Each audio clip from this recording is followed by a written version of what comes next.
Hey everyone, hope you're having a good Thursday afternoon. We're going to be doing a little bit of sumo. Haven't done sumo in a little bit. That's because there has been a tournament in a little bit. So things are going to be a little different this time around. Normally when we were doing sumo tournaments, we did 2 streams where I did the NHK highlights. Thing is, the NHK highlights have copyright issues. None of my current videos are copyright claimed, but NHK apparently has a habit of coming in and copyright striking once you have 3 or more of their videos that they could strike you on, thus automatically deleting your channel. I don't want that to happen to my channel. So last time we developed a different thing where I used a workaround that was really tedious. This time I did another workaround that was even more tedious, but I hope will result in better, like a better VOD, at least for the YouTube side of things. It'll make this hopefully a little more worth it. There's a lot of kinks in it that I need to work out, because this is the most cursed basho of all time. But we're going to have some sumo fun. We're going to have some sumo fun. So enjoy it, because it might be the last one. I don't know if I can sustain doing this. How much work I have to put in to do these. It's crazy. It's way too much for the amount I get out of it. I might just prefer to watch it in my own time and have fun. But for now, let's do a stream, because I already put in the work. So might as well do it. Let's get in there. Let's get in there. Taking off my hat. Okay, so what do I mean by this is the most cursed basho of all time? You're about to find out. So, first off, it's not the Naru basho, it's the Natsu basho. For some reason in my brain, I mixed together spring and summer, so I made it Naru, which is not a word as far as I understand. Nauru is an island. So you're just going to see the incorrect word there 15 times, which is awesome. Great. Secondly, we're starting off the tournament with the absence of both the Yokozuna Onosato and the Ozeki Aonishiki, meaning Aonishiki is automatically being downgraded from an Ozeki.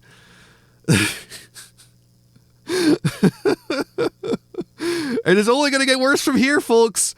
The injuries keep coming. The injuries keep coming.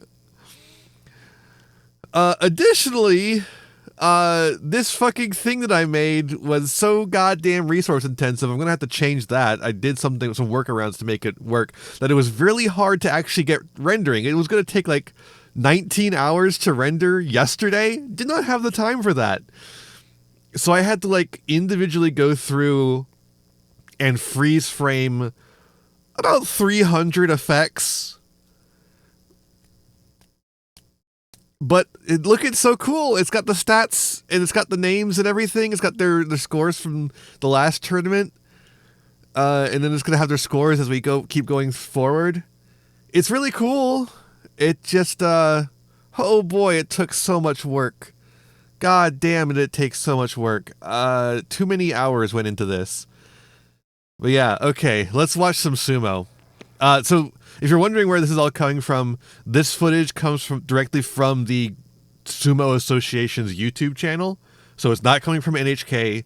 It's not coming from Abema. This is coming directly from the Sumo Association YouTube channel. Just whatever they happen to upload, which is why we're able to do it in one day. Because it's just what they're uploading, which is not every single match in the upper division that we usually take a look at. So instead, you're going to get whatever they decided to upload. I don't know what their criteria is for what they decide to upload. It seems kind of random to me, honestly. But that's what we're getting. So first up, we got Tobizaru and Roga. The Magashira 15 and the Magashira 14. Roga's significantly bigger than Tobizaru. They both had about similar records last tournament, but Tobizaru's fast, so I'm hopeful about Tobizaru's chances here. I'm hoping he does a better show. He's got exciting sumo. Oh, good deflection. Got a grip there, but then let it go, and then use the leg to push him out. Get him off balance and push him out. Nice stuff. So another thing is, because we're using the Sumo Association's YouTube channel, we're not going to get the instant replays. If you want an instant replay, I have to do it manually. Like this. So yeah, if you see here, you see the leg there where he tries to do a little sweep. Gets him just enough off balance where you can push him back. Really nice stuff. Good sumo. It does also mean we don't have the NHK commentary, which means I'm a little more free to just talk while it goes on, which is nice. Jay-Z. Look at the Jay-Z shirt there. That's awesome.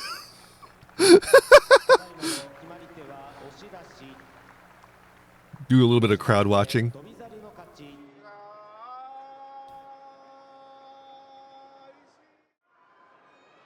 All right, next up is Ura and Hakuno Fuji. Magashira 11, Magashira 10. Ura always has exciting stuff. And I love to see him wrestle. He has not been doing so well the past couple of tournaments. Hakuno Fuji is a very young guy. I'm excited to see what he does in the future.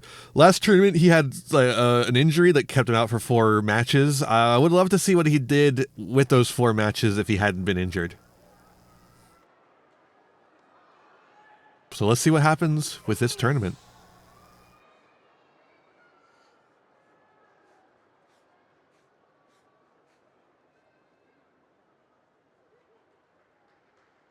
Getting set up here.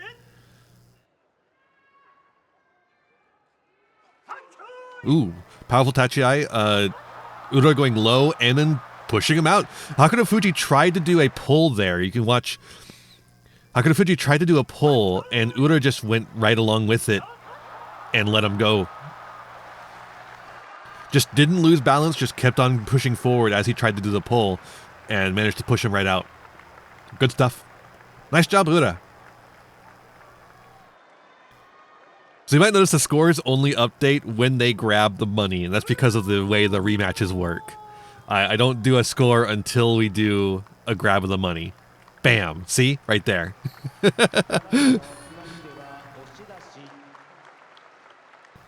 I timed it exactly that every single time. I probably shouldn't have put in the effort to do that.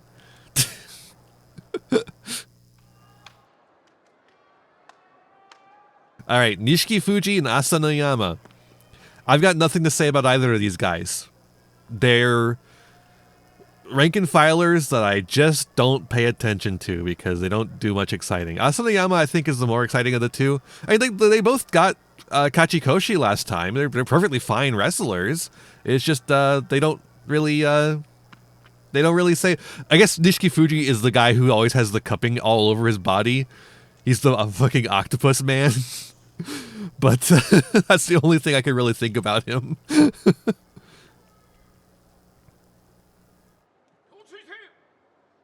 Both very similar in height and age, but Asanoyama has a weight advantage.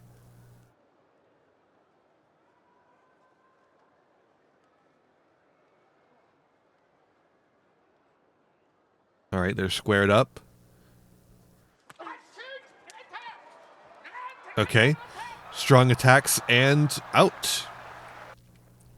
Yeah, that was I don't really have anything to say about that one. It's just like Nishiki Fuji's trying. He has the advantage on the tachiai, but Asanoyama quickly reverses that and then gets low and pushes him out.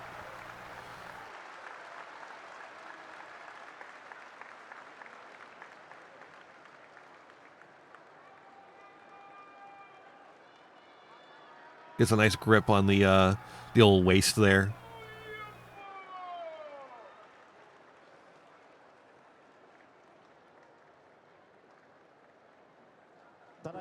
Nice start for Asanoyama.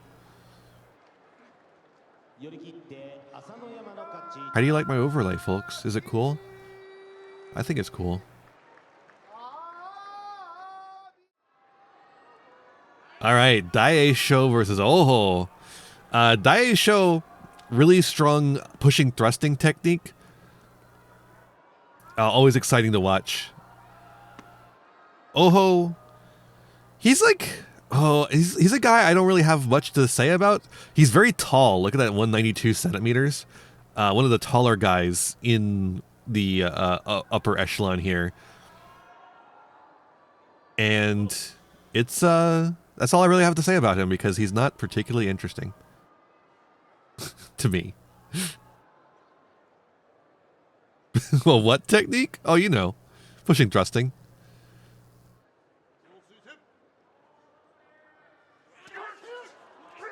Daisho getting his pushing thrusting off, getting pushed back a little bit in the tachiai, but taking the advantage there. Ooh, got the back of him, but Oho was able to recover, but not enough because Daisho was able to push him out from there. Wasn't able to recover his balance quickly enough.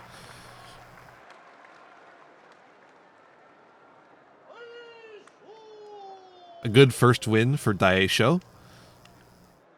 I love the way Daisho's fingers are wrapped. He's got the... He's like it looks like a ninja turtle with his two fingers wrapped up together. His fingers paired up like that. All right, Wakataka Kage, the new Komosubi versus Hiradoumi. I'm excited to see what Wakataka Kage can do as the new Komosubi, especially with his arm injury seemingly done for now. He still has the wrap, so it's not completely done for, perhaps, but he's in much better form. Hiradoumi has an exciting style of sumo, very fast, and Wakataka Kage takes advantage of that. Watch that again. Wakataka Kage really taking advantage of Hiradoumi's fast tachiai by just going to the side and letting him go out on his own. Hiradoumi comes out like a rocket, and Wakataka Kage steps to the side and lets him just leave. Get out of here.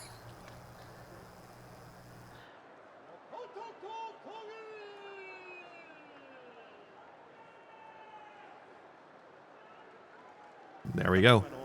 First win for Wakataka Kage, the Shin Komosubi.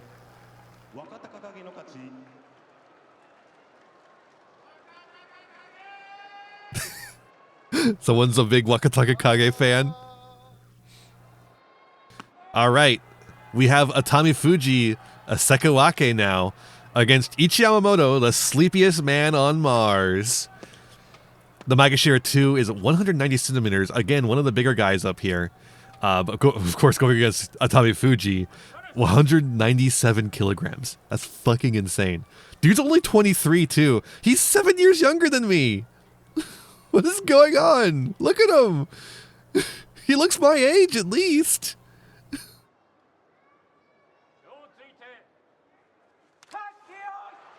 Good tachiai. Oh, Atami Fuji is... Oh, wow. Atami Fuji looks like he's doing well at first, pushing Ichi Yamamoto back with his amazing technique and physical strength.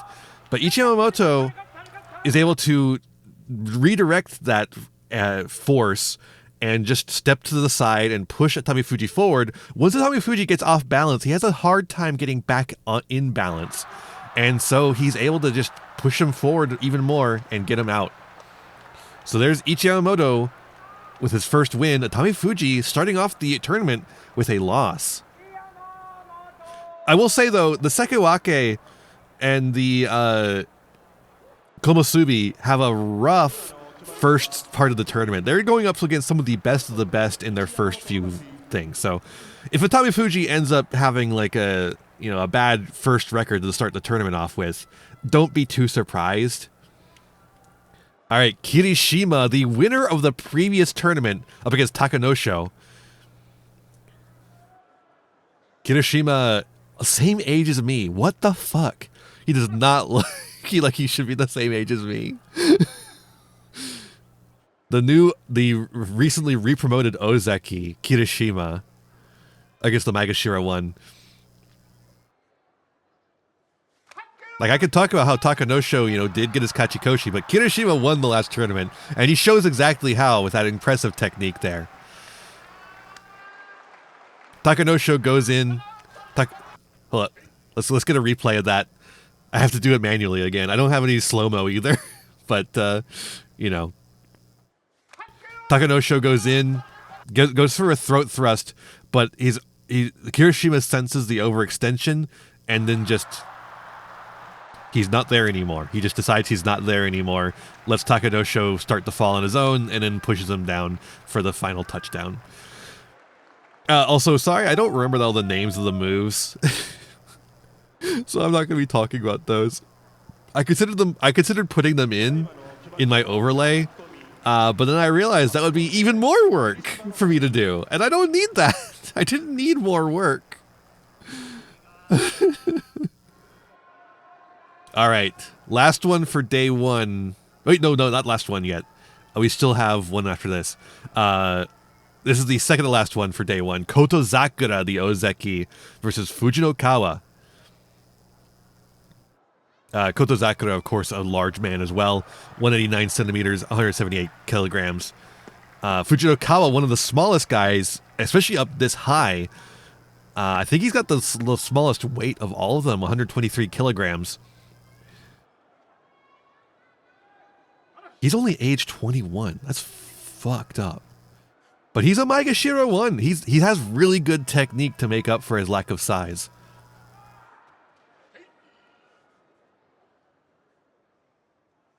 Kotozakura getting in position. Okay, you can immediately see that Fujinokawa is just completely trapped in Kotozakura's grip. Watch that again. Let's watch that again.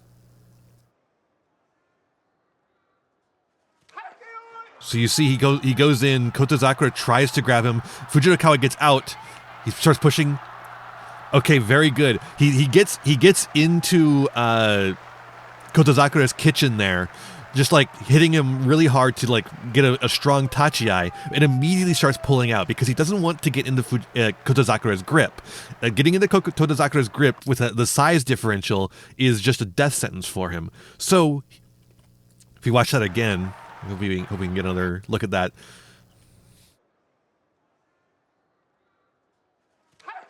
You see how he gets out. He like he starts trying a little bit. He realizes it's just a mistake. He gets out, starts pushing, and just doesn't let Kotozakura get any grip on his Mawashi at all, or any grip on him really, until he just pushes him out. Gets him up and out. Really nice, good technique. This is why Fujinokawa is able to be a Maegashira 1 despite his size disadvantage. It's just that incredible technique he has.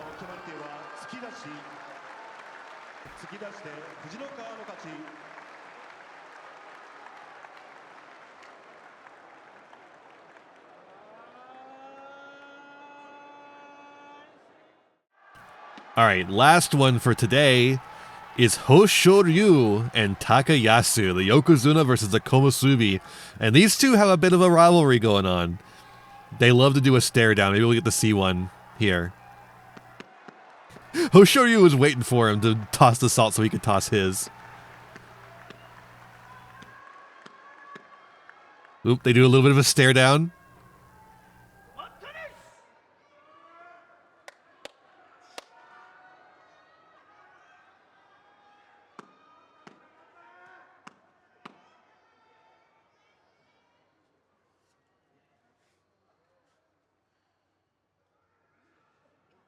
Look at that.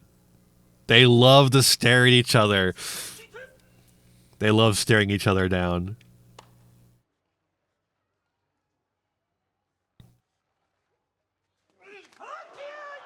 Hoshoryu having a lower gate there. Oh!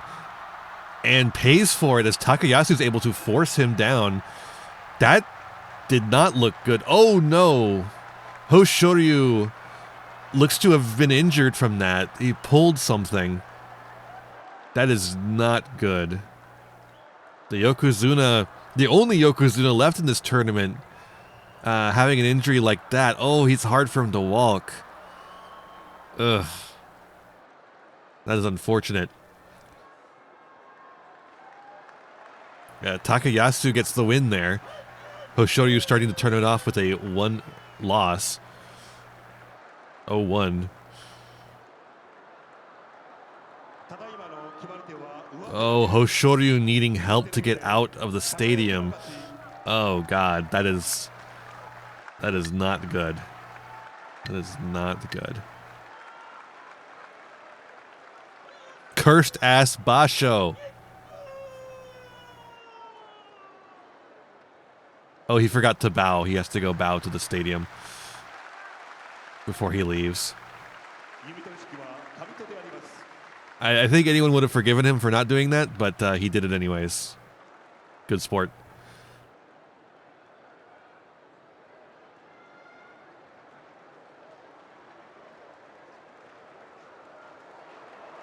Ugh.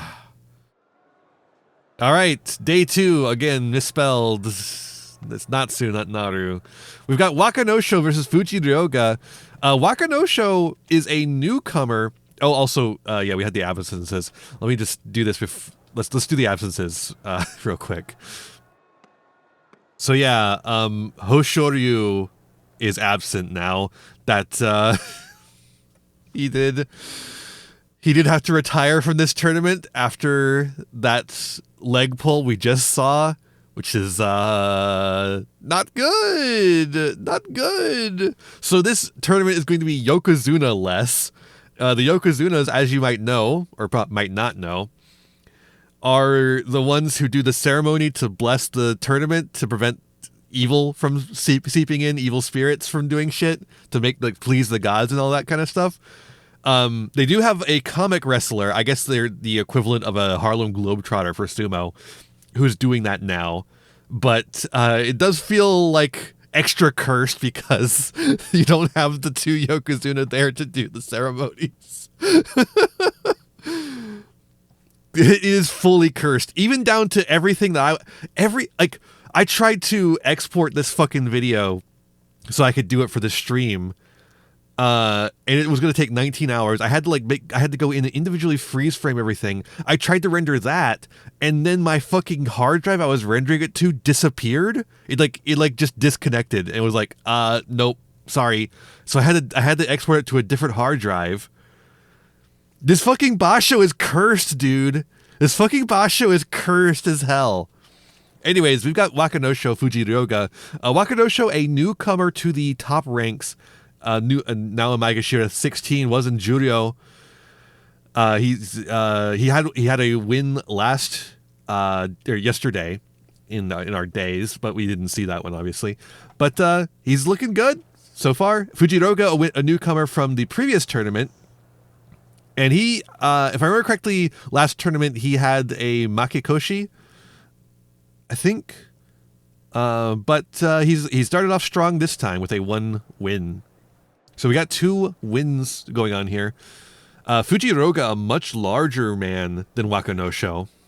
Yes, he was the dude without the top knot. He has now grown a top knot, you see there.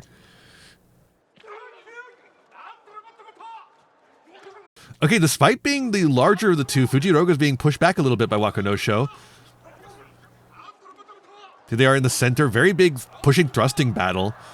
Fujiryoga got the advantage there, but then slipped, giving Wakanosho the advantage. Oh, but Wakanosho loses his footing, and Fujiryoga is able to put him down.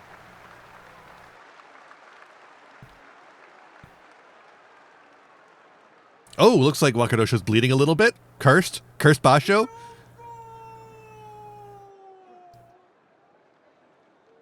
Cursed basho.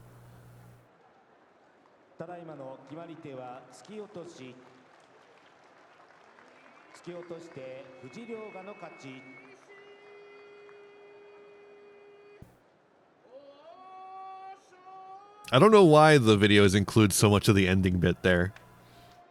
But if I spent time to edit them, that would be even more time to spend on these fucking things. Asoyama versus Hakuno Fuji. Both Maegashira 10. Asoyama is a larger man, but Hakuno Fuji's got that youth going on. Got a youthful energy to him. 22, dude. 22. Fujinakawa was 21. He's like, what the fuck? These guys are like fresh out of... Are they even out of college at that point? I don't think so. Or I think they shouldn't be, like numbers-wise. Yeah, the arm thrusts were crazy, yeah.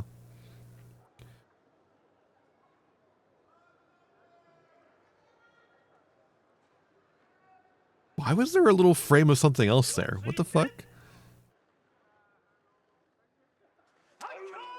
Hakuno Fuji strong start on the Tachiai. Gets a little too low. Asanoyama pushes him down. I did not see which direction the Goombai pointed. Asanoyama was pushed out, but Hakuno Fuji was pushed down. Alright, looks like we have a mono-e to decide.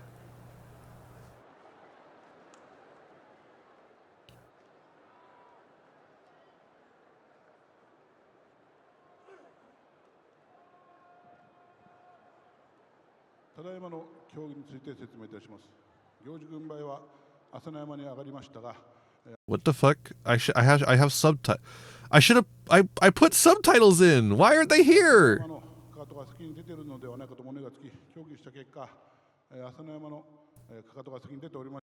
Cursed fucking basho. Cursed basho. My subtitles disappeared.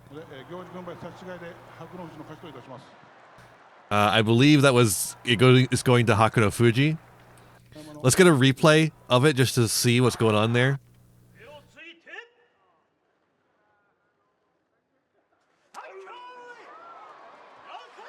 So he gets off balance there and pushes him out. We don't have the slow-mo to really see exactly what happened there, but it appears that Asanoyama was pushed out before Hakuno Fuji hit the ground, according to the mono-e. So it'll be going to Hakuno Fuji, giving him his first win of the tournament.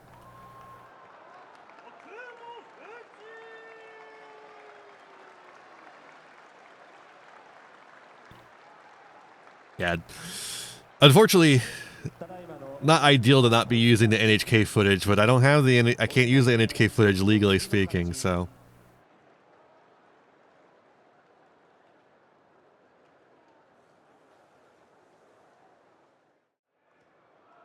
All right, we got Shodai versus Fuji Seiyun. Fuji Seiyun, just like Fujiroga, a relatively recent comer up. Yeah, he was new last tournament, I believe, just like same time as Fujiroga, and he had a good performance last tournament as well. So let's see what he can do this time around. Similar stats on these men: 185, 184, 150, 168. A little bit of a weight advantage to Shodai, but a little bit of a height advantage to Fuji Seiyun.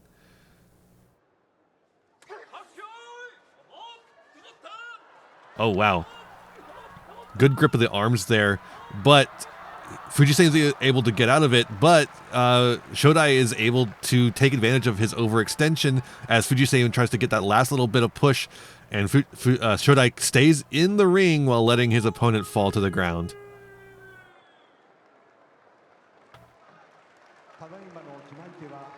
Nice sumo from Shodai there.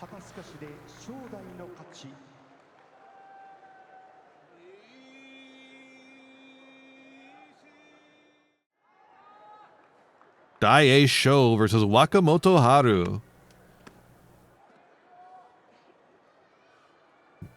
Wakamoto Haru's coming in here with a loss from yesterday. Daie Sho, we saw his win. A larger man Daie Sho is, but Wakamoto Haru has the height advantage. But the height advantage doesn't matter if you're not there. Daie Sho does a really good pivot and throwdown of his opponent, who has to do a little bit of a somersault to avoid hurting himself.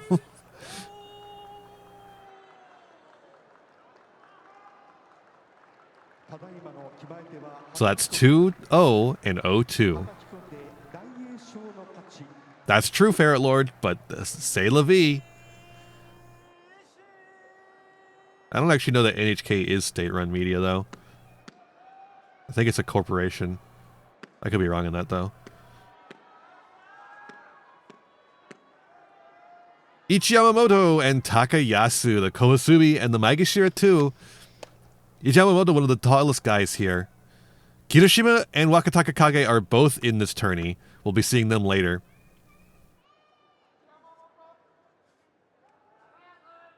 We've seen them a little bit before as well. Takayasu pushing Ichiyamamoto up, but Ichiyamamoto staying a little low and just low enough for Takayasu to pivot out of the way and let him fall to the ground. A lot of pivoting out of the way and falling to the ground this tournament. Wrestlers are really overextending a lot here. Not keeping proper balance, making sure that they're not going to fall down because they're just assuming their opponent's going to stay there for them to push.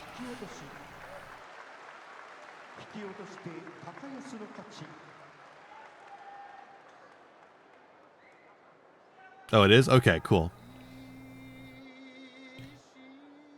Yeah, it seems pretty fucked up that they'd be able to do that. All right, Atami Fuji and Hirado Umi.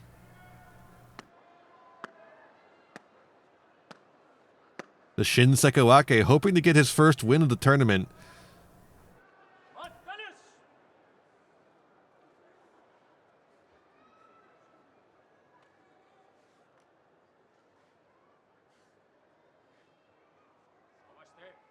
Atami Fuji is cleaning up his little stoop there.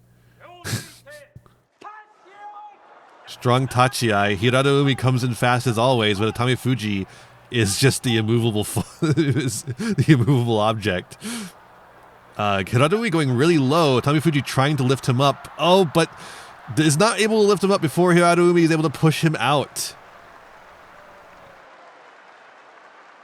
Makes me wonder if Atami Fuji just had lacked ring sense there, but he was being pushed pretty strongly by Hirado Umi. Felt a little strange, like the ring sense just wasn't there.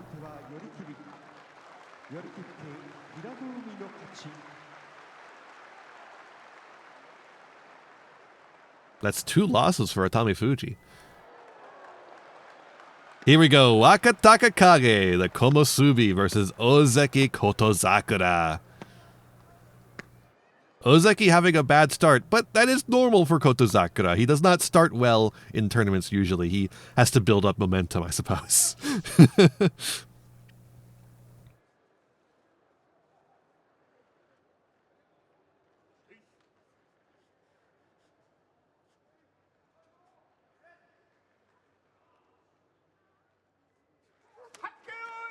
All right. Strong Tachiai from Wakataka Kage. Kotozakura pushed back a little bit there. Good grip from Wakataka Kage. 2 on the Moashi. Strong grips, in fact. Kotozakura has a grip on the back there, but Wakataka Kage's grip is just too strong, and he's able to force Kotozakura back and out. Strong start for Wakataka Kage. Rough start for Kotozakura.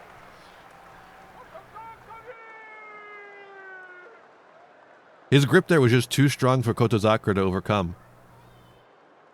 That old lady agrees.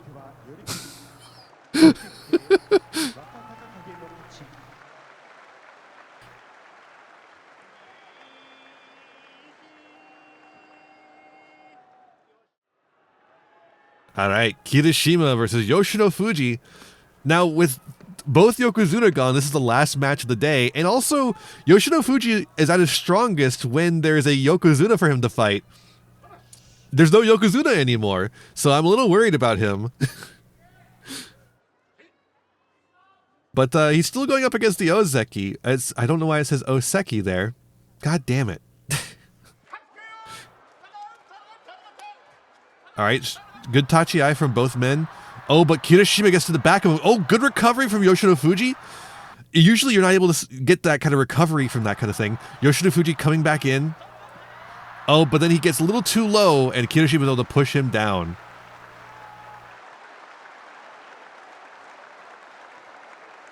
Kirishima is really good at having moments where he looks like he's going to lose, and then coming back from him and having a big win. And this is a strong start to the tournament for Kirishima, potentially signaling another win for him.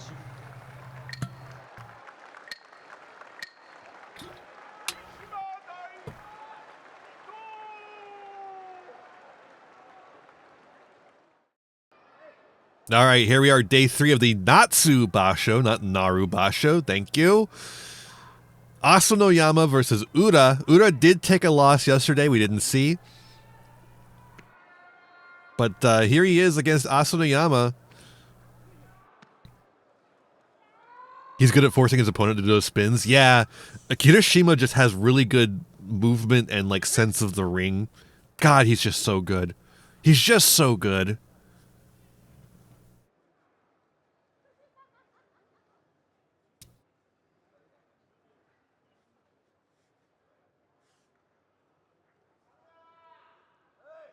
Got some Ura fans in the audience.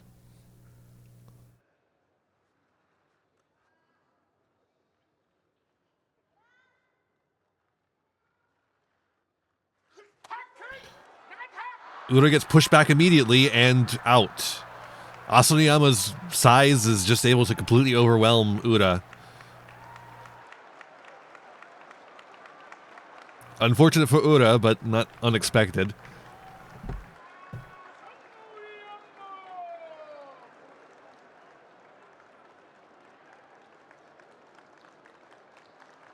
Do you like how it changes the score when they grab the money? Isn't that cool? I spent a lot of work on that. I spent a lot of work on this overlay. I'm going to improve it next time if we do another one of these.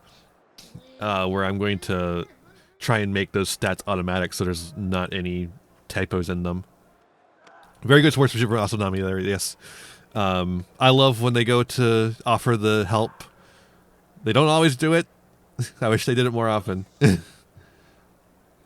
Churanoumi versus Fuji Seiyun. Churanoumi having a good run so far. 2 wins. We haven't seen either of them. They haven't been in these highlights. But Fuji Seiyun has a 1-1 record currently. Oh, tries for a thrust down. Gets pushed to the edge. Is able to come back from it. Gets a grip on the back. And then wrestles his opponent out. It looked really rough there for Fuji Seiyun for a little bit there. But he was able to recover and reverse the situation. Yeah, I don't know what the symbology behind the colors of the Moashi are. I know I know that a couple tournaments ago, Shishi changed his Moashi color and then changed it back. And I don't know what the symbology of all that is. If I remember correctly, Aonishiki is like the color of the Ukraine flag because he's from Ukraine. Specifically the blue, not the yellow. Got Wakamoto Haru versus Shodai. Wakamoto Haru's having a bad one with 0-2.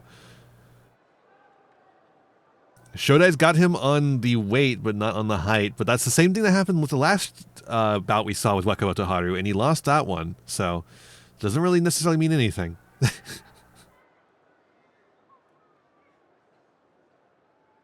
I like that lady's glasses over there. It's a cool outfit she's got on. Okay, good stopping of the thrust from Shodai, pushing the arm out of the way.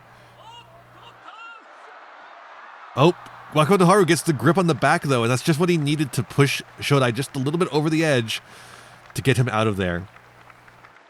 Colors are slick. Colors are nice. Yeah, I tried to make them like themed to my setup, right? Red and purple and yellow. That's my colors, right? No Fedora Man this tournament, that's why it's cursed. Oh, true. The lack of Fedora Man is what caused it. Strong win from Wakamoto Haru, his first win of the tournament. Hopefully he can carry that forward. Daisho versus Gonoyama, one of my favorites from last tournament. I love his aggressive style. It's a shame we haven't seen him so far, but he's got a 1-1 record currently. The 2 Magashira 4s going up against each other. Daisho's 2-0. But let's see what Gonoyama could do.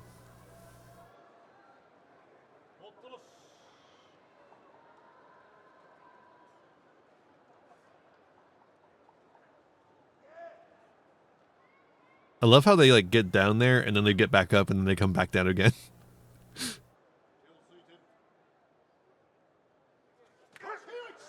Okay, Gonoyama going forward. Not as crazy as you might usually expect from him. Doing a lot more pushing thrusting than I expect from him. Not trying to get the grip in and then push him out. Really trying to match Daisho on pushing thrusting, and then Daisho didn't really come in with the thrusting we're used to from him. So it's kind of a reversal of what you expect here. Gonoyama winning on pushing thrusting. And evening up their scores, 2-1.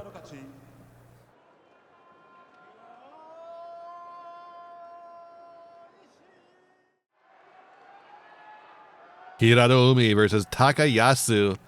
Takayasu currently 2-0.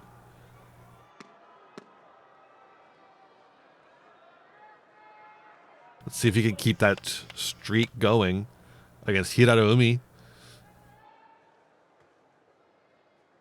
I wouldn't be surprised if there was a little bit of I feel like Gonoyama was trying to expand his horizons there. What happened there? That was nothing. What happened there? Hiradoumi comes in, just starts pushing, and Takayasu has no answer. And just gets immediately pushed out. Yoshida Fuji, like, gets him.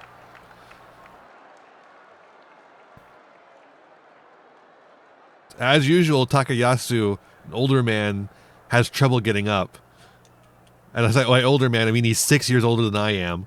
But still, for sumo, that's pretty old. And he's been doing it for a while.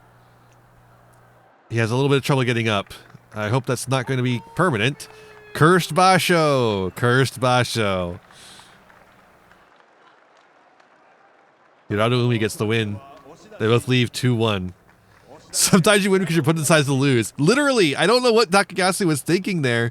And he walks away limping.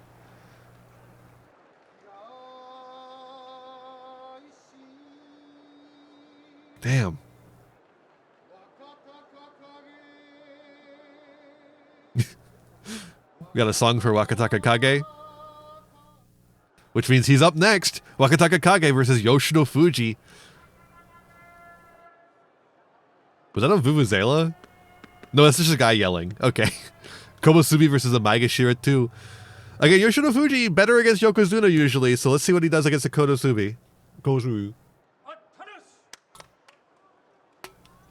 I shouldn't try and talk while I'm drinking water. Exactly, Ferret Lord. 36 is like 75 in sumo years.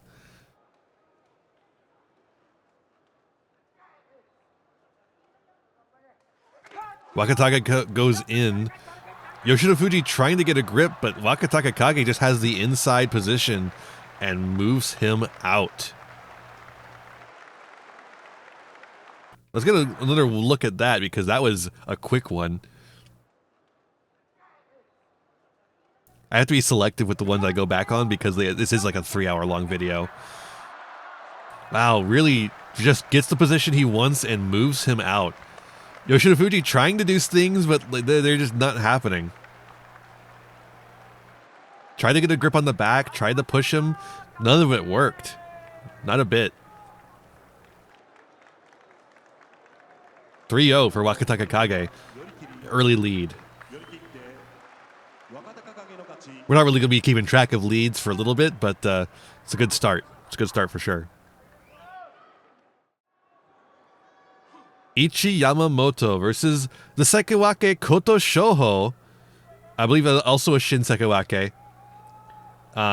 We haven't seen him yet in these highlights because he's gone 0-2. One of the taller guys, taller than Ichi Yamamoto, another tall guy, by 1 centimeter. He gets Ichi Yamamoto off balance there, but Ichi Yamamoto recovers. Now they're up in the center. Tries to go for a throw, doesn't really get anywhere. Ichi Yamamoto tries to pull back. Has a grip on the Moashi. Well, Koto Shoho does not have a grip on the Moashi. Just has a grip on his side there. We got a bit of a stalemate. Crowd claps. Gyoji didn't even have to say hurry up. They decided to hurry up themselves. Ooh, Ichi Yamamoto lets go. Gets back in there. And Koto Shoho gets a throw in at the last second. Reversing the tide and preventing himself from getting moved out by slamming Ichi Yamamoto's face into the dirt. Look at the dirt on his face there. Literally, his face got slammed into the dirt. Crazy. Let's get one last look at that. So Ichi Yamamoto is going in for the push out, and Koto Shoho just does a nice, really nice pivot and slams his face into the dirt. God damn. Sorry, Ichi Yamamoto. You can go take a nap now. He always looks so sleepy to me.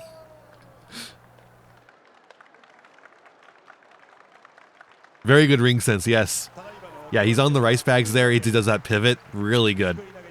He's like, bing, bing, bing. Time to do the throw.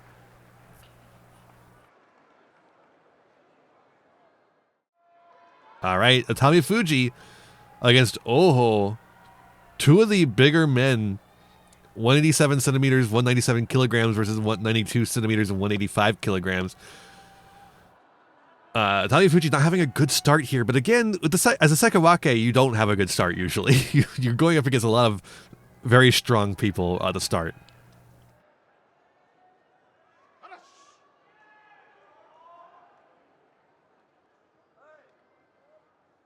Atami Fuji getting his little perch ready. Look at that. I love that move. It's like a chicken.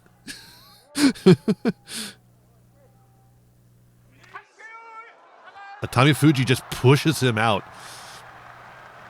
Atami Fuji stays low there, so Oho can't get any good grip on him, and then just pushes forward. Atami Fuji is amazing in that it always feels an easy win or loss for him. When he loses, it feels like it was it was a very easy win for his opponent. When he wins, it feels like an easy win for him. It's never much in between for him. Very rarely. I think the only one I can think of that felt like that was when he fought Aonishiki, who is obviously not in this tournament. He's out with an injury. All right, Kirishima and Fujinokawa. This is the last bout for this day, day 3. Kirishima undefeated so far. Fujinokawa also undefeated so far. So someone comes out of here with a loss. Will it be the really newly reinstated Ozeki or the Maegashira one? Oh, Kirishima's got a grip on his arm, not on the Moashi. But did he step out there? Hold up. Did he step out there? That's not enough. I should probably let the bout finish before we start doing replay shit, but it looked like he stepped out there, right? All right, Kirishima going in for the grip. Yeah, trying to get a grip on the Moashi, does not get anything. Yeah, no, Fujinokawa definitely steps out there, but the Gyoji doesn't notice it. So we're going to keep going. Fujinokawa tries for a leg maneuver, but Kirishima pushes him out. And since Kirishima won, we're not going to say anything about the fact that Fujinokawa already stepped out. It's a fine victory anyways.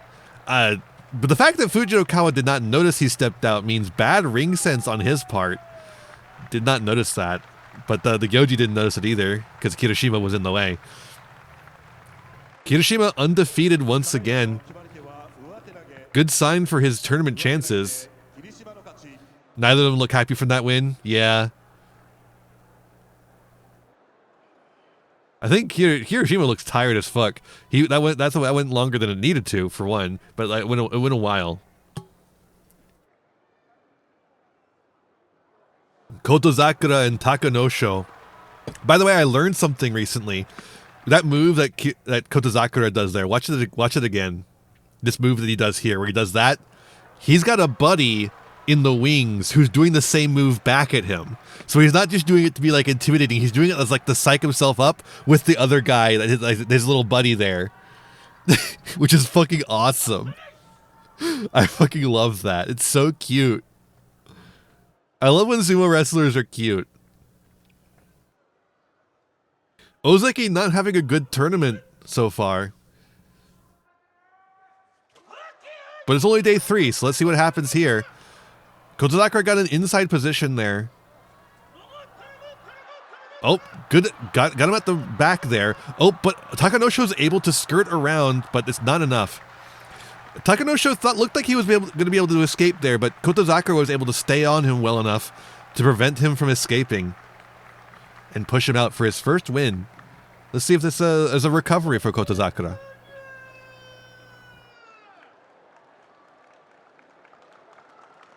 By the way, this is all really funny. just to let you in on the secret here, I've actually seen all of these before. I've seen the entire thing. I know exactly how it turns out. How's my fucking kayfabe though? Not good right now, obviously, but I'm doing a real fucking good job, I think. All right, Natsu Basho Day 4. Not Naru, Natsu. Unfortunately, that injury that we saw Takayasu take was unfortunately enough to take him out of the tournament. So we are now missing 2 Yokozuna and 2 Ozeki. Or not, an Ozeki and a Koasumi, sorry. So, cursed fucking Basho.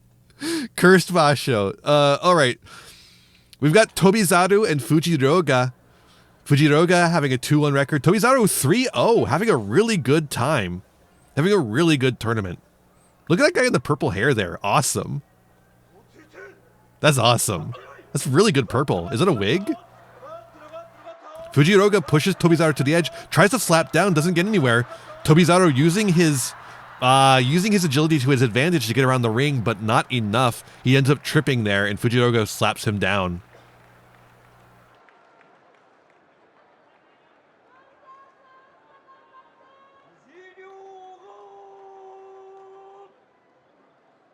Fujioka is going to claim his money there, and we're going to claim my money by taking a quick little ad break. Just as a teaser for what's coming up after this. Come on. Come on. Get me to the point where we see who's coming next. Tamawashi, the Iron Man, versus Toki Hayate. All right, so we're going to see, coming up next, Tamawashi, who's not having a good tournament, versus Toki Hayate, who's also not having a good tournament, after this commercial break. See you in a sec.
Night of the Lepus.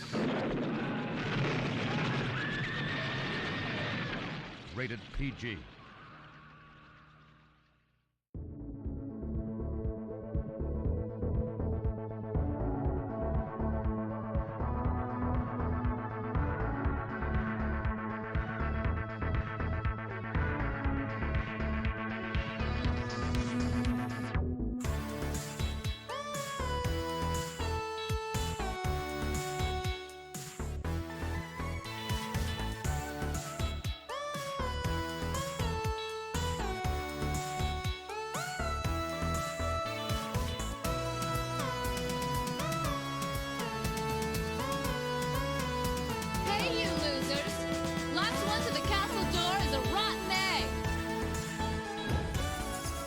Welcome back. Thank you for the gifties, Trans Artist of the Day.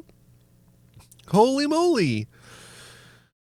That's 3 gifted subs right there. Thank you so much. Have a wonderful gift sub to the 3 people who got them. All right, let's get back into it with Tamawashi versus Toki Hayate.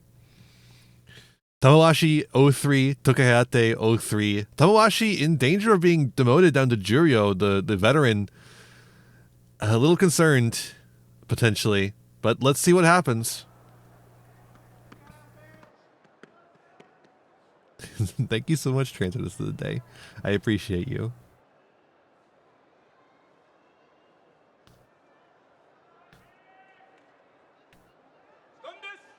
All right. Tamawashi, the Iron Man. Let's see what he can do. I learned why he's called the Iron Man, by the way. It's because he never takes a sick day. This might become relevant.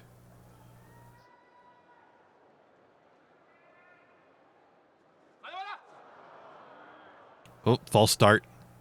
A little bit of a false start from Toki Hayate.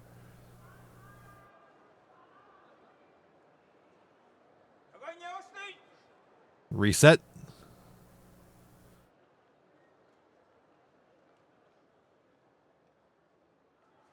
Let's go. Tamawashi kind of losing the tachi there a little bit as Toki Hayate takes him to the edge. Tamawashi gets more into the grip there. Outside grip, though. Oh, no, inside grip it looks like, actually. But, oh, he's there dancing on the tawari, the rice bale. But Toki Hayate is able to reel him back in and take it to the other side and out.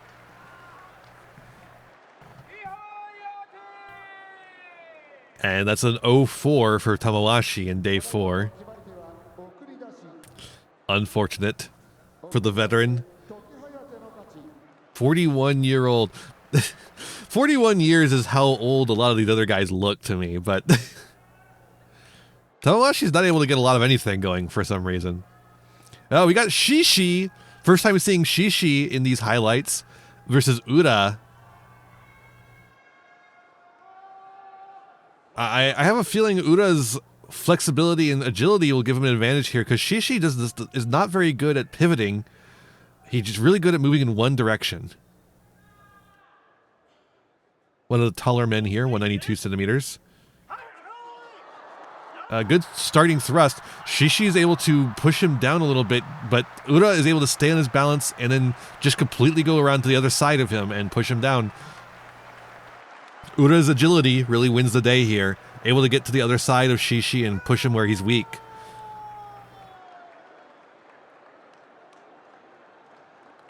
A good tournament for Ura so far, 2-2. Shishi's fighting style is more akin to a train than a wrestler. That is so true. I think what Shishi really needs to do is start trying to do what Aonishiki does. He has this very, despite I know they're both Ukrainian, so it feels weird to say this, but they have very similar builds, very bottom heavy, and I think he would be better suited to Aonishiki's style, getting really low. But we'll see. Kotoeho 3-0 here at day 4 gets a grip on Kinbozan inside. Good grip on the Muashi. Tries to do something else, but decides to go back for it. Also got an outside grip on the other side. Kinbozan has a grip as well. Oh, and Kinbozan takes a knee there as Kotoeho tries to throw him out.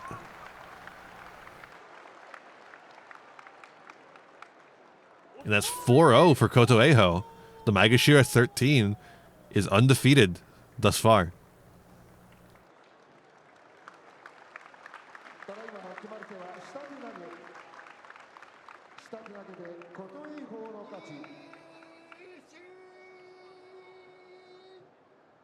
Yeah, it felt like anyone could have won there. All right, Abi, another one we haven't gotten to see yet, versus Asanoyama, one we've seen every single day so far, I think. Abi had a rough time last tournament because of a back issue. Let's see if that's healed at all or not, or if this is the continuation of the cursed basho. He's currently 1-2, which is not a good sign. Abi's pushing thrusting style is very aggressive, but it requires that back to be functioning to really get off to the races.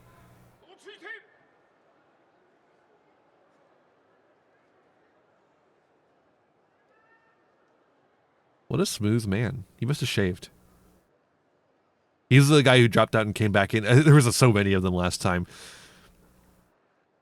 But I think he was one of them, yes. I think he came back in. False start. A little bit of a false start.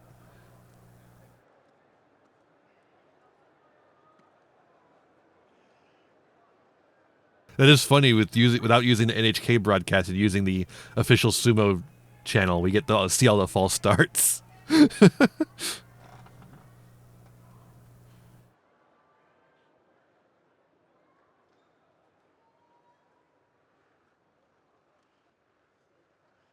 purple hair guy looks just like a purple hair guy. It's really uncanny how much he looks like a purple hair guy. A strong tachi from Asanoyama, but Abi is able to redirect it into a strong position for him and push him out using his pushing thrusting technique that he's so famous for. Did you know that Abi is also a little bit of a prankster? I saw some clips of him doing pranks behind the scenes. Dude's a little gremlin.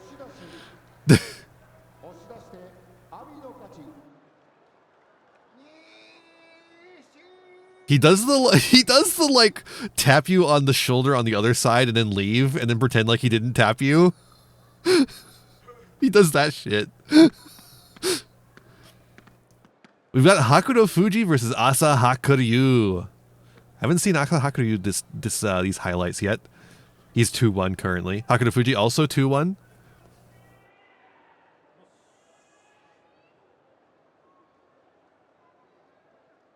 Someone's coming out here with a worse record than the other.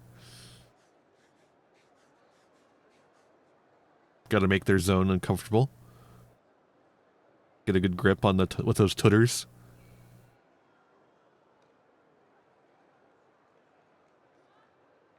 See, it's funny. I think I sound a lot like a normal sports broadcast until I say something like that.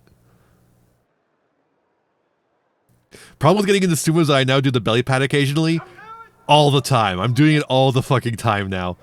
Hakuno Fuji gets a good inside position, but Asa Hakuryu has turned it into a arm lock and is using that. Look how painful it is for Hakuno Fuji. Oh, he's able to resist it though and bring it back to the center. Tries for a leg swing and then pulls him up and out. Wow. Very strong sumo from Hakuno Fuji. Oh man, you can see the pain right there. He's worn out and that fucking hurt. That must have fucking hurt.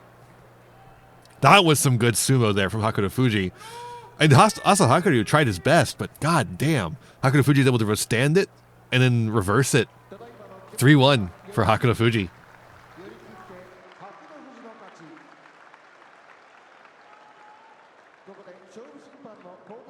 I've got to get to one of these in person someday. Hopefully I don't like get in the rhythm and start announcing anything. Hirado versus Gonoyama. Now these two at first seem to have very similar styles of sumo. They both launch out like a rocket at each other. But Hirado is much more focused on the pushing thrusting, while Gonoyama is more focused on getting a grip and then pushing out with his belly.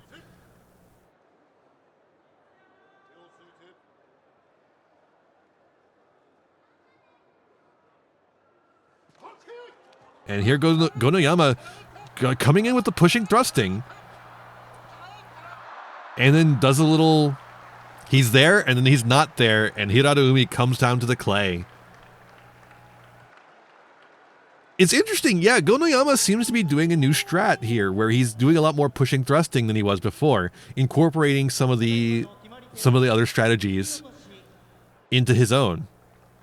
Yeah, for his height, Gonoyama has a big weight advantage over other people, so he's able to use, like, he's very concentrated center of gravity. He's able to use that to his advantage a lot, and it shows with how well he's been doing the past couple of tournaments. I guess, yes, last time and this time. That yellow's like SpongeBob? It is, yeah. We've got Wakataka Kage 3-0 and Dai-E Sho.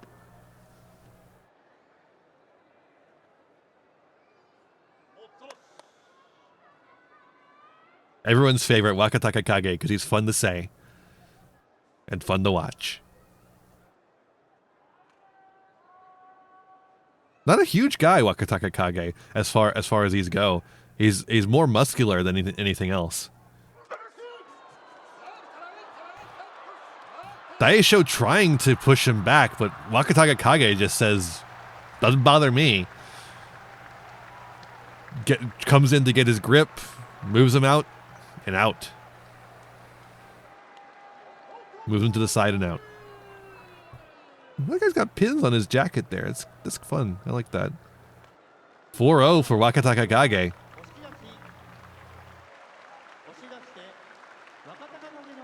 I can't believe Wakataka Kage no-sold those powerful arm thrusts from Daisho. Atami Fuji versus Takanosho. Another one where these are men of similar size, although Takanosho is not nearly as big as the previous Oho.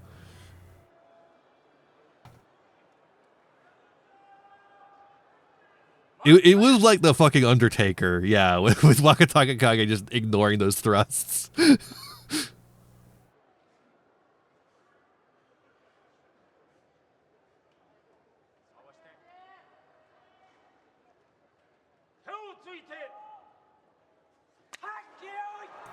Okay, good initial Tashi from Atami Fuji. Takanosho tries to take him down. Oh, gets behind him and pushes him out. Well, Takanosho just a little bit more agile than Atami Fuji. Atami Fuji has a hard time adjusting position because of his size. Takanosho takes good advantage of that. Atami Fuji starting the tournament with a 1-3. That is rough. Does that shirt say Franker? Yeah, no, nobody was expecting that turn there. Everyone was a little surprised. Fujinokawa and Koto Shoho. Fujinokawa was going undefeated until he went up against Kirishima, I believe. It's been 5 seconds, so I forgot already. Whoa, big push from Koto Shoho. But Fujinokawa just like, okay, I'm out of the way. What are you going to do? And Koto Shoho's answer is, I'm going to fall to the ground.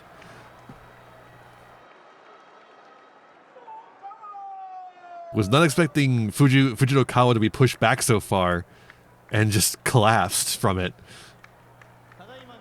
Did Fujinokawa even do anything there? Like, let's see that one again. Let's see that one again.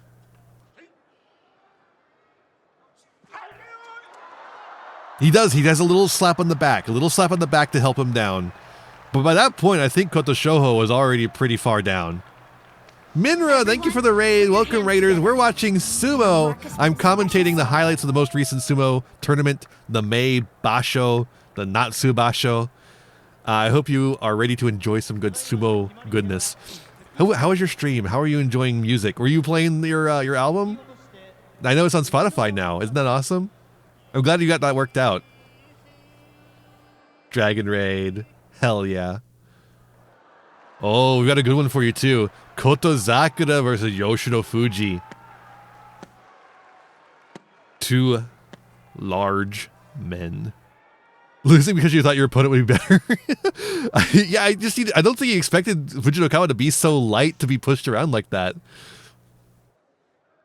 Oh, today you're working on a new song? Awesome. I should do that sometime. It would be a good way to actually finish my songs.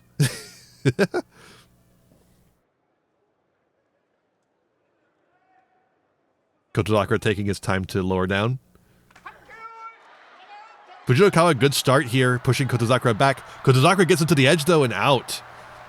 All right, don't call it a comeback. But it might be. Kotozakura going to 2-2 after he grabs the money. I don't call it official until he grabs the money. There we go. 2-2. Yoshino Fuji going down to 1-3. Dude is just debuffed if there's no Yokozunas for him to fight. He's only good at fighting Yokozunas. That's not entirely true, but he's really good at fighting Yokozunas. And he's not as good at fighting anyone else. Another one where I misspelled Ozeki. What the fuck am I doing? How's the sumo today? The sumo is good, although the basho is very cursed. Lots of injuries. Lots of fucked up shit on my end, including misspellings all over the damn place.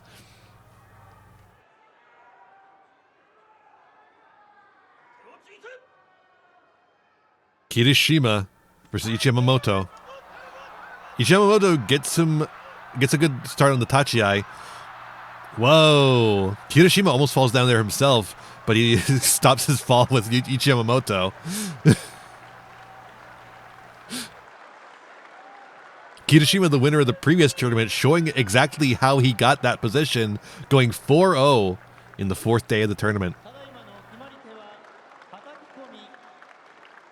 That Hitaki Komi slap down.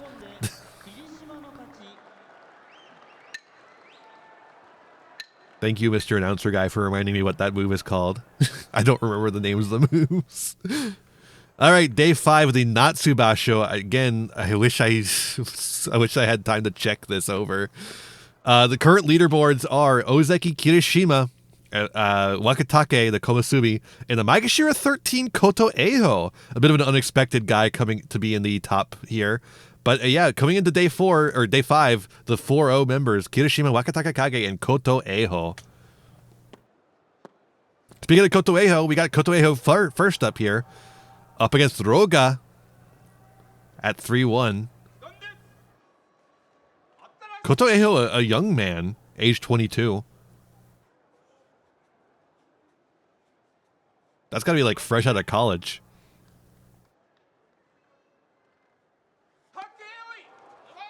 Roga's got a grip on the Moashi there. Koto Eiho looks to have a grip on the Moashi as well and uses it to push him out. That was simple sumo. Roga just didn't have any response. Roga had a grip, but he just didn't have the positioning.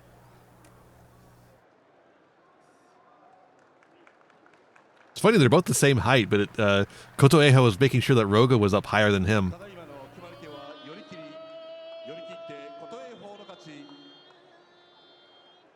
Maegashira 13 and undefeated at day 5 is fucking crazy. Here's Shishi, the Ukrainian, against Hakuno Fuji. Hakuno Fuji 3-1, Shishi 1-3. But yeah, Hakuno Fuji's having a good one. Also a young man and also age 22. Shishi's got him on height, which is unusual for Hakuno Fuji. He's a fairly tall man, but Shishi's just that much taller. And heavier. But all that weight is in his thighs, so if he doesn't stay low, it can be a bit of a problem for him. No, Aonishiki is out with an injury. So we are missing an Ozeki, and we're missing the 2 Yokozuna, we're missing Komusubi. Yeah, Komusubi.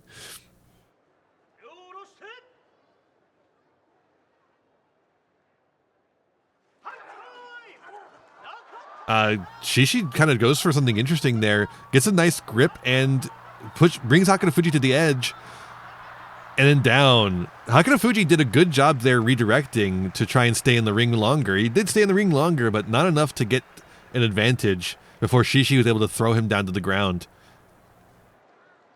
Got him off balance with the walking around there.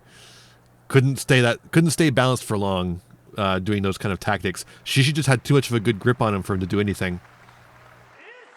It was an interesting tachiai. I want to go back to the tachiai real quick.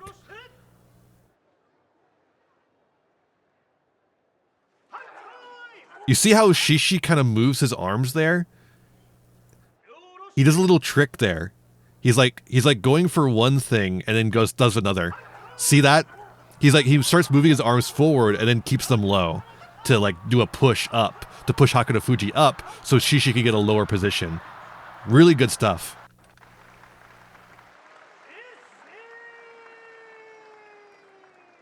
That's always my favorite stuff in martial arts, is the tricky stuff where you look like you're doing one move and then you move into another move. I love that stuff so much.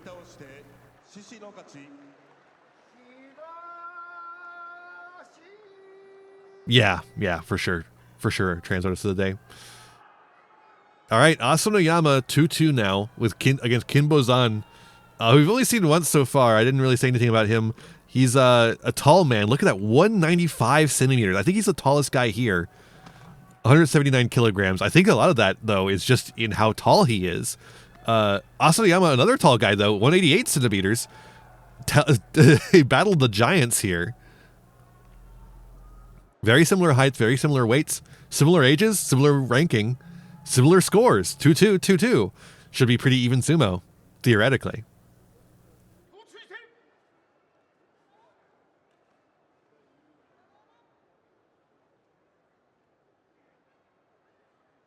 Kinbozan's getting some breathing in.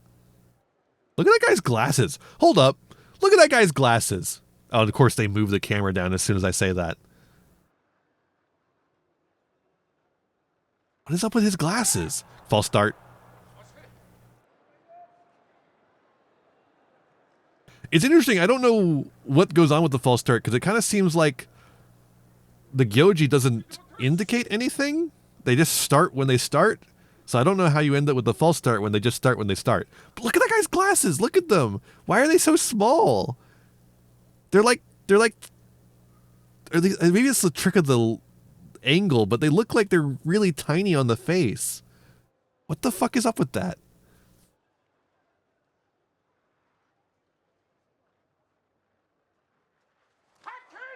That one almost looked like a false start there, but apparently it wasn't. Asanoyama has a very strong tachi against Kinbozan, who just gave nothing. Kinbozan has a good grip, but so does Asanoyama now. And Kinbozan decides to just give up the ghost. He realizes he's not going to get anywhere with this and gives it up. It's like someone made Art Deco bifocals. Exactly, yeah, it's crazy.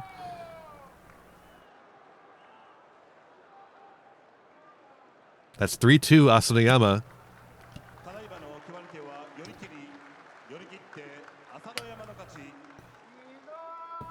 Yorikiri force out. Hey, another purple hair person. I think that's a woman, maybe? Hard to say. Ura versus Asahakuryu. Asahakuryu's a fun name. The Maegashira 11 versus the Maegashira 8. Both 2-2 coming into this. Ura, of course, always fun to watch, no matter what. Whether he's winning or losing, a great thing to watch in motion. Asahakuryu, a guy who exists. I don't have anything to say about him.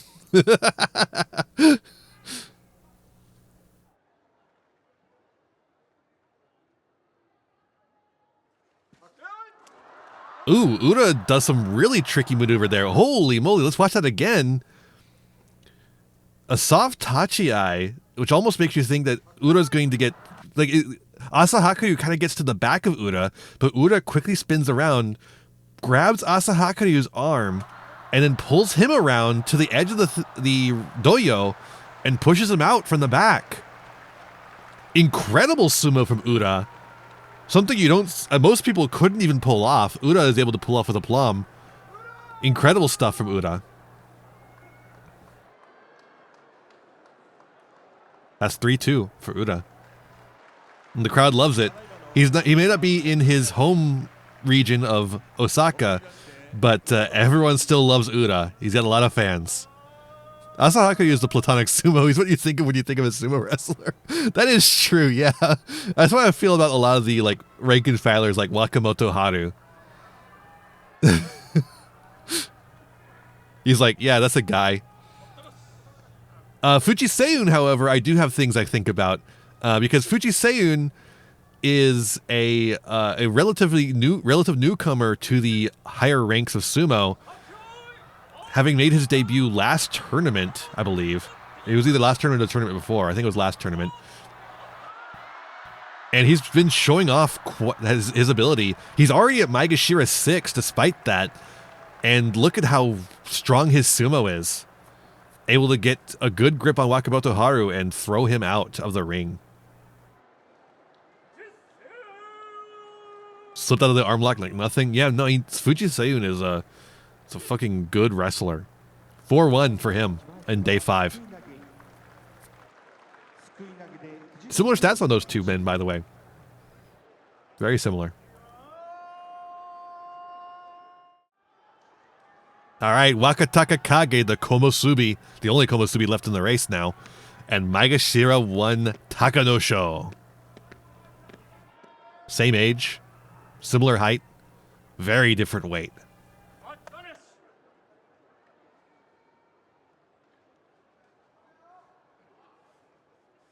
Wakataka Kage in the leaderboard currently, so let's see if he can keep it up, just like Kotoeho has.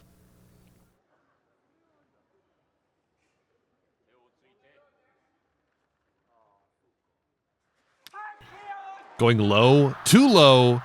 Takanosho able to force him down because he went a little too low against the man. Little off balance from going so low. So that's a break in Wakataka Kage's streak. Kicking him out of the leaderboard for now.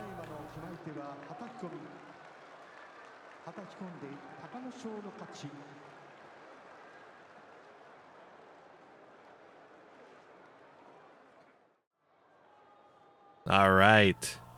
Oho versus Koto Shoho. They're going to battle for who gets to have Oho in their name. I'm kidding. That's not how it works. Both the same height, very tall men, 192 centimeters. Yeah, no, you can see the disappointment on his face from how he fucked that one up. Same age, same height, different weight. Oho's got the slight edge there, but Koto Shoho is the Sekewake. So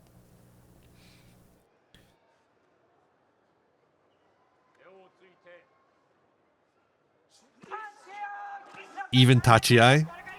Strong from both men. Good pushing thrusting going on. Oh, tries to do a slap down, does not work. Koto Shoho pushed to the edge again.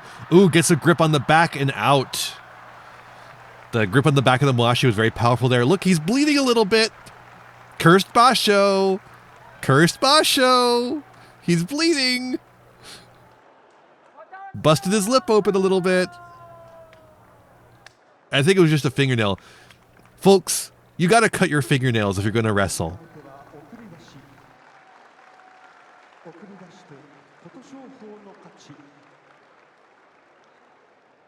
I imagine they do, but it's still, you can have just enough.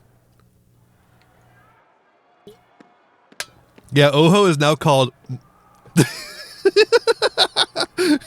He lost the right to Oho. Atami Fuji versus Fujinokawa. One of the biggest men in the upper division versus one of the smallest men in the upper division. Similar age. I wonder if Fujinokawa like skipped a grade or something. That's how he's up in here already. Like unless maybe he just didn't go to university. Strong Tachiai from Fujinokawa, which seemed like a mistake against Atami Fuji, who now just has a fucking incredible grip on him and pushes him out and down. Oof. That looked painful. Atami Fuji did not stay around to help him up. Fujinokawa down to 3-2 now. Atami Fuji gets a win, 2-3.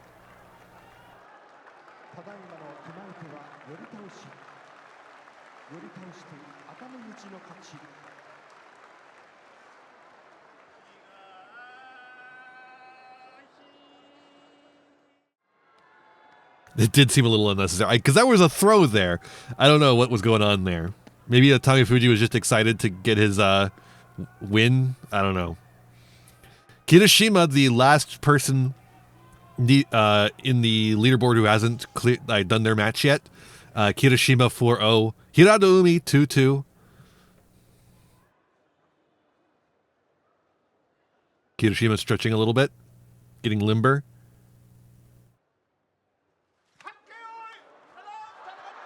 Kirishima staying low. Whoa, wow. Wild sumo there. He stayed low because Hiradoumi has such a smaller man. He doesn't want Hiradoumi getting up in his kitchen. Stays low, keeps Hiradoumi out, gets a good grip on the back, forces him out. Almost loses his balance right there. Like, hopefully we can get a good look at this again. I can't rewind too much, but I want to see this one again. You see right there, he almost loses his balance there, but he keeps the balance by keeping the grip on Hiradaumi until he can force Hiradaumi down. Hiradaumi did a good job too. Yeah, staying in like that with the immense pressure that Kirishima was putting up is nothing to sneeze at. But he was definitely not in control at all during that match. Kirishima gets his money, 5-0.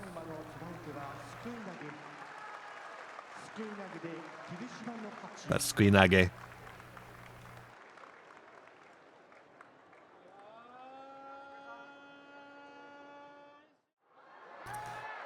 There's Kotozakura versus Ichi Yamamoto, the Green Boys.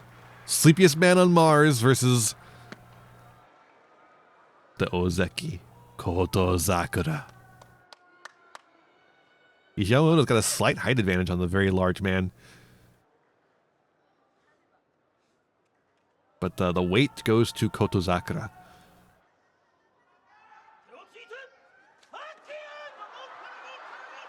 Kotozakura kind of just no-sells Ichi Yamamoto's Tachi-ai. Ichi Yamamoto's doing good pushing thrusting, though. Got Kotozakura on the back foot, and Kotozakura goes out. It felt like Kotozakura had a good advantage there starting off, but Ichi Yamamoto is able to keep the pressure going and reverse it. Glad to see a lot of people not masking. It's a lot more common in Japan than it is here, especially for old people, because they can't afford to get sick because they'll die.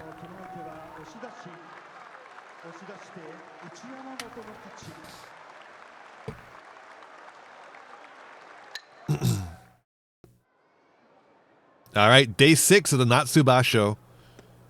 Ignore what it says there. God damn. Leaderboard is Kirishima and Maegashira 13 Koto Eiho. Tobizaru went off the pace, though, at 4-1. Let's see what he does. He's been looking very good in this tournament. One of the best starts he's had in his career, or in a long time at least. And he just pivots and slaps Wakanosho down.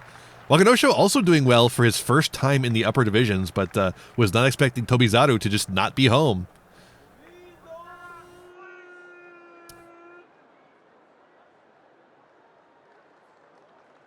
Tobizaru gets his money. He is 5-1.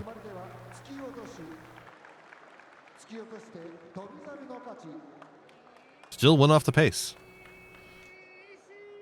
Assuming everyone wins. Otherwise, he's in the leaderboard again. Ura did not have a lot of salt there to throw. Versus Koto Eiho. Ura's been having a pretty good tournament as well. Two of the athletic guys have been having a really nice time of it. Koto Eiho, of course, though, having a really good tournament at 5-0. Yeah, there's a reason they call Tobizaru the flying monkey. He's got speed and agility for days. Ura comes in trying to grab the arm a little bit, stop it from getting the Moashi, but get a grip on the Moashi himself. And he throws Koto Eiho out. But he gets out himself as well, helping his fellow wrestler after he landed right on him there. I did not see who the Goombay pointed to. Looks to be Ura. Seems the win goes to Ura, no Mono-e. Let's get a good look at that ourselves then. Yeah, you can see there. So they go in. Ura's got the grip there, and then he gets the Moashi grip. He's got the hand on the head. He throws him out. He's like overturned and thrown out before Ura actually hits the clay. So it is a win for Ura. He's going to get that money. 3 wrestlers down from 1 throw. One of the most powerful throws Ura's done in his career, I'm sure. And that means Koto Eiho is out of the leaderboard, leaving Kirishima the sole leader once again, just like last tournament. Can anyone stop Kirishima?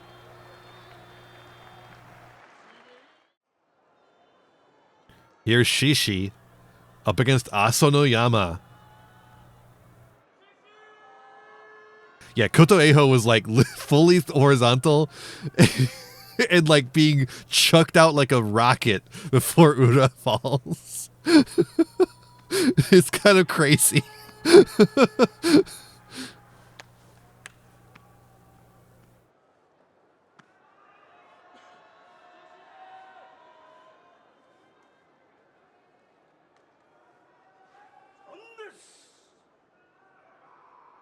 All right. Two quite large men, tall and heavy. Pretty even on those stats. I like having the stats up the whole time. It's really nice. I like my overlay. I don't like how much time it took, but I like it. False start. There's so many false starts. When they're not edited out, you notice just how many of them there are.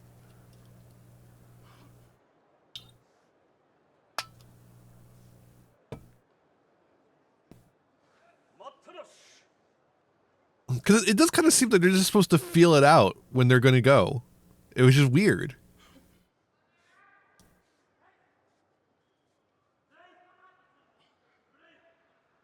Shishi kind of reminds me of Baba Yaga's hut.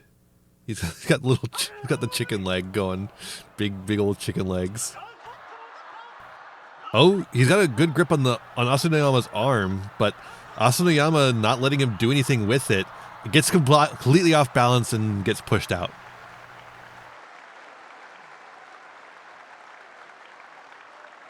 Asanoyama, good control there. Not letting Shishi's grip of anything really phase him at all. Just takes control himself and gets Shishi off balance to push him out. That's 4-2 for Asanoyama.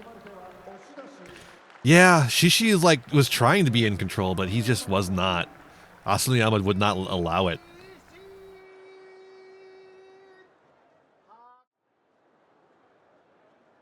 Oshoma, we haven't seen yet, versus Fuji Seiyun. Oshoma having an okay tournament, 3-2 currently. Oshoma has a particularly bad picture for his NHK performances, so I'm glad we don't have to see that. He looks like a blobfish in it. It's really bad. I can't believe they took such a bad picture of him. He does not look like a blobfish in normal life. Look at him. He looks fine. False start. Again. What is with the false starts?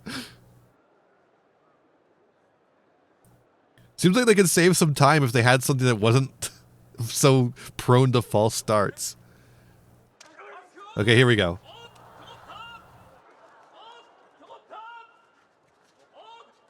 Okay. We're trying to get grips, but we're like trying to not let our opponent get grips. So we're just kind of, we're not doing pushing thrusting exactly, but we are just kind of like doing arm stuff. A good pull of the arm there. Got Fuji Seiyun in a terrible position. Wow. You do not want to be in a position like that in a sumo match. Holy shit. That was an incredible position that Oshoma managed to put him in. Put Fuji Seiyun in. Hey, once you're like that, it's over. Oshoma gonna get the prize money for that one for sure. Deserved. Well deserved. That arm pull was really decisive. Allowed him to put him in that position like that. So yeah, Fuji Seiyun really just giving up at that point and being like, hey, I'll go out, but please don't throw me out. don't injure me, please. Wakamoto Haru versus Ichi Yamamoto, the sleepiest man on Mars.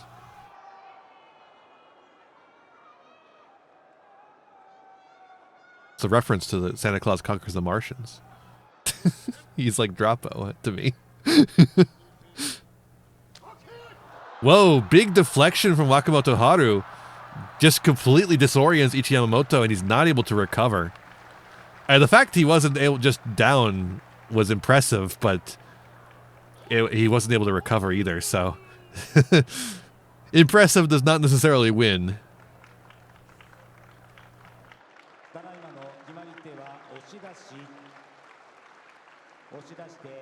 Oshidashi.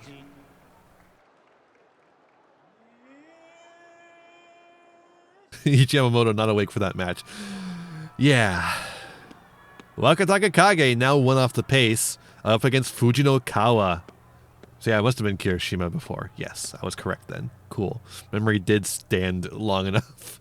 But not quite, but close enough to long enough. I like that goth girl right there. She's that little dress there. That's really cool. I like that dress. It's a good outfit.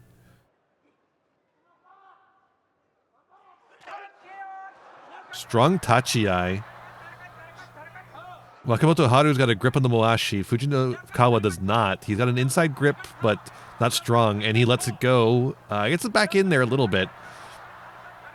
He's mostly kind of holding on to one arm of Wakatakakage. I think he got a grip on the Moashi there. No, he's just kind of holding on to the one arm, and Wakatakakage, sorry, escorts him out. There's a lot of Wakataka guys. There's like a lot of Wakataka guys.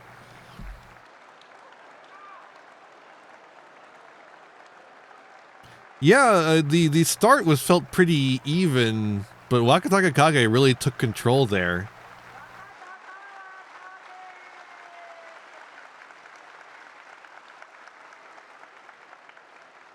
All right, 5-1 for Wakatakakage. Still one off the pace.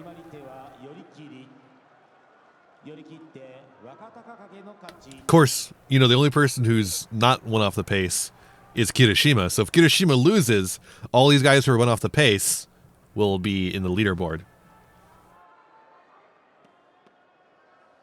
All right, Atami Fuji and Go no Yama. Go no Yama's usual style seems particularly ill-suited for Atami Fuji. Yeah, it's a little chroma leak transition for when it changes the score.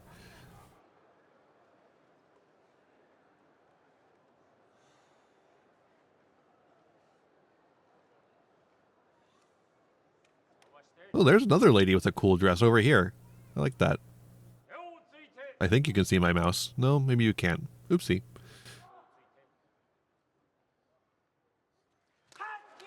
Atami Fuji slow Tachi-ai, but that's not entirely unusual. And Go no Yama just does his usual style of sumo, and it works.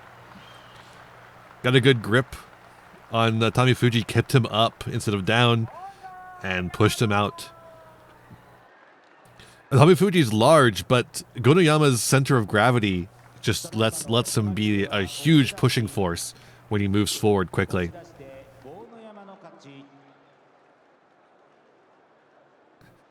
Not prepared for someone to be able to just push him. Exactly, yeah. Like, if you get the better of Atami Fuji, he really kind of just folds. For the most part. It's just hard to get at the better of him, right? That's the trick. Daisho versus Koto Shoho. Prepare for some pushing thrusting this one.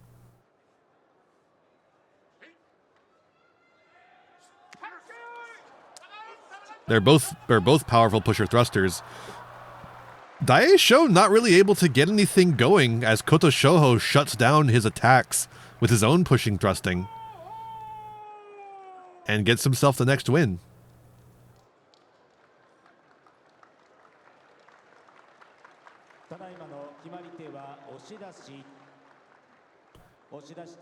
Good work from Koto Shoho. Not so good from Daisho. Not a good showing. Some weak sumo. Here's Koto Zakura versus Hirado Umi. Do the move. Wah. Cheers go through the stadium.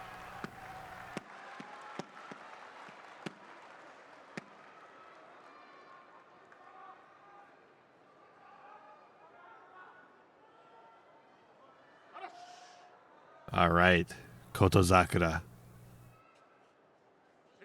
I feel like if Koto Zakura were in like a wrestling unit that had like heels, he would be a heel. Got a good grip on the back there, while Hiroumi has grips on the Muashi as well, but on the outside grip. But it's still enough. He's got an inside grip on the other side, it looks like, maybe? Or does it... It is inside on the other side. Not enough to put Koto Zakura over the edge, though. And then there he goes. Good effort from Kotozakura to not go over the edge, but the second time, he couldn't resist it.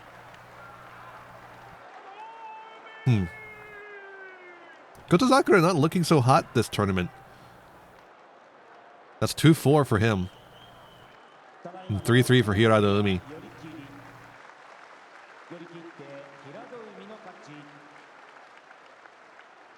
Kotozakura not looking too happy. You see, it looks a little in pain, in fact.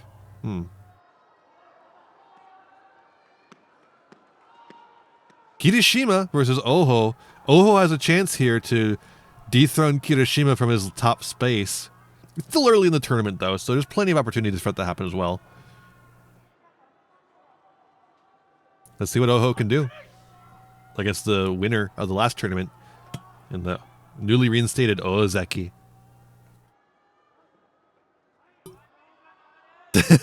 That's true. That's true. Trans artist of the day.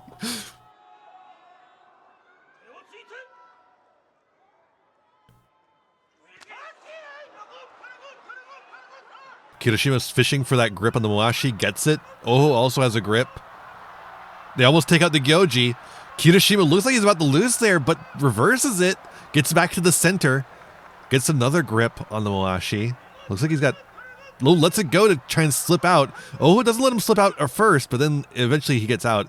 Moashi's a little loose now, but that upper grip might actually prove to be an advantage depending on how he uses it.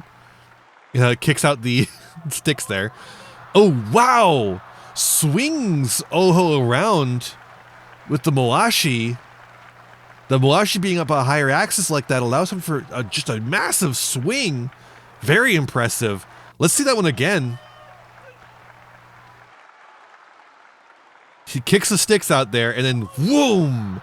Like he's fucking a magician pulling the tablecloth off of a table with everything on top of it. Incredible pull.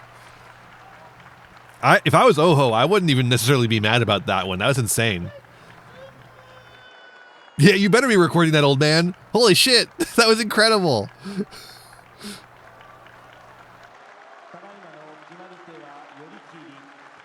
Walks away like it's no big deal. Fuck, dude, that was awesome. Everyone's leaving now because it's the last match of the day. And Kirishima's walking away looking pretty happy. All right, Natsubasho Day 7. Day 7. Fuji Ryoga versus Roga. Here's our leaderboard. It's Ozeki Kirishima. By the way, these letters are going to get really squished as we get more and more people on here. At 6-0, we have Ozeki Kirishima. At 5-1, just trailing just behind, Komosubi Wakataka Kage. Magashira 4, Go no Yama. Magashira 13, Koto Eho. Magashira 15, Tobizaru. And Magashira 17, Fuji Ryoga. Fuji Ryoga in his second tournament here up in the top leaderboard at 5-1 up against Roga. Let's see what he can do. Also, we didn't get to see Asa Koryu in any of these matches. If you remember him from previous streams, he's the small guy. One of the small guys, the one who wears red and does the big flexing. He's got huge muscles. He got injured, and he is going to be out for the rest of the tournament. Cursed Basho! Cursed Basho!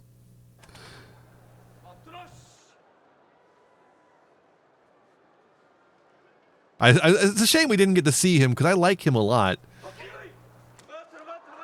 Whoa. Got a grip underhanded on Fuji Roga's Moashi there. Watch that again. Roga gets a grip underhanded there on the Moashi and then stays low and pushes him out. Fuji Roga unable to respond. He tries to do some pushing thrusting, but Roga is just too low for him to do anything.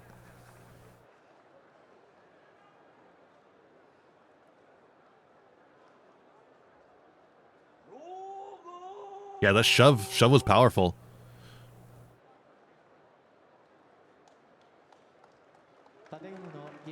That leaves Fuji Roga out of the pack again. Takes him out of the pack. Roga at 4-3 now. Wow, what a pretty outfit that woman has on. You see that? The purple one? That was really pretty. Koto Eho, another one in the pack, up against Wakanosho. in his first upper division tournament. Doing pretty well, 4-2. Not bad for a first one.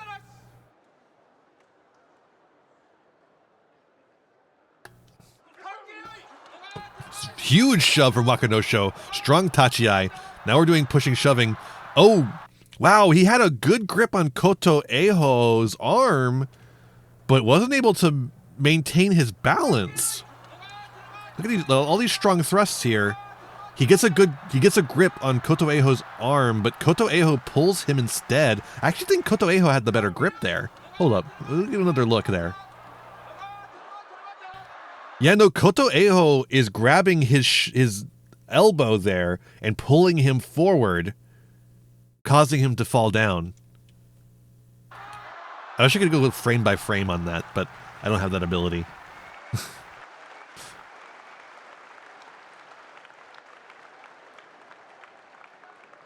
Is that a wound on his head, or is it a bandage from a previous wound? Yeah, he backed up just enough to be able to pull. Good ring sense. 6-1. Maegashira 13, 6-1 on day 7. Pretty good. Nice to see.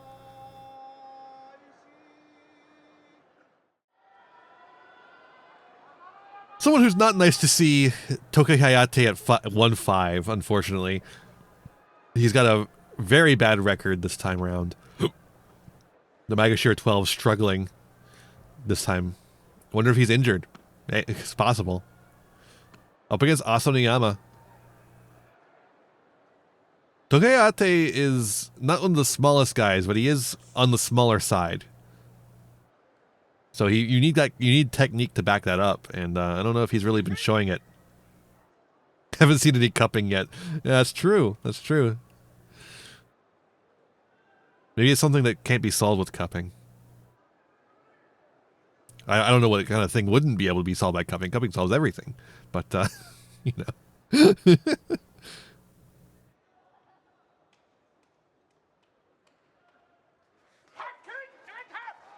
Asaniyama decides he wants that arm, brings it up to try and bring Tokayate up, but he ends up bringing himself up, and Tokayate is able to push him to the edge of the ring and down. Interesting. It felt like what Asaniyama was doing there just kind of backfired on him.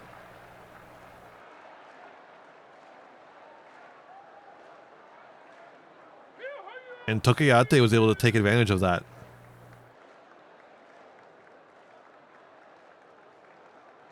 That's 2 wins for Tokayate. But yeah, we have seen cupping on Nishiki Fuji early on. Nishiki Fuji always has like 10 million cupping marks on him. Well, yeah, of course that's true, Fair Lord, but it does solve everything. Yoshino Fuji up against Gonoyama.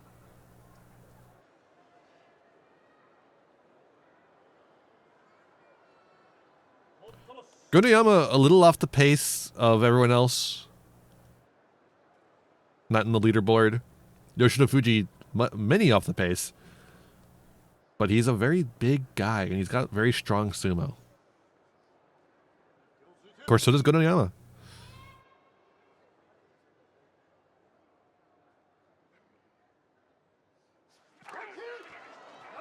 Strong start from Gonoyama. Oh, but Yoshino Fuji's turning it around. Oh, he has to retreat a little bit there. And, oh, wow.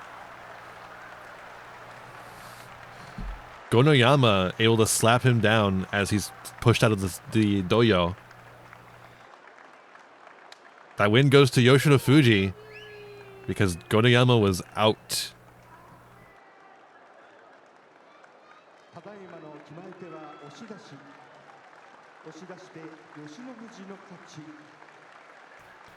It was a close one, though. Gonoyama was that close.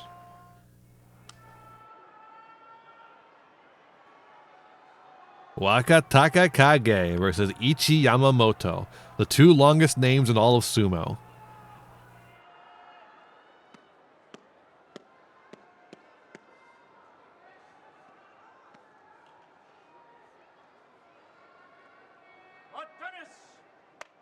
Ichi Yamamoto's got a weight advantage. But Wakataka Kage, sorry, has a not sleepy advantage, I would say, probably.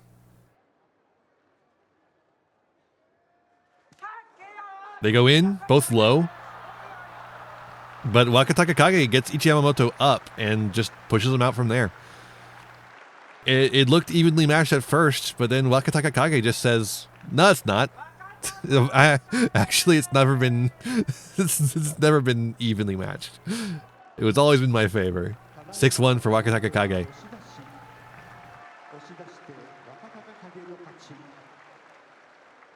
He also has the fun name to say advantage. That's true. Although Ichi Yamamoto is pretty good too. The long names are fun.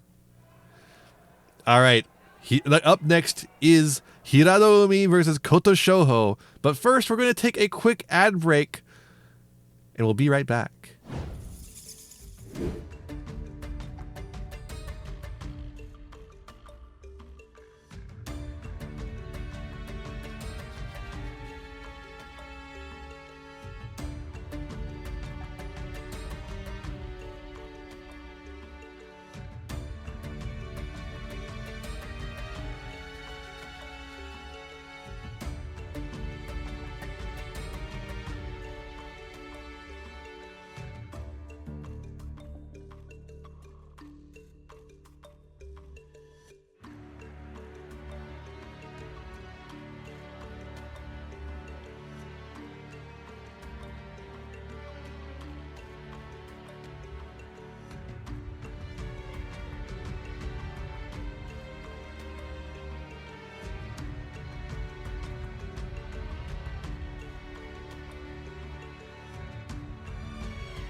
All right, we're back. Hiradoumi versus Koto Shouho. The Sekewake. Up against the Maegashira 3. Let's see what happens.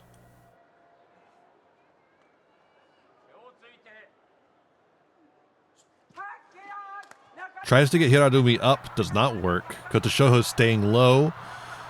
Almost gets pushed off balance by the pull that Hiradumi does, but not enough off balance to fall down. And the pull causes Hiradumi to also be off balance, and Kotoshoho just does a quick flick of his hands to make Hiradumi fly backwards. Powerful stuff from Kotoshoho.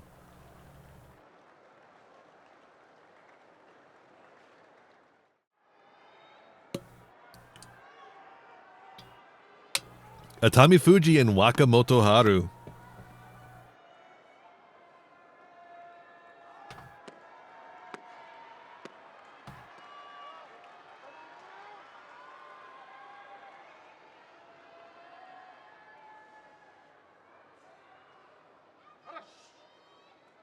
It seems like that many syllables is the max they'll let you have. 6? Yeah, 6 syllables is the max they'll let you have, it seems like.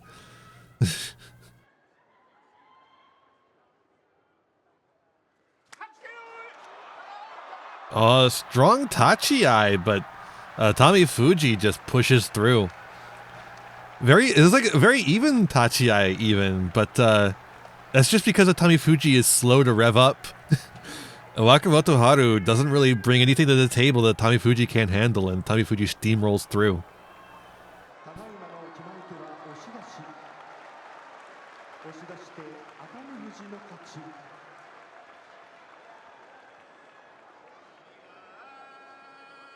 Same height, but very different weight. Kirishima, the Daisho. Kirishima currently 6-0, the leader of the tournament. Which, after considering he won last tournament, is not necessarily a surprise, but it does bode ill for everyone else in the tournament who's looking to get a win here. And get their own hands on the Emperor's Cup. Let's see if Daisho can shake him from his pedestal.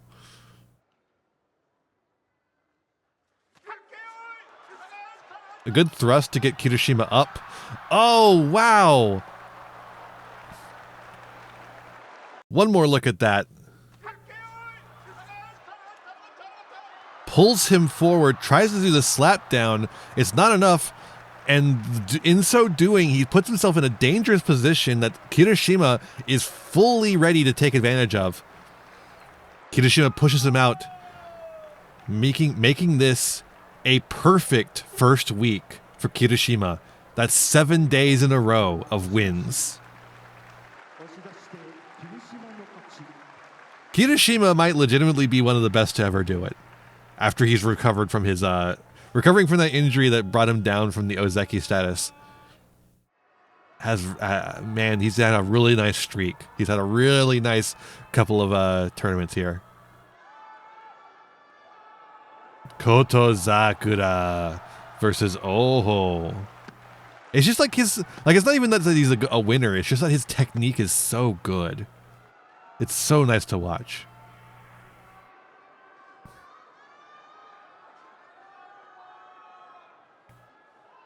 Oho, a bit of a tall boy. Has Kotozakura on weight as well.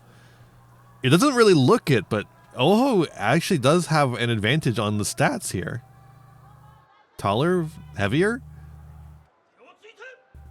younger, and he's using that advantage. Look at that, pushing Kotozakura back. Kotozakura tries to get a grip. Oh, wow. Kotozakura, why would you do that? Look at that. Oho just like completely dominating right here. Pushes Kotozakura to the back here. Kotozakura is about to step out, but he grabs Oho and throws him down. But he's like, there's no way Oho hits the ground before Kotozakura does. That felt mean-spirited. He doesn't look happy either. That's a win for Oho. Kotozakura is going to leave mad. Oho's going to leave with more money than he had before. Kotozakura leaving. He's not happy. Is he limping? Day 8. Here's Koto Eho in the runner-up pack. Fujiroga in the runner-up to the runner-ups. Yeah, Kotozakura not having a good time this tournament, I feel like. I wonder if there's a reason for that. So here's the leaderboard going into day 8. We've got Ozeki Kirishima at 7-0. We've got Wakataka Kage, Koto Eho, and Tobizaru. Tobizaru having a great tournament at 6-1. And here's Koto Eho. Let's see what Koto Eho can do. Can Koto Eho keep up this pace? Or will Fujiroga take him down to his level? It looks like Fujiroga will take him down to his level. Fujiroga staying low, preventing Koto Eho from getting anything going on his Moashi or any of his pushing thrusting technique. Very solid win for Fujiroga, bringing Koto Eho down to 6-2 and bringing himself up to 6-2 as well.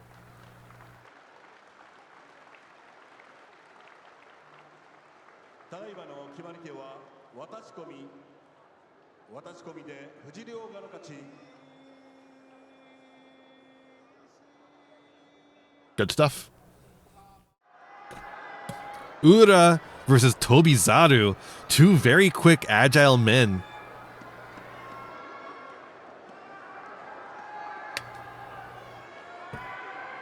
This should be an exciting bout here. Look at their stats. Very similar. There's a yellow man back there. Did he just get off shift? Oh my god, I think that's like a sushi restaurant outfit. I think he just got off shift at the sushi restaurant and came over. That's awesome.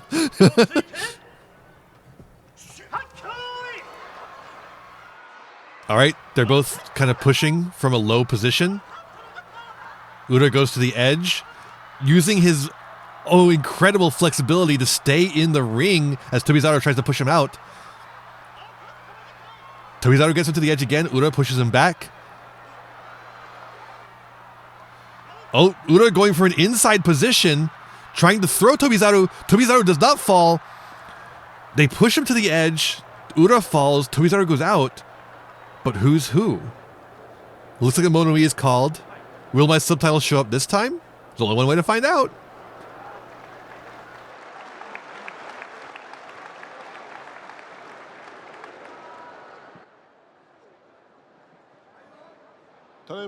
They did! The Gyoji's decision was given to Tobizaru, but a Monoi was called. We discussed whether Tobizaru's foot went out over the ring at the same time that Ura's instep turned over and touched the clay. After review, we have decided that both occurred at the same time, so we'll have a rematch. Alright. Rematch time. Ura versus Tobizaru, part 2. You get double the sumo. You paid for one sumo, but you get 2. These two never surrender in awful positions. It's really good to watch. Yeah, it is. They're so fun. These like athletic, like really acrobatic guys are really fun to watch. I like that there's so many different styles of sumo. That's one of the best things about sumo. You get a lot of different styles in here, despite it all being in a similar thing going on. You get to see them do their I don't remember the name of that. Their little leg stretches. There's a specific name for it. I don't remember what it's called. Koto Eho is really good at them, by the way. He's like one of the best I've ever seen.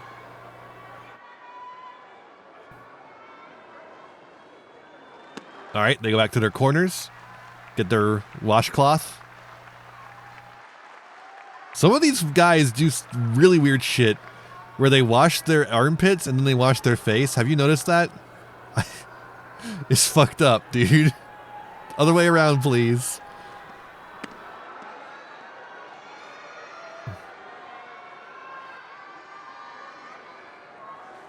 Neither of these two did though. They're both clean boys.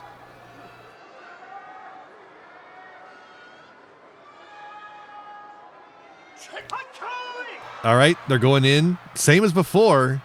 Will they have the energy to keep this up this time though? After already doing one match. Oh, Tobizaru pushes Ura out. Tobizaru gets an advantage there and just shoves Ura out. Ura unable to do his usual stay in the ring techniques. They stayed very low, yeah. Neither one of them wanting to let the other get them up right. That brings Ura to 5-3 and Tobizaru to 7-1, staying in the leaderboard. Tobizaru having a great time. He's one off of Kachikoshi.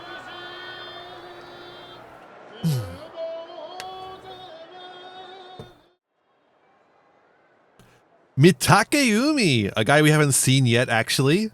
We're on day 8. We haven't seen this guy yet. Pretty cool. I like this new style. We just get to see guys pop up out of nowhere. But Mitakeumi is at 3-4. He's having an okay tournament, I guess. Hakuno Fuji at 5-2. We've seen a lot of Hakuno Fuji. Look at their stats. Almost identical. Takayumi's got a centimeter of advantage, if you can call it that. But Hakuno Fuji's a Magashira at 10. So, and he's got a better win record. So, you know, he might just have better skill. We'll see. Right here. Hakuno Fuji might have a better win record, but he's having trouble doing anything at all to Mitakeumi. He's got the grip on the Moashi, but so does Mitakeumi. And Mitakeumi's got an inside grip on the Moashi, while Hakuno Fuji has an outside grip. And Mitakeumi uses that grip to throw him down. Look at the splits he just did. Did you see that? These guys are so fucking athletic. They have way better stretching ability than I do.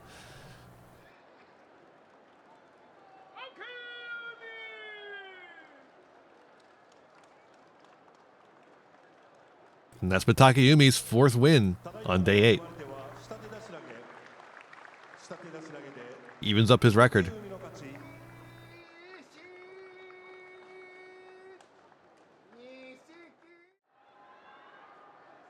Fujinokawa versus Yoshino Fuji. Once again, fighting for the right to have Fuji in their name. No, if they did that, it would be Fuji fights all the fucking time. Takayumi doesn't really have a fighting style, more just wins or he doesn't. It feels that way, right? He just kind of does shit.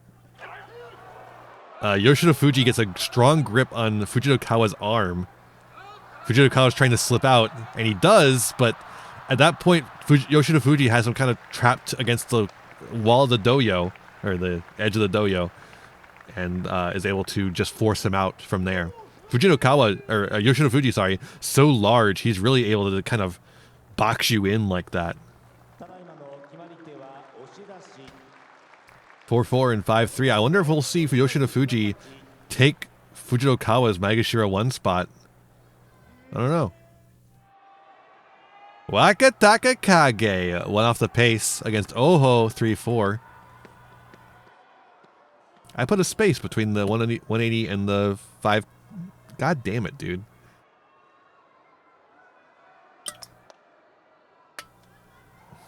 Cursed basho.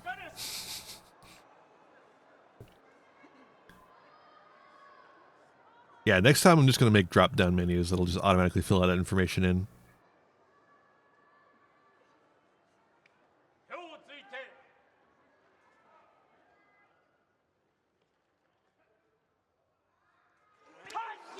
Wakataka Kage got an inside position. Got the grip on the Moashi while his opponent does not have a grip on the Moashi. Moves him around.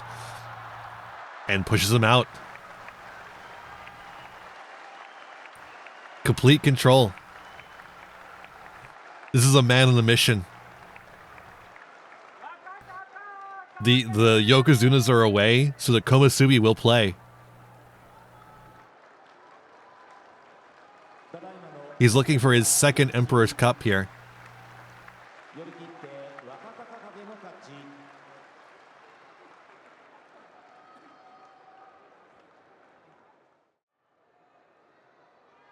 And Kotozakura is looking to not be in trouble the next tournament. At 2-5 currently. Daisho at 2-5. Neither one of them having a great tournament.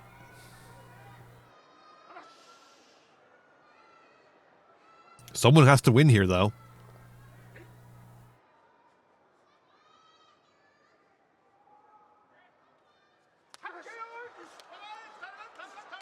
Pivot from Daisho. And Kotozakura's out. They do a pushing thrusting battle, but Kotozakura can't keep up with Daisho.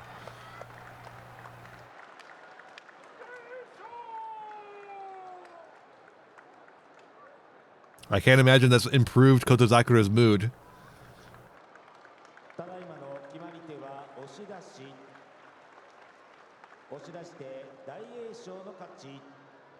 It doesn't seem to have.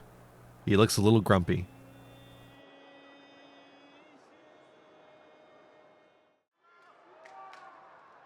And here's Kirishima, 7-0. Will he Kachi Koshi before getting a loss? Does Kotozakura have an injury? He's usually more forceful than that. I wonder if he does. I wonder if he has an injury and has had one the entire time and has been not doing anything about it because of the way the sumo rules work.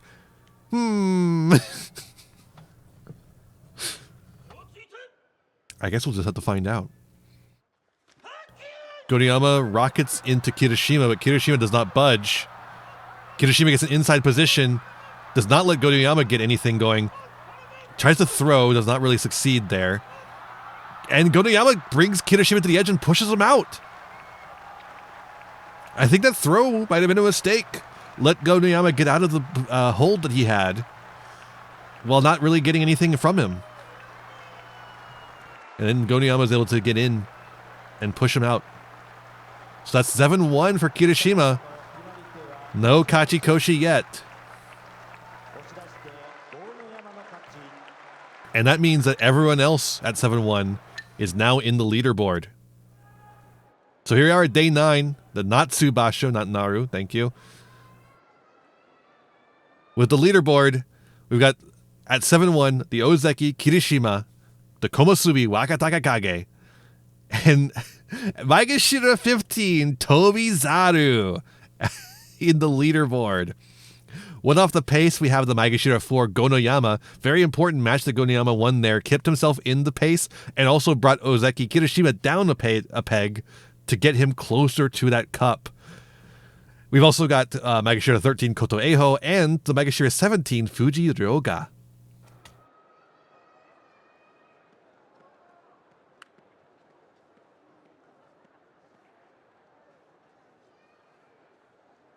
Even stats here, Matakayumi and Fuji Ryoga, but Fuji Ryoga's win streak, record rather, has Matakayumi's record beat for sure. The Yokozuna's gone, let the Magashiras have the spotlight. It really feels like that.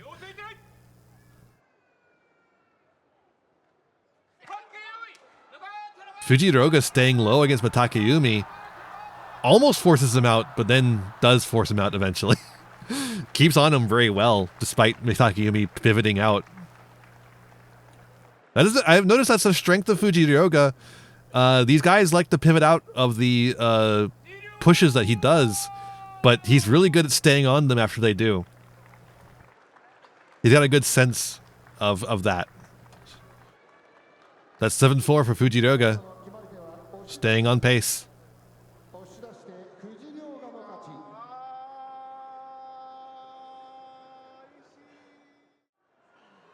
Wait, I don't think that score was right. Anyways.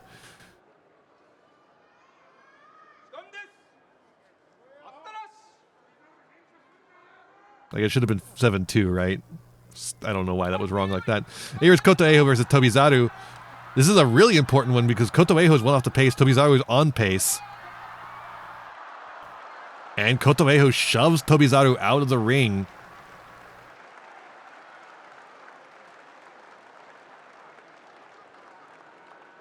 So that means Koto Eiho gets to stay one off the pace, and Tobizaru is brought down to his level. One person knocked out. 2 more to go.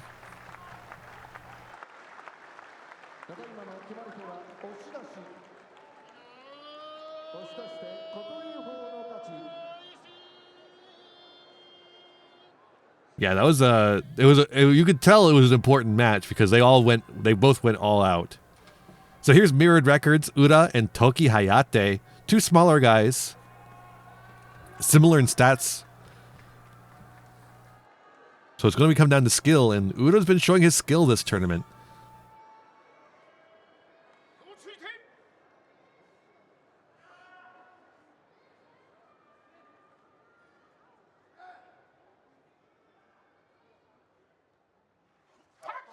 Tokeyate comes high while Ura goes low, of course. Ura trying to get a grip on the Moashi, but can't quite find it.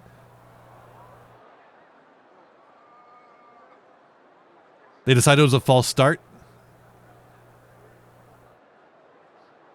I think it was Tokeyate that went false start there. I thought it might have been one at first, but I wasn't sure because I'd let it keep going. Yeah, I think that hop there was the false start. All right, no false start this time. Ura coming in low. Tokeyate coming in lower than before. Wow. Ura, that arm pull there gets him in that same position of certain doom where he's just got complete access to Tokeyate's back and Tokeyate can't sprint around. So he just escorts him out of the dojo.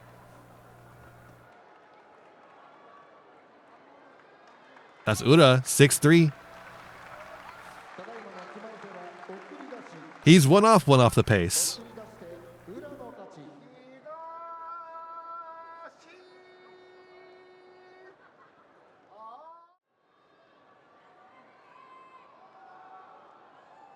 He was looking at finding that position for a little bit there, and I think he realized, like, oh no, I'm done for. We got Yoshino Fuji versus Oho.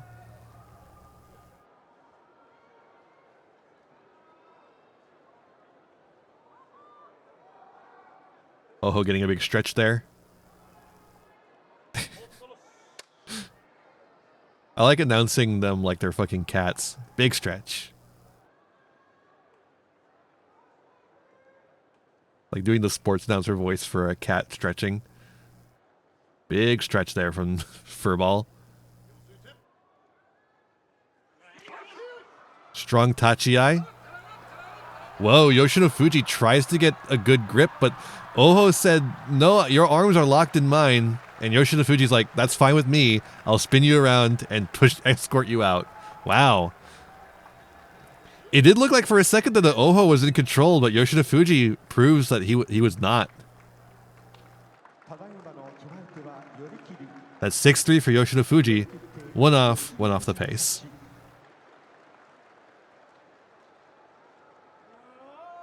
Yeah, I think that might have been what it was, that the grip started to hurt him as he was doing it, and so he had to stop. All right, we got a Komosubi versus Sekawake. Wakataka Kage versus Koto Shoho.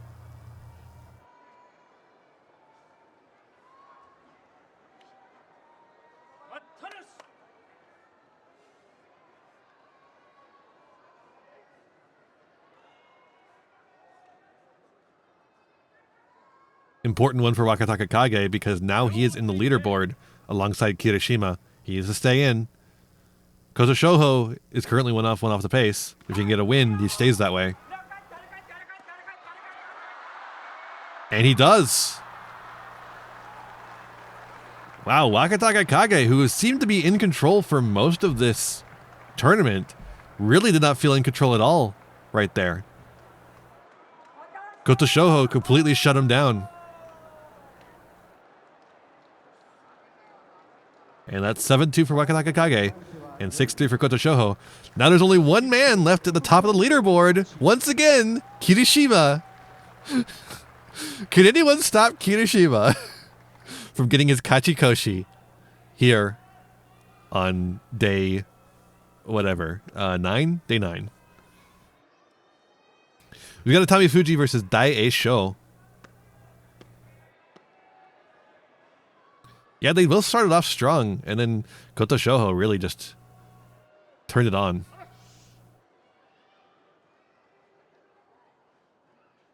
I'm interested to see how this one will go because both of these men can be really fiery, but once you get them in a weak position, it's over. Tommy Fuji is starting off strong there, really just absorbing Daisho's thrusts. Oh, Daisho trying to use his agility over Tommy Fuji, but Tommy Fuji stays on him this time and pushes him out.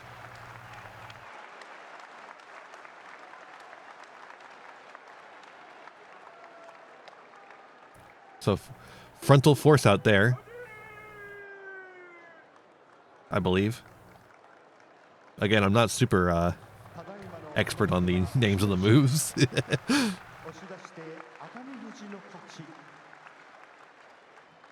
Yeah, so like with Daisho, his style is so dependent upon his powerful arm blast. If the powerful arm blast don't do anything, then like he's kind of stuck. Here's Kirishima versus Wakamoto Haru. Wakamoto Haru having a terrible tournament for a Magoshira 5, 2-6.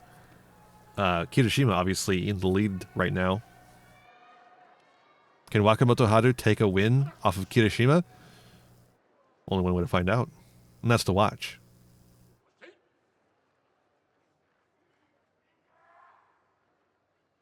Kirishima says, let me stretch a little bit more first. There we go.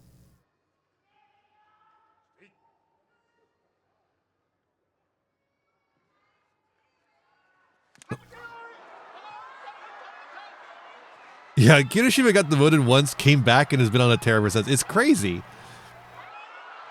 Oh, wow. Whoa! Jesus Christ. Blow to the head there for Kirishima. Having trouble. He's not having trouble getting up. He's just taking his time. It's a blow to the head. I wonder if there might be a concussion? Potentially? Blood is definitely out. The tournament guy there is asking if he's okay. Everyone clap. Can we get another look at that real quick? Not the injury. I want to see the match. So yeah, they go off. Wakamoto Haru really stuck on getting Kirishima's arm here, trying to use it as leverage to get him up so he can push him out. Kirishima's trying to stay low with the grip he has on around Wakamoto Haru's body. And then Wakamoto Haru, at the edge of the doyo, goes for a throw, but he ends up landing before Kirishima does. Kirishima gets thrown into the crowd. We don't have this angle, but the NHK had an angle of this where it shows that Kirishima hit his head on the doyo, on specifically one of the rope parts of it where it's made of that rice bale, which is why it scratches his forehead open.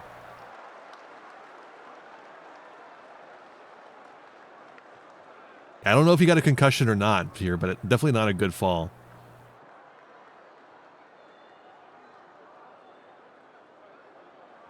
That part really worries me. That part right there where he's about to get up and then he goes back down again, that really concerns me.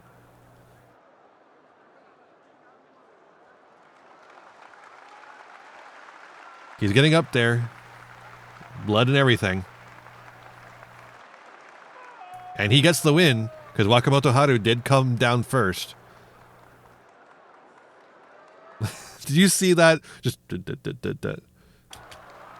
not have the patience to do the whole thing completely.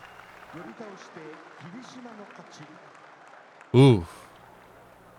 Having trouble.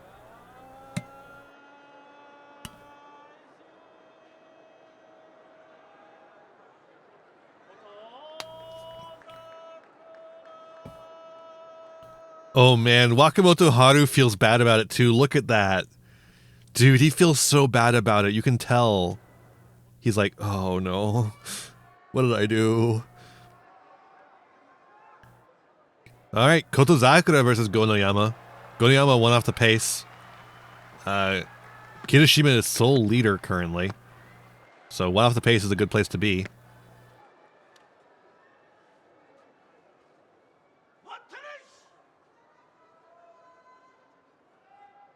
Gonoyama getting a running start there. No, I'm kidding.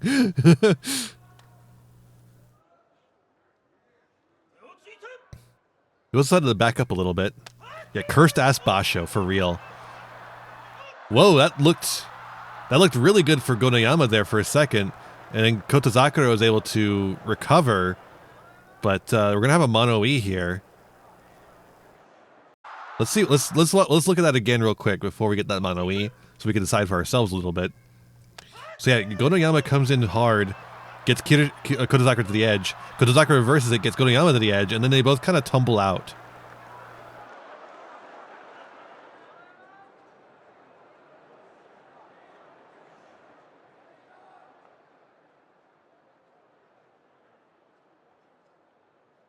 So let's see what the judges have to say.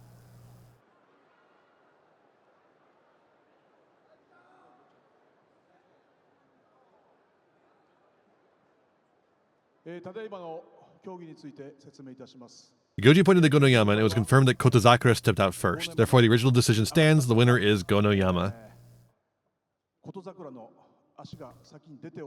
If they would decide that they both lose, then they would go just a rematch. They would do a rematch.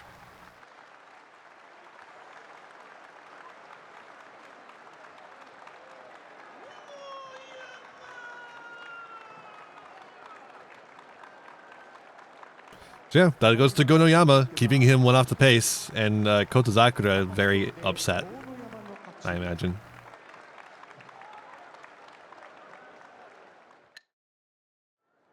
All right, here we are at day 10.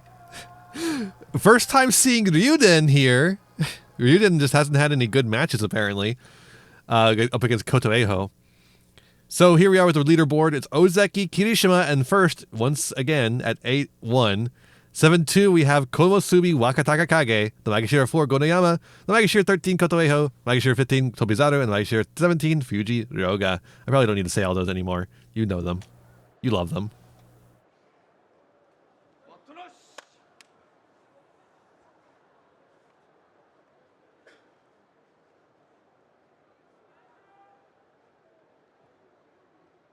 Ryuden not having a great tournament.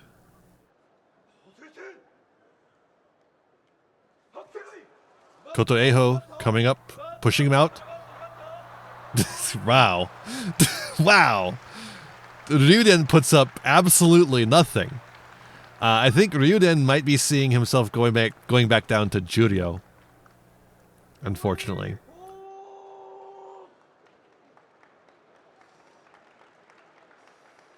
Kotoeho goes up to 8-2. That's a Kachikoshi for Kotoeho. Also, I forgot to mention Kachikoshi for Kirishima last time, despite his concussion. I now know why Ryuden hasn't been shown until now. He's not having a good time, no. Toki Hayate keeps getting matched with people who are interesting, though. Which is why we keep seeing him. So, Fuji Ryoga versus Toki Hayate.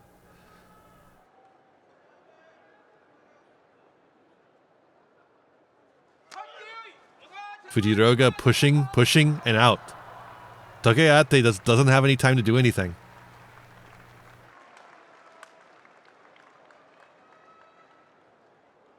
He seemed just kind of confused at how Fujiroga was able to push him out.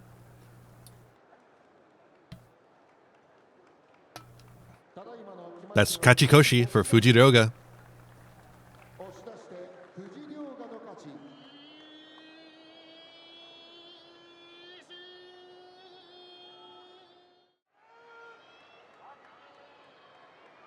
Here's Abi versus Tobizaru. Tobizaru also looking for Kochikashi. Kochi. What the fuck? Kochikashi. Ugh. I'm getting tongue twisted now. My brain's all getting mixed up. So much sumo. We've done 2 hours of sumo so far.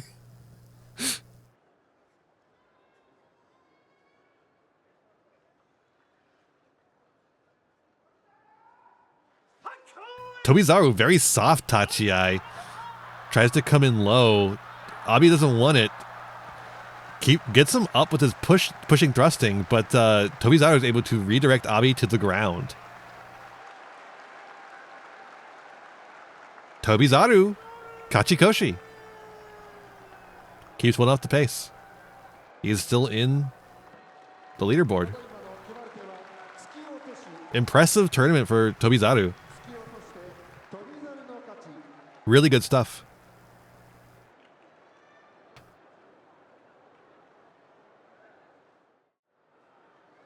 Shoma versus Ura. Exactly, yeah, for sure. Although seemingly Abi is not able to unleash his full force, I think his back is still hurting him.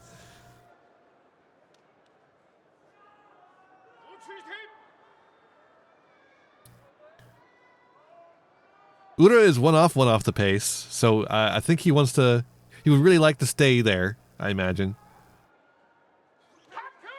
Oshoma goes low to battle Ura's going down low. Almost gets a push down there, but Ura stays balanced. Ura gets a grip on the back.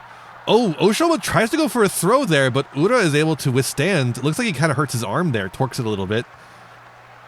But Oshoma is not able to get the throw, and Ura's able to push him out before he can manage anything.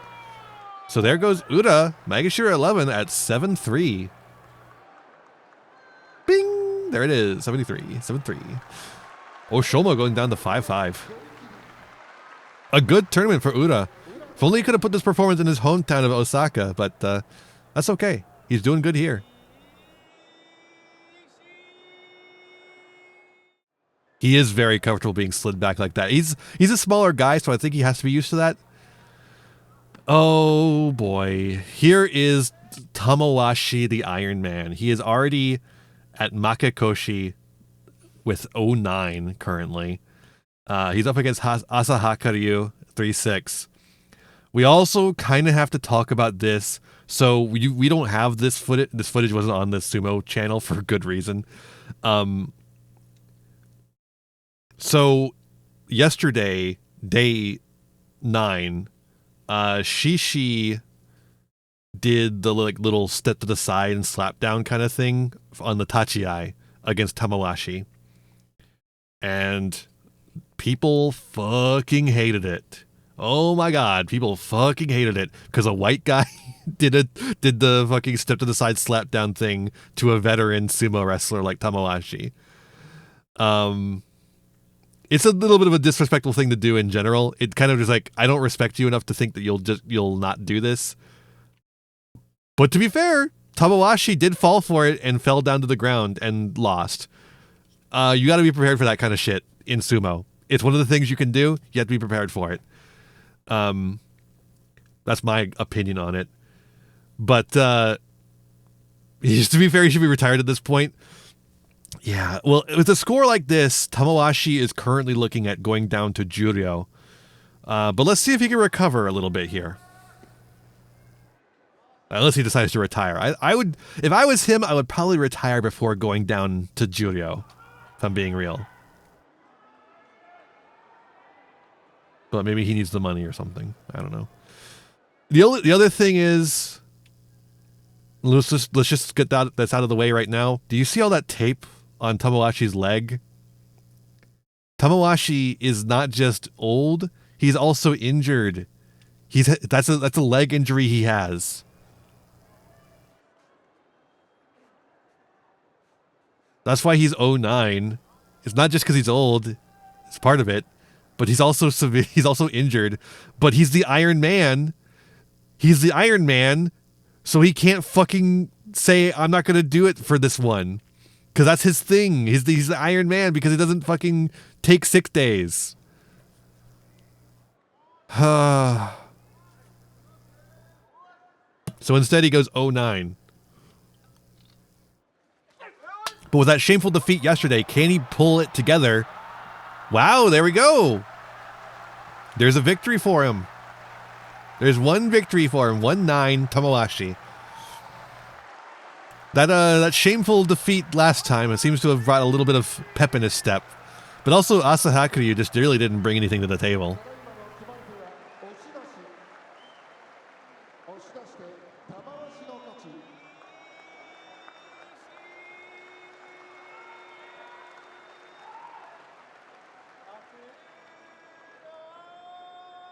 I bet that feels good, though. But that feels good to finally have a win here. All right, Fuji Seiyun versus Asanoyama. Asanoyama's got advantage on height and weight. But Fuji Seiyun has been looking strong.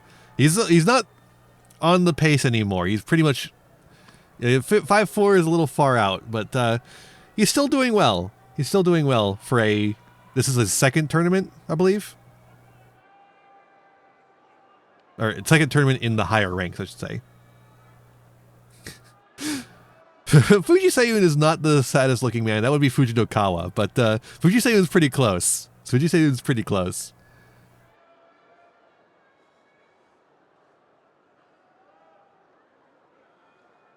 Well, actually, the saddest looking guy is that one guy from the first tournament who got a Makikoshi so bad we've never seen him again. If you watch the NHK broadcast, he does show up again as a yugioh man because he's back in Yugioh League. Man, that's the saddest looking man I've ever seen in my life. I don't remember his name, but he's so sad. He went 0-9, just like Samawashi did this tournament. Wow. Asanoyama completely stops Fuji Seiyun from getting anything started.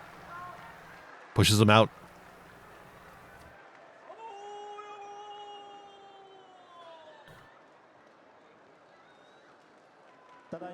7-3 for Asanoyama.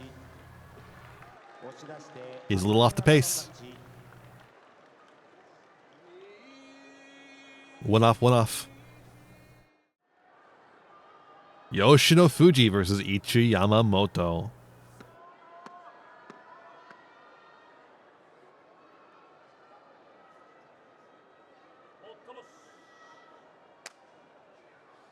Yoshino Fuji is one of the rare sumo wrestlers that has 5 syllables in his name instead of an even number. Strong Tachi-ai. Ichi Yamamoto getting his pushing thrusting going. Yoshino Fuji resisting. Tries to go for a slap down. Ichi Yamamoto stays up though. But he's completely off balance now, and Yoshino Fuji's able to use that to get him out. It didn't immediately work, but it did work well enough. Good performances both from the Maegashira 2 and Maegashira 2.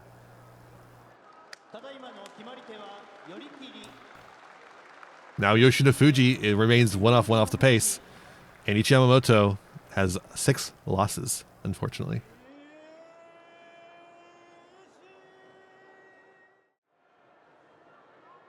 Here's Fujinokawa, one of the saddest men in sports, versus Hirado Umi. Similar height, but Hirado Umi has a big weight advantage, 20 kilograms about.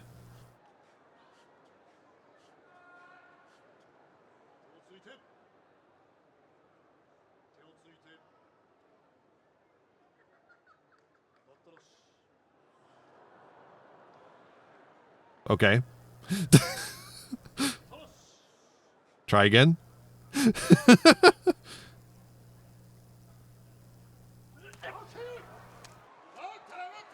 Good thrust from Fujinokawa. Wow, good recovery from Hirado Umi. Oh, and then Fujinokawa gets those last thrusts in that make Hirado Umi just go over. Just go over. Good performances from both men, though. Strong sumo from Fujinokawa, and Hirado Umi did a good job recovering. I mean, almost recovered that last time, too. But just didn't.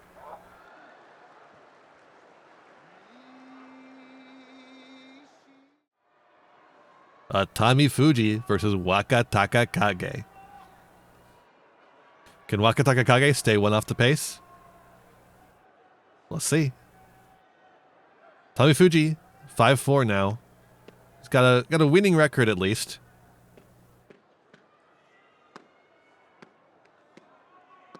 Strong belly slaps from Atami Fuji.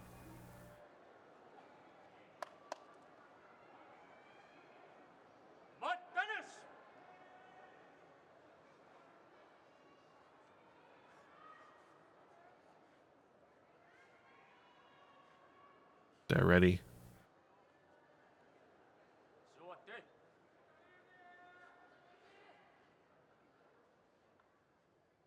Atami Fuji taking his time to get low.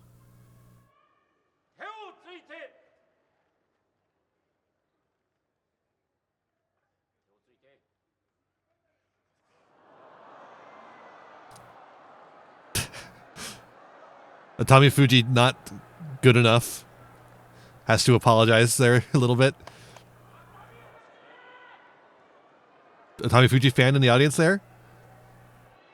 I think the idea is that Atami Fuji was too far away from the mark or something.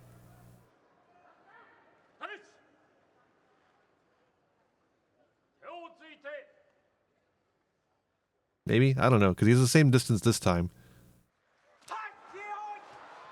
Wakataka Kage goes in hard, but Atami Fuji, again, just doesn't budge.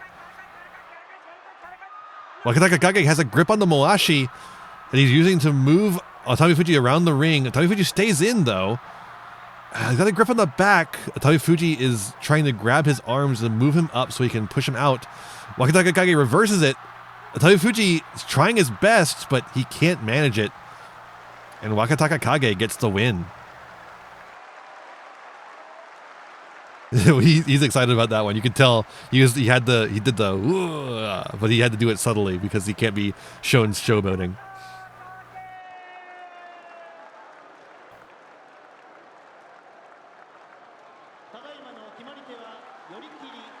There's a win for Wakataka Kage, and that evens up Atami Fuji's record. No more winning record for now.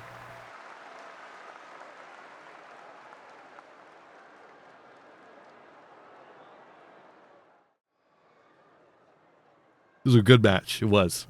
Gonoyama versus Koto Shoho. Gonoyama is one off the pace, but Koto Shoho is one off the pace. So he would really like to knock Gonoyama down to his level.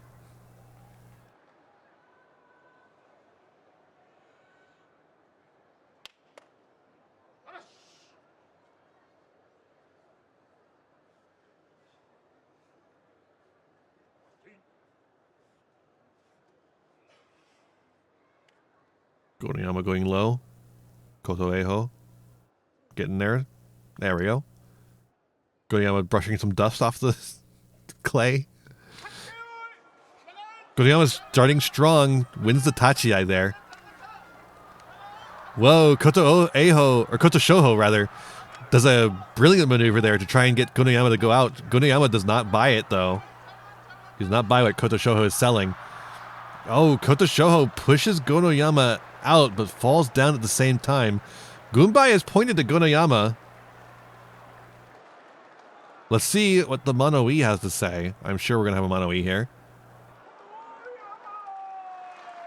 Oh, no. We're just going to give it to Gonoyama.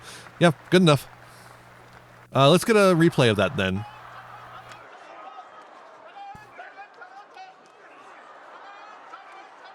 So yeah, we get to hear Koto Shoho. Yeah, he definitely does fall as Gonoyama is dancing on the rice bale. Good at staying away from the slapdowns. Yeah. Yeah, it's his center of gravity, right? He's got a really nice center of gravity for the sport.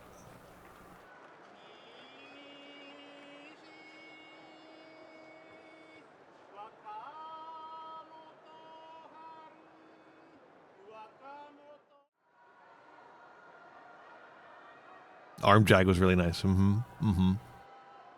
Koto Zakura and Wakamoto Haru both at 2-7. They've both been having a pretty shitty tournament so far.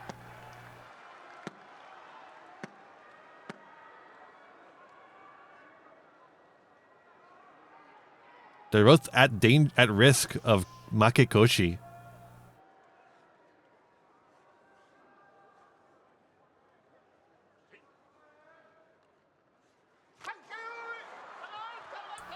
Kotozakura getting a good inside grip. Just lifts him up. Let's see that one again. Let's see that one again. So even Tachiai, Wakamoto Haru lets him get inside though, and Kotozakura literally lifts him up and places him outside the doyo. That's one of my favorite things in all of sumo. I love when they just pick them up.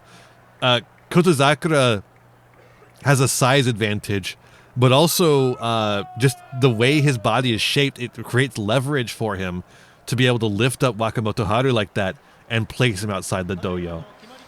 Wakamoto Haru gets a make kochi. Kotozakura manages to stave it off for one more day. Hold on for one more day. And here's Kirishima versus Shodai. Can Shodai bring Kirishima back on pace with everyone else? Or will Kirishima run away with it?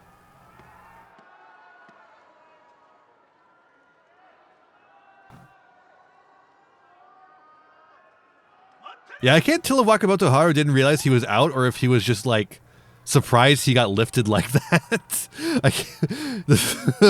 I could see either way. So I'm sure it's shocking to be lifted up in sumo. Kirishima with a bandage on his head now from the injury he sustained last time. Does not look particularly like it's sticking very well. Goes in hard. Immediately the bandage comes off. Tries to go for an inside position, but Shodai kind of lets him slip off of him. And he falls to the ground, bringing him back on pace with everyone else. Shodai going to 4-7 or 4-6. Sorry, no, you don't get a loss and a win there. No, good work from Shodai, not letting Kirishima really get a good grip on him.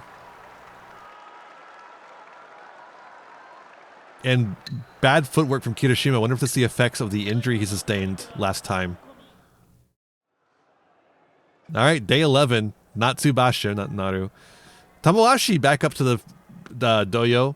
Our leaderboard now is everyone at 8-2. Kirishima, Wakataka Kage, Gonoyama, Kotoehu, Tobizaru, and Fuji Ryoga. It's Tamawashi versus Kinbozan. It's a fairly even matchup as far as what I'm used to them being capable of. I guess Tamawashi's having a bad tournament because of his injury. But their stats are similar. They're usually capable of similar things, in my mind. 6 at 8-2 is crazy. That's a lot of kachikoshis.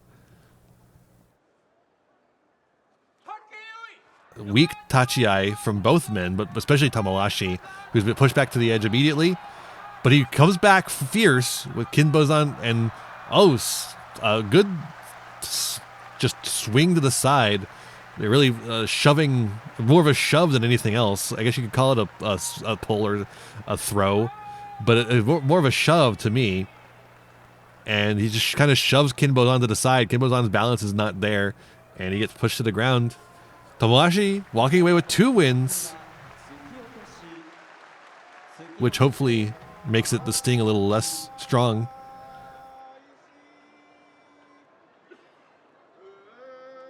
I hope whenever he retires, he has a good retirement. Ura's looking for Kachikoshi against Wakanosho at 6-4. There's some cupping right there. I see some cupping on Wakanosho's back. And like the top of his shoulder. That's very strange. Strange place for a cup.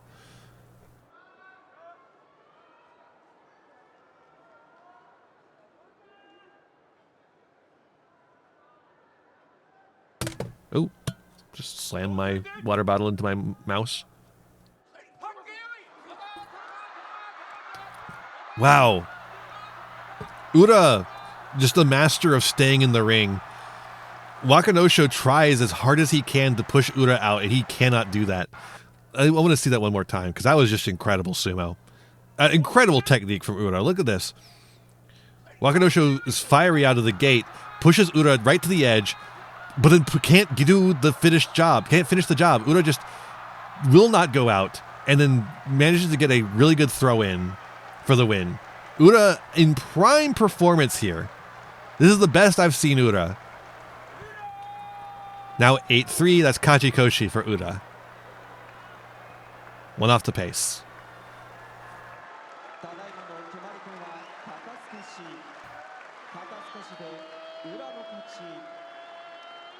Incredible work from Ura. Incredible. He really, really anchored himself to the right place. Yeah, I mean, and just his flexibility, his ability to bend his back like at a 90-degree angle is incredible. Incredible. Like fascinating. It should be researched.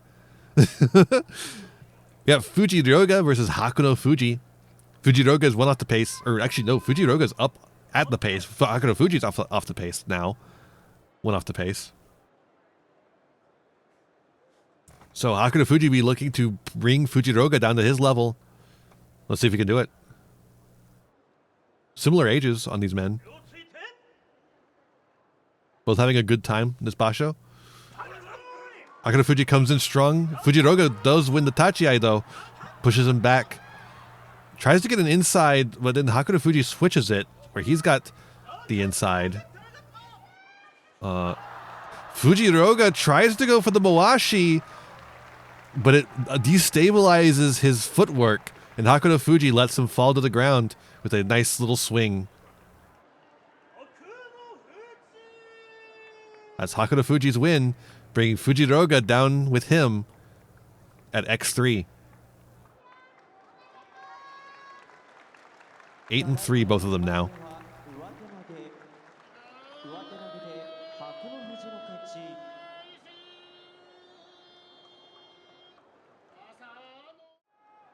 All right. The next match is going to be another nail biter, Asanoyama versus Tobizaru. Asanoyama went off the pace, Tobizaru on pace. But before we get into that, it's time for another ad break. See you all in a second.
The mighty pyramids of Egypt, the stupendous hanging gardens of Babylon, the Colossus of Rhodes, the mammoth lighthouse of Alexandria, the giant tomb of King Mausolus, the towering temple of Diana, the enormous statue of Jupiter, and now, the eighth wonder of the world, King Kong. The most exciting original motion picture event of all time, King Kong. Rated PG, parental guidance suggested.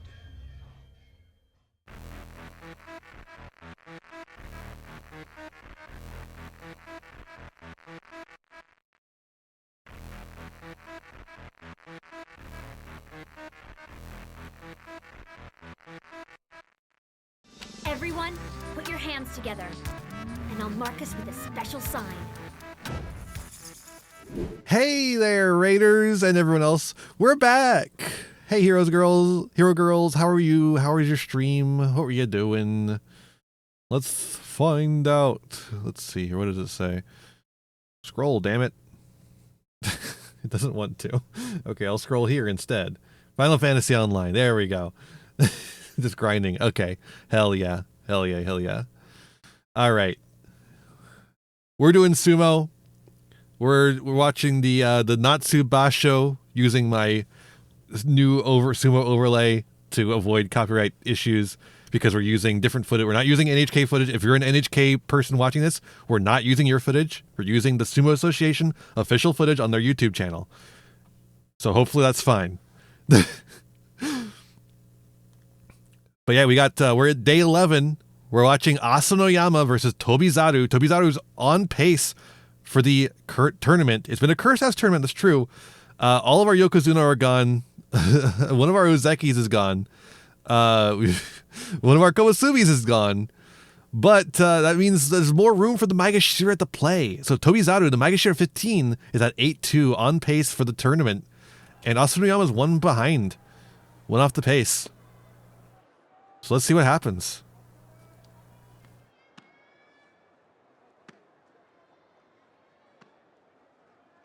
Do you think the salt tastes good? I mean, it is salt. Again, it only tastes so bad, right?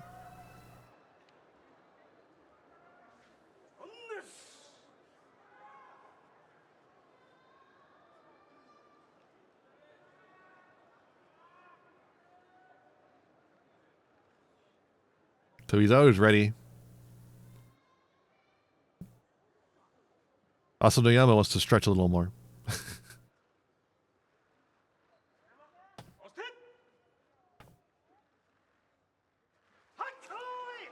All right, Tobizaru gets a inside grip immediately. Asanoyama using his superior size to get Tobizaru. Whoa! Incredible. Incredible throw there right at the end. Letting Tobizaru slip out of certain doom that Asanoyama was bringing him towards. For the win. Incredible. Really fantastic stuff from Tobizaru. 9-2.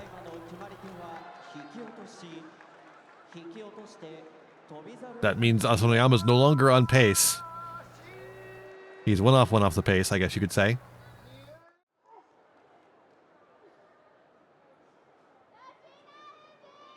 Here's Yoshino Fuji, one off the pace against Hirado Umi.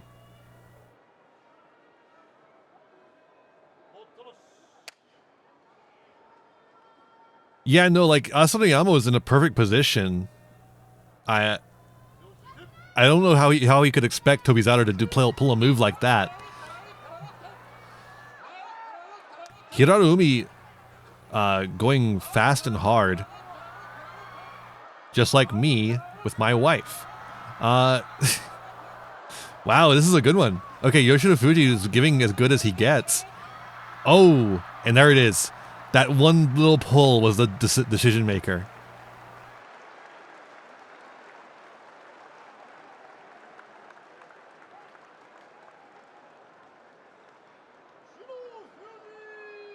Both strong sumo. But that pull was the right direction at the right time to get Hirado Umi off his balance and then drag him along for a throwdown.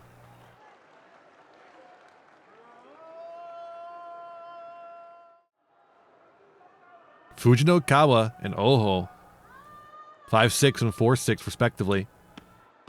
Neither of them doing too well, but none of them doing too poorly either. They both have a shot at Kachikoshi still.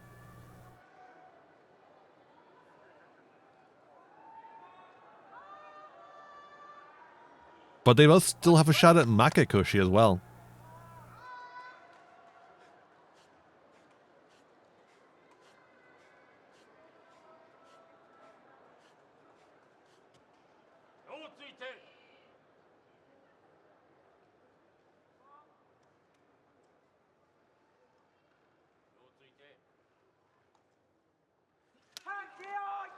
Oh, Oho getting a good grip on Fujinokawa and then taking him out. Just immediately wanted to get a good, strong grip around the man's body so he could force him out with that size advantage. Because look at how much size difference there is between Oho and Fujinokawa. It is down to skill, and Oho wanted to just reduce his ability to do anything. And he did. Worked out well for him.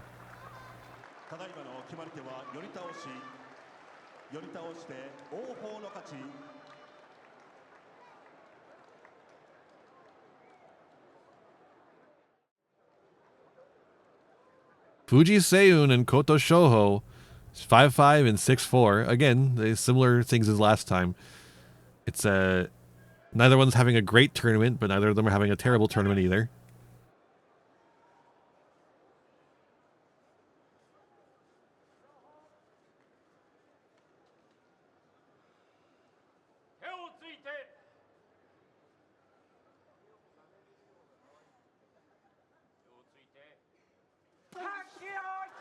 Ooh, strong initial tachi-ai, and then Koto Shoho says, "Go this way." He just pushes Fuji Seiyun like as a little push to the side, and then that got Fuji Seiyun off balance, and Koto Shoho came in for the kill after that.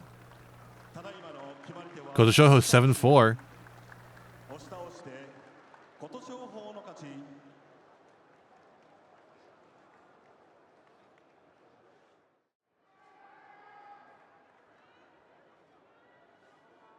Tommy Fuji, 5-6. Chironumi, 6-5.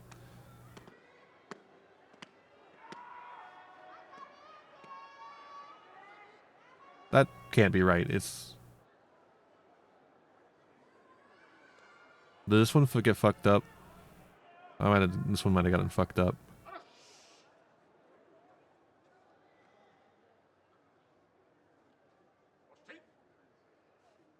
I think that is one of Koto Shoho's strengths. He's a bit of a strategist.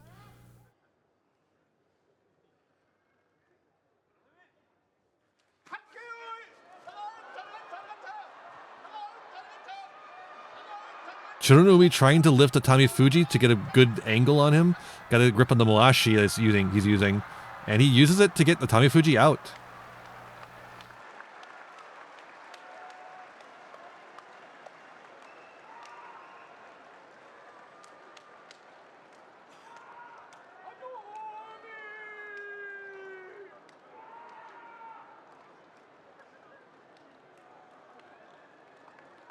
Yeah. Uh-huh.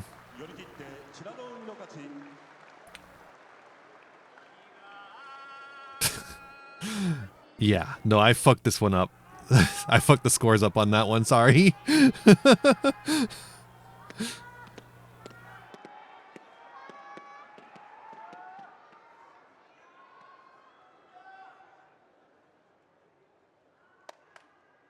Kirishima versus Wakataka Kage, two of the front runners. A very important one. This is like such an important matchup.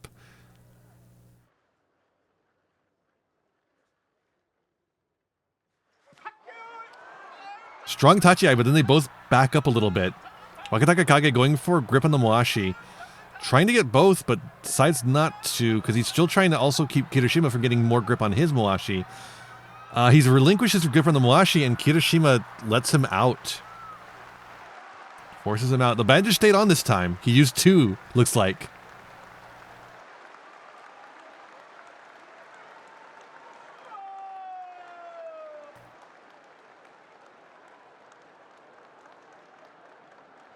(9-2) for Kirishima.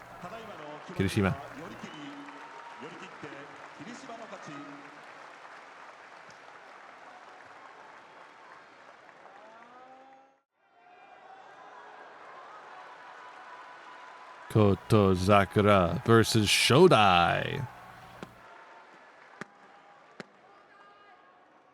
Koto Sakura already at Makekoshi, which, you know, puts his Ozeki status in danger for next tournament.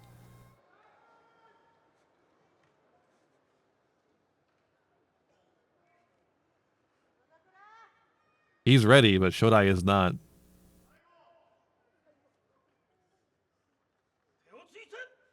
A little impatient.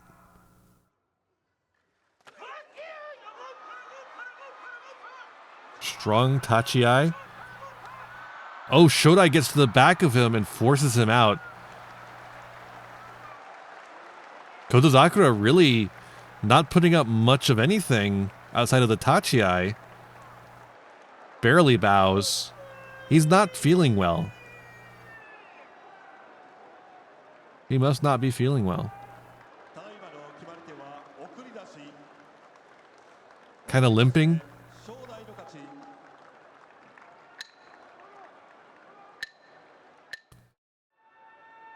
All right, day 12. Natsu Basho, day 12. Ignore it, it says Naru. It's supposed to be Natsu.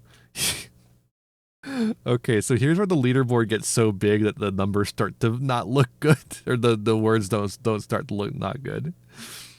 So I'm so sorry. I didn't have time to make this look better. It's 9 at the top. We have 9-2, Ozeki, Kirishima, Kotoeho, Toizaru. At 8-3, we have Wakataka Kage, Yoshino Fuji, Gonoyama, Hakuno Fuji, Ura, and Fuji Ryoga. That's so many people.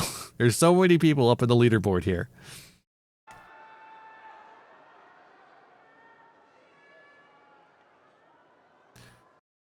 So yes, Kotozakura has in fact been injured this entire time.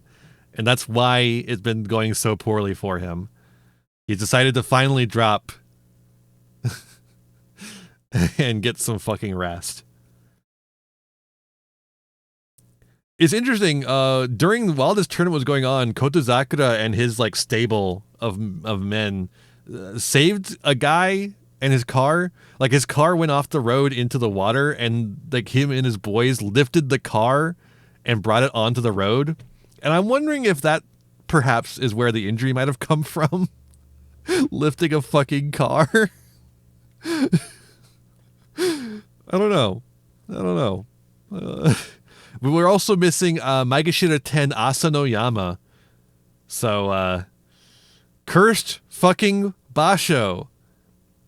How many injuries is this now? It's so many. It's so fucking many. So many people gone for injuries. I think this is the last absence announcement we have for the rest of the tournament. I don't remember. I think it's the last one. So I'll just say this now. The Sumo Association is looking into the sheer amount of injuries there have been in this tournament. Because there's been so many in this one and the last one. They've decided to look into it and determine what the cause is and see what they can do to stop it. If you're watching this, Sumo Association, here's my suggestions. Mats. I know the doyo is a sacred object. You can't change that.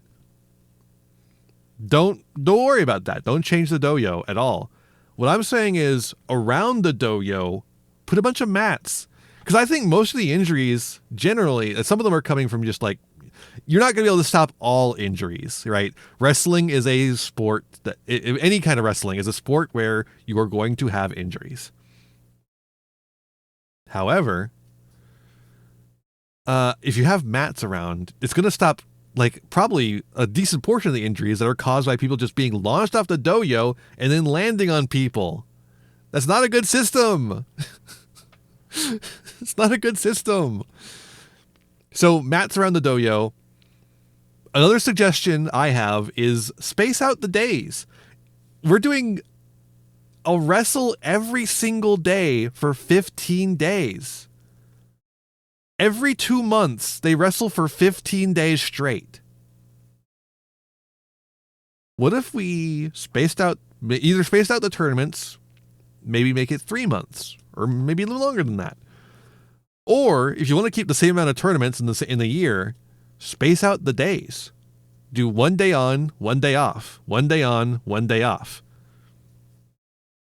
And also you might want to do something, because like, Aonishiki got injured in training. So you have to do something about the training as well. Like you have to put some limits on that somehow. I don't know how, but I think the most important thing is you have to develop some kind of system where you don't punish people for taking days off for injury. And I don't know how you do that. Exactly. Because apparently they had a system like that at some point, but they had this. They stopped doing it because people would take off for like really minor injuries. But maybe like a doctor's note, right? Like just get a doctor involved in it. Is like have a doctor check them out and be like, yeah, that's a serious injury that shouldn't be. They shouldn't be wrestling. I don't know. It's not gonna be perfect, but it'd probably be better than what you have right now, which is a bunch of people getting injured and not being able to wrestle. Anyways, let's go. Uda versus Fujiroga. Two guys off the pace, I believe. Yeah, 3 is off the pace, right? Uda goes in immediately, tries to get a push out, but goes for the throw because Fujiroga is too strong on the 1 foot. Yeah, that's what I'm thinking. Just have a doctor, an official sumo doctor on standby who checks out the athletes. Again, you won't be able to it won't be fully perfect because of the way the pain works. That's pretty relative, but still something like that. I like the guy's outfit. Really nice throw, yes. But there's a guy there in the front, not the front row, but the second row that has a really nice outfit. Hakuto Fuji went off the pace from and Oho. Pretty sure that went off the pace, right? It's 8. It's 9-2 that's on pace. I've forgotten everything after my diatribe about the injuries.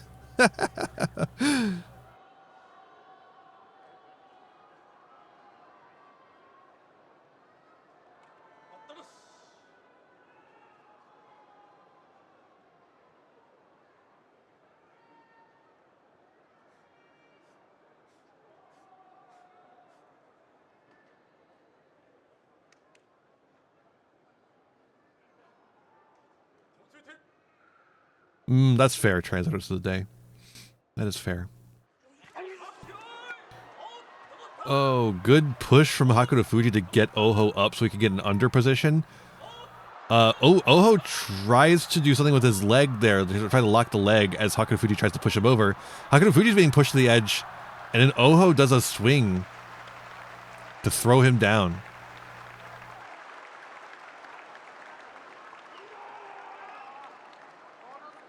Ooh, you okay, Hakuto Fuji? Ooh, no. No, he like twisted his ankle or something. He's able to walk on it, but he's being very ginger with it. Cursed basho. Cursed basho.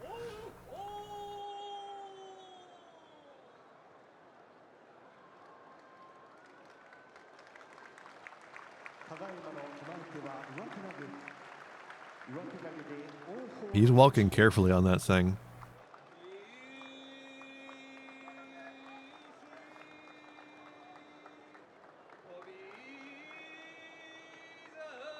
Not the injury I would expect from that throw. Yeah, it was. I think it's a matter of the footwork, which, you know, you can only get such a good look at. Why is this is the official Sumo Association YouTube channel? Why did they linger on the injured like that? Yeah, here we go. I was right. Oh, sorry about that. Yoshida Fuji, 8-3. Tobizaru, 9-2. Yoshida Fuji's went off the pace. Tobizaru on the pace. Incredible work from Tobizaru. Yeah, I don't know what happened with that gray stuff. That's just something a VLC media player does sometimes. Tobizaru tries to get up in the kitchen low, but Yoshida Fuji does not allow him to stay low. Gets him up and throws him out of the ring. Good sportsmanship from Yoshida Fuji, checking to make sure he's okay.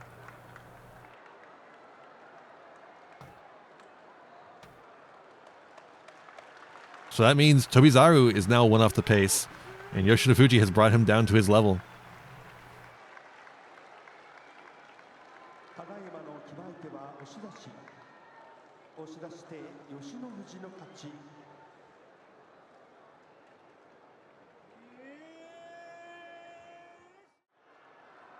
Fujinokawa and Dai A Show.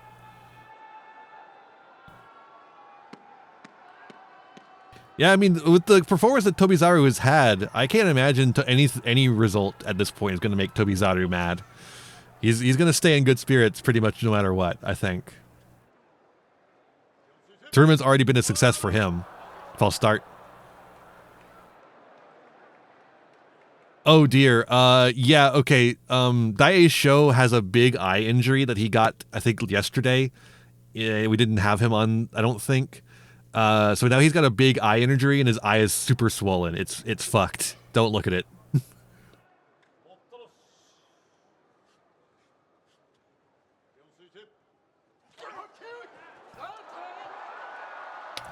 Good work from Fujinokawa, just completely shutting down Daieisho's ability to thrust. Unfortunately, staying in Daieisho's blind spot with his swollen eye. And using the offset force to just push Daieisho out of the ring.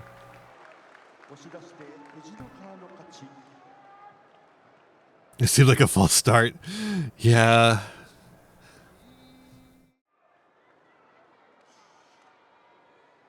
Wakataka Kage and Gonoyama both went off the pace. One of them will be removed from the race here. Put one off the pace.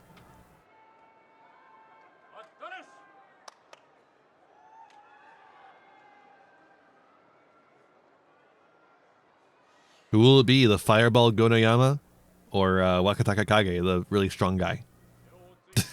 I don't know. He doesn't have a nickname. Gonoyama comes in really fast, and once again, Wakataka Kage not afraid to just let his fiery opponents burn themselves out. He said, I want that win, and I don't care if I have to step to the side and let you fall on your own to get that win. Look at that guy. He's got a kicky little outfit. It's a really cool outfit there.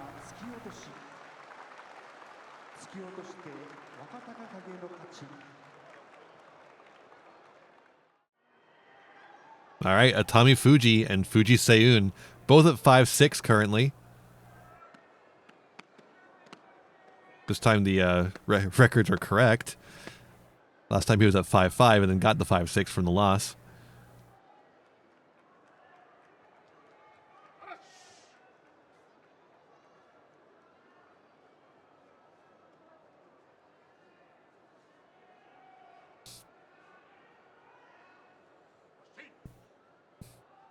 Atami Fuji takes a little bit to get down.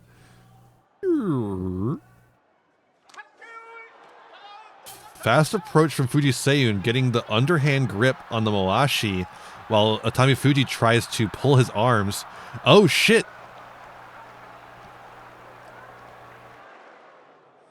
Okay, so what you see here is he's trying, and Atami Fuji kind of pivots, and it's a question of whether Fuji Seiyun hit the ground or Atami Fuji stepped out first.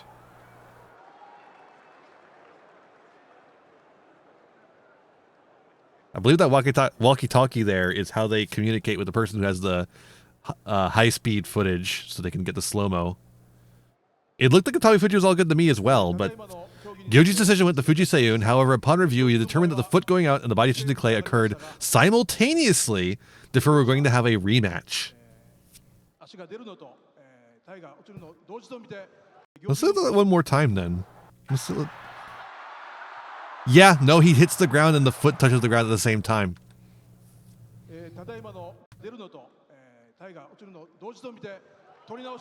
So we're going to have a rematch here. Double your sumo.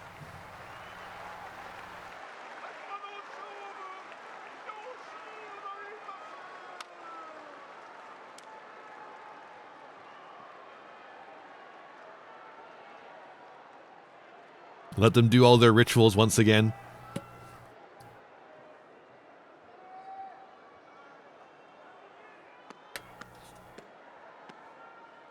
They're a little bit lazier with it this time because they've done it already.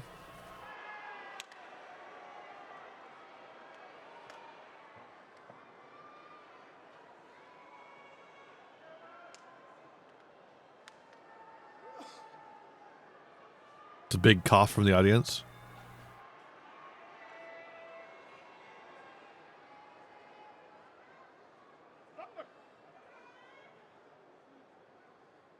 Seem to be both okay with the rematch, which is rare. Yeah, I think they both felt like they were in a losing position there at the end, so I think they're both fine with this.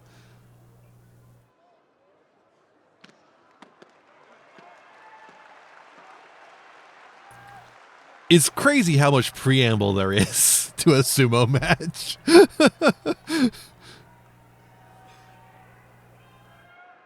I think it actually might be Fuji Seiyun who's coughing.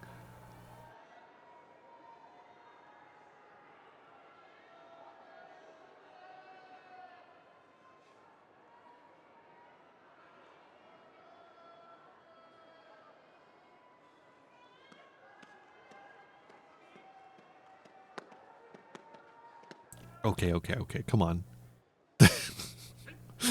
I'm sorry, it's already a long stream.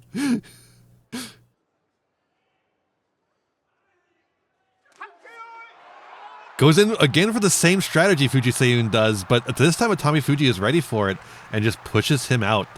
You can have the grip on my Oashi, he says, but I'm still going to push you out. Doesn't matter.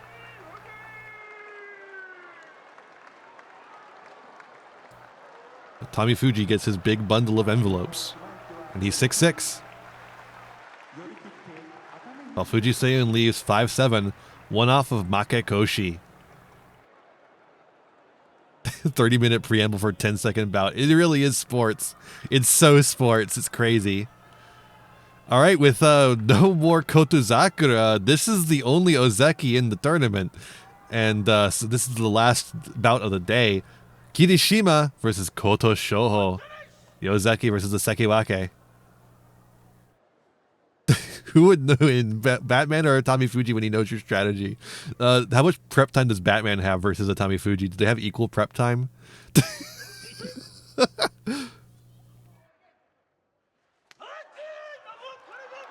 Koto Shoho goes in strong, tries to go for a slap down. Kirishima doesn't fall for it. Whoa. And then Kirishima... Wow, okay, Koto Shoho pushes strong. Koto Shoho tries to go for a throw there. Kirishima slips out of it, and then Kirishima brings him down as Koto Shoho tries to come back in and slaps him down so hard that the audio cut out there a little bit. His bandage staying strong.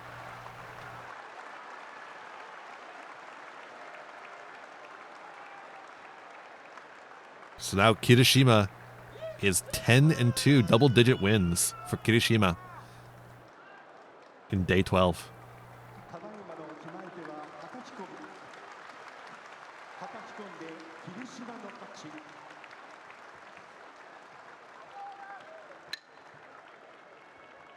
Kirishima's recovery is one of his biggest strengths. He's just so good at it. All right, Natsu Basho, day 13. Again, ignore the Naru part. I just fucked up there, sorry. All right, here's another long-ass leaderboard. Not as long as last time. We've got Ozeki Kirishima at 10-2. Koto Eiho also at 10-2. Wakataka Kage at 9-3. Yoshino Fuji, Ura, and Tobizaru all at 9-3. We got Roga versus Toki Hayate. Roga's looking for Kachikoshi. Toki Hayate is already Makekoshi.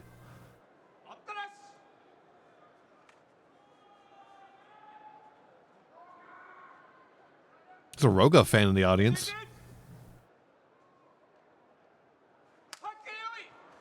Goes in hard. Toki Hayate gets pushed to the edge and out. And so Roga is Kachikoshi'd. He's got his Kachikoshi. Yeah, that's the thing, is like Ura, we know Ura is a good wrestler because he's up here in the top division, but like it's strange to see him doing well after seeing like 2 tournaments in a row of him not doing well.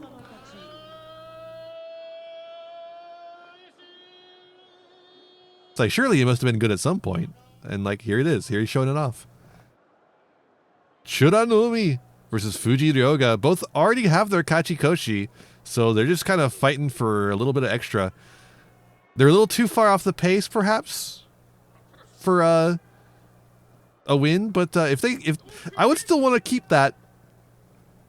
Tokayate just unprepared for anything. That describes his entire tournament run, I think. Fujiroga really just keeping Chironumi off balance the entire time.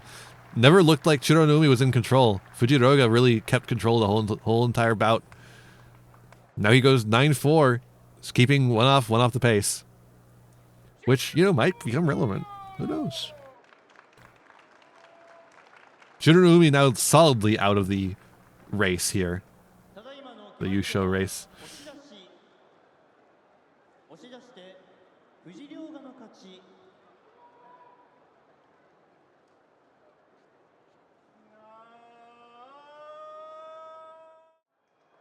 Hakudo Fuji and Gonoyama, another 2-8-4 group.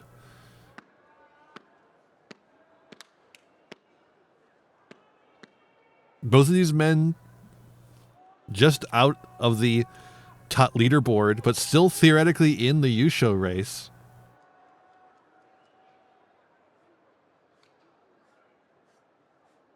Yeah, that definitely seemed to be the case. Chironumi doesn't really have an answer for when you start moving him around.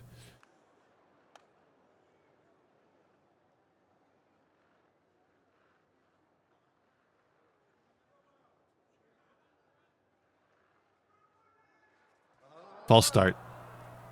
Almost teabagged him there.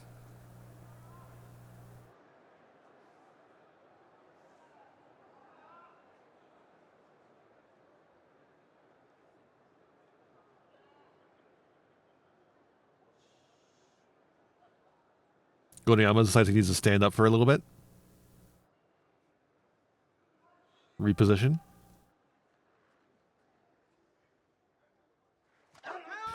Fast tache as always from Gonoyama, but Hakuno Fuji is ready for it and slaps him down, dancing a little bit there, right at the edge. Gonoyama not having a good end of this tournament. He's on a little bit of a losing streak here. I'm not surprised he wasn't amused by the false start. He's not having a good time. Despite having had such a great start. Hakuno Fuji 9-4. Gonoyama goes down to 8-5.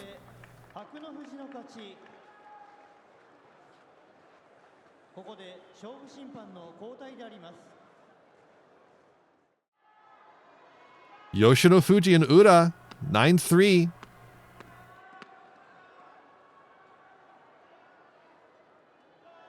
These two are ready to take advantage of if Kirishima falls.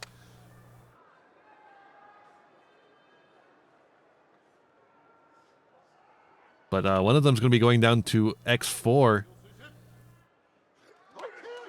Ura goes low as usual.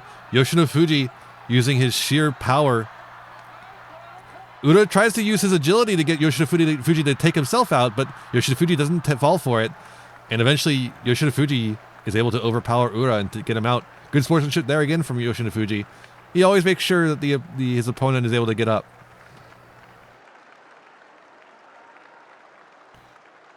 Good effort there from Ura. And it's still 9-3 is 9-4 is significantly better than what he was doing last tournament. So really good stuff from Ura. Yoshino Fuji goes double digits to 10-3.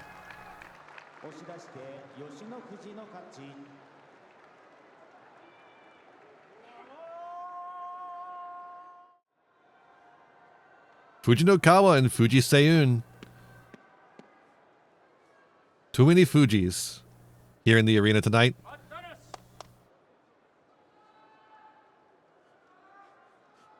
Yeah, I think Ura was worried about getting in against Yoshino Fuji considering the size difference. But maybe it would have been better if he had tried to. Fuji Seiyun preventing Fujinokawa from getting a grip on the Muashi. Doesn't look like Fujinokawa wants one. He really would prefer to just kind of throw Fuji Seiyun, it seems. He's using a leg lock there to prevent himself from being thrown. Trying to sweep out Fuji Seiyun's legs there. Oh my god, Jesus Christ. What was that that just fell across the doyo there? Did you see that? Look at this first. Insane. Insane thrust here at the throat from Fuji Seiyun. I can't believe Fujinokawa was able to survive this. Look at that. Look at that. He goes down. So does Fuji Seiyun. I don't know what... where's my mouse? Here. I don't know what that is. I think it might be a bandage that fell off or something. Crazy.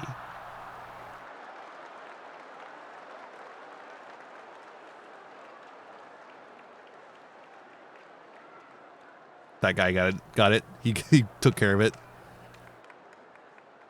Fujinokawa walking a little gingerly. Fuji Seiyun gets the win. Seems Fujinokawa went down first. No Mono-e, so Fujinokawa and Fuji Seiyun both go to, say it with me now, chat, 6-7. It is Fujinokawa's ability to stay up there feels like a Wile E. Coyote thing. It's like he's got coyote time there. Wakataka Kage versus Tobizaru, both one off the pace, looking to avoid going two off the pace. Tobizaru not used to fighting in this high a rank, I think, but he's earned it this time around.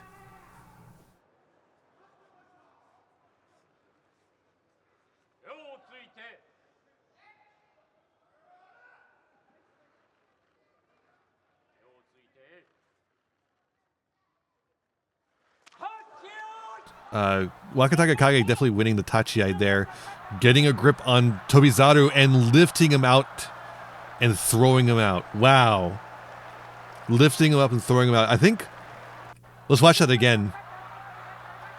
So what happens there, I think, if we can watch that again, maybe I can get a good pause on it. It's like, Wakataka Kage gets an inside position on Tobizaru right here. Tobizaru's trying to get out of it, but he's literally wrapped around him so he can push him out. He starts lifting him, and Tobizaru starts trying to jump out of his grasp to avoid going out. And so Wakataka Kage's, the pushing that he's doing eventually just like throws him out like that. He takes out so many of the crowd there. Holy shit. Imagine if there was a mat there instead. So yeah, you end up with a situation where Wakataka Kage, it looks like he just kind of picks him up and throws him. But yeah, because Wakataka Kage had such a good grip on him, that jump he tried just doesn't go anywhere, and he goes up and out.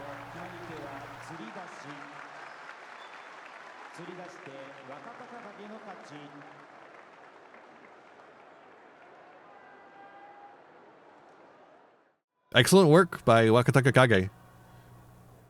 Here's Shodai and Koto Shoho. Koto Shoho looking for Kachikoshi. Shodai looking for getting close to Kachikoshi. He's at 6-6, so he could go either way.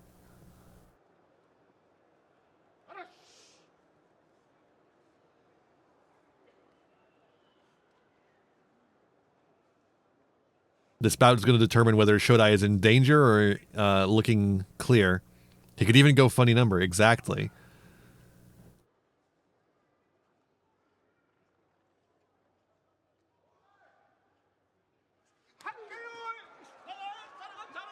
Interesting Tachiai. Not exactly a hard one, certainly. They're both doing a lot of attacking and then retreating. We're getting into a bit of a shoving match here. And out. Koto Shoho, just the stronger of the two on that. He's proven that he's got a lot of power behind his thrusts. And he showed it off today. Kachikoshi for Koto Shoho.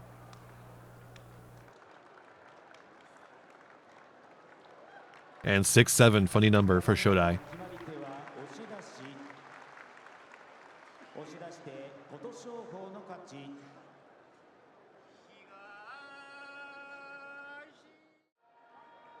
Atami Fuji also at 6-6 with Chio Shoma at 5-7. Is this our first time seeing Chio Shoma? Man, they just don't like Chio. They didn't give Chio Shoma a single clip before now. That's crazy. He's a Maegashira 7.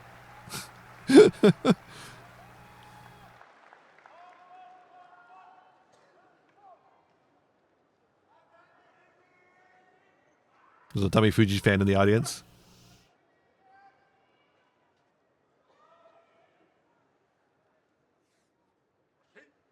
Wonder if there are Chiyo Shoma fans. Surely someone is, right?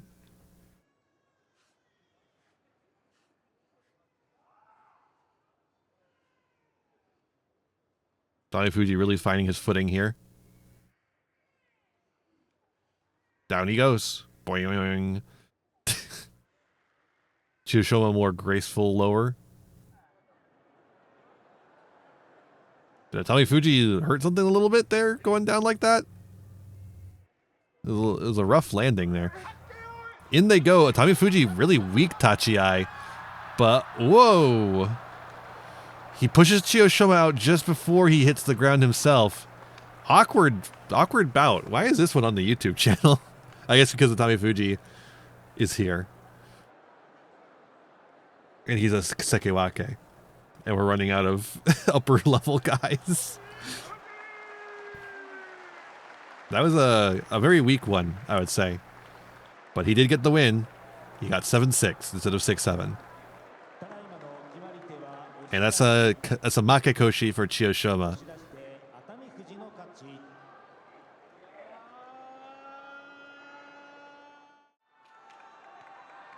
Here's Kirishima and Kotoeho. Chiyo Shoma seems like a jobber. Yeah, I mean, a little bit. Kirishima at 10-2. Kotoeho at 10-2. One of these guys is going to be put one off the pace. This is an unfortunate match for both of these men to have to do. Kotoeho going in for a grip on the Moashi. Oh, Kirishima almost throws Kotoeho, but Kotoeho was able to resist it. Going for another grip on the Moashi, but loses the one he had previously to get it. Kirishima tries for a throw again, but Kotoeho uses his leg, and then Kirishima does another throw. Wow. Incredible work. A really good match from both of these men.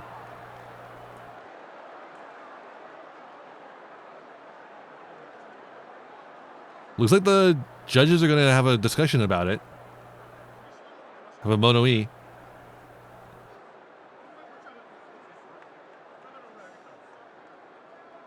You can actually hear them a little bit. Yeah, that one, I don't think anyone got hurt from that one. I mean, it probably hurt, but it probably didn't. I don't think they got hurt from that. But it was this cursed ass basho, who knows?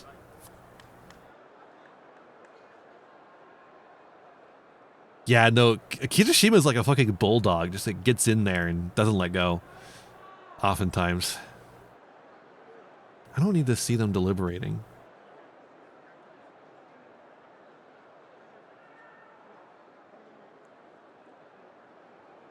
Kotoeho is fucking tired as fuck from that. Why didn't they edit this out? They usually edit this out.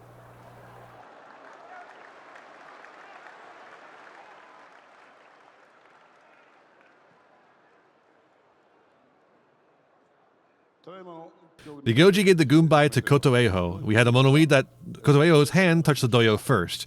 Upon our review, we confirmed it was likely so. Therefore, the winner is Kirishima.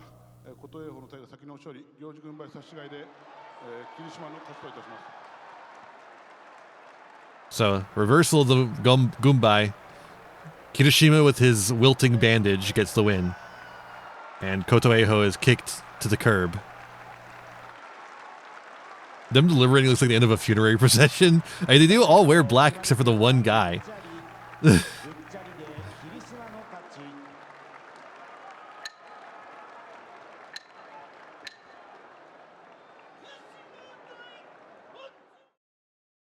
All right, day 14. We're getting close to the end here, folks. We've got Waka no Sho versus Kimbo Zan. But first up, the leaderboard. At 11-2, we have the Ozeki Kirishima. Again, the sole leader once again. Man, Kirishima makes it look easy. At 10-3, we have Wakataka Kage, Yoshino Fuji, and Kotoeho. Yoshino Fuji just coming out from out of nowhere, basically. just like keeping a sturdy record after his 3 losses to end up in the top cut. At 9-4, which we have to consider at this point, we have Hakuno Fuji, Ura, Tobizaru, and Fuji Ryoga. This one's the worst one that they look. This is the worst that they look. Don't worry, they're going to look better from here as we cull more people. But first up, we have Wakanosho versus Kinbo-zan. Wakanosho looking for Kachikoshi. Kinbo-zan already has his Makekoshi. Wakanosho covered in cupping marks. Good pushing thrusting. Kinbo-zan almost gets something there, but not quite.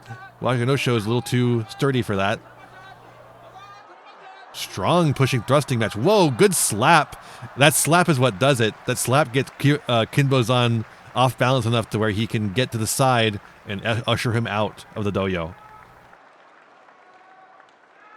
The Maegashira 16 makes Kachikoshi in their first upper division tournament.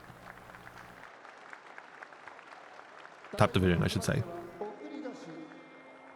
Look at those cupping bruises. Damn.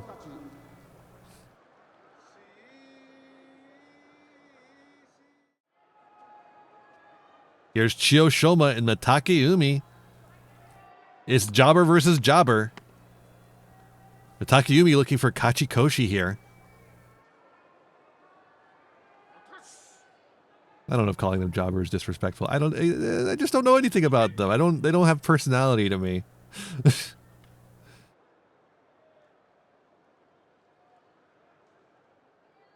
Chiyo Shoma got some tape on his back. I wonder if that is like part of his lackluster performance of a back injury of some kind, much like Abi.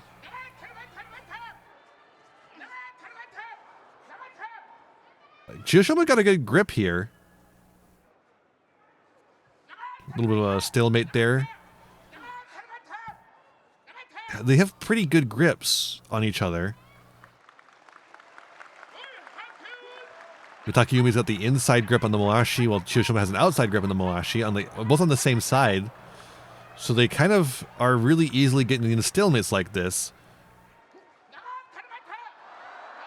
Chiyo Shoma tried to lift Takeumi up, I think, but Takeumi is like, I would take that advantage, and turns Chiyo Shoma around to put him on the edge of the ring and then pushes him out.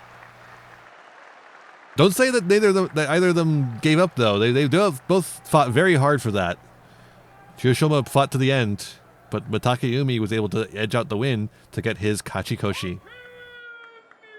This is a Yu-Gi-Oh situation where Takeumi just had more to lose and so won because of that. Chiyo Shoma's already got his Makekoshi, but Takeumi's got it on the verge of his Kachikoshi. He just wanted it more. He just wanted it more. Simple as.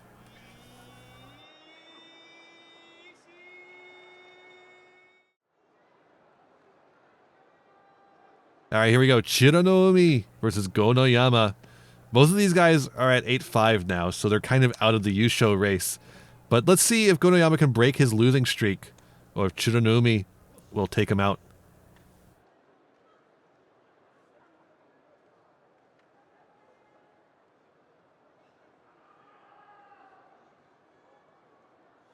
Chironomi already sweating. I bet those lights are hot.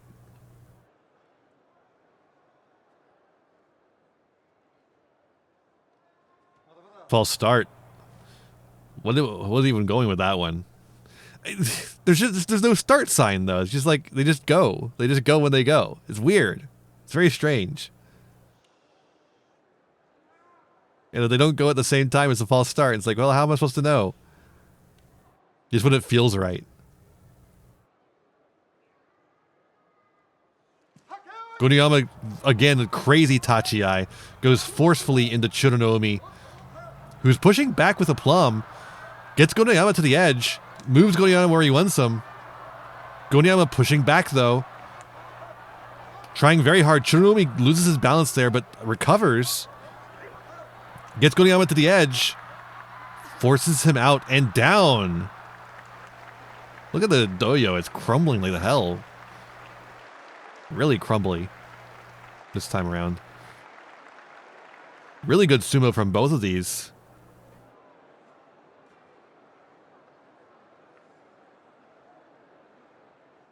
We had a Mono-e here to determine.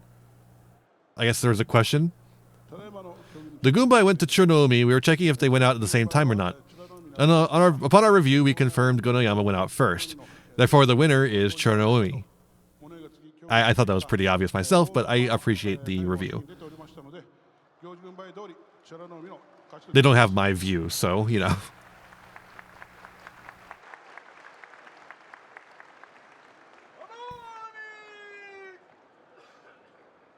So Chernomi gets the 9-5 record. Gonoyama going 8-6.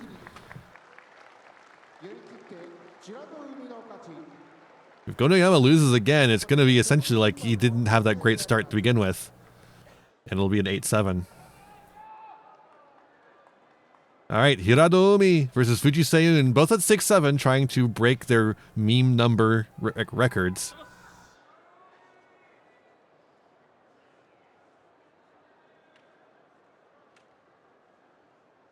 Both trying to avoid Makekoshi here. Hiradoomi goes in fast. Kind of just hits up against Fuji Seiyun without much impact.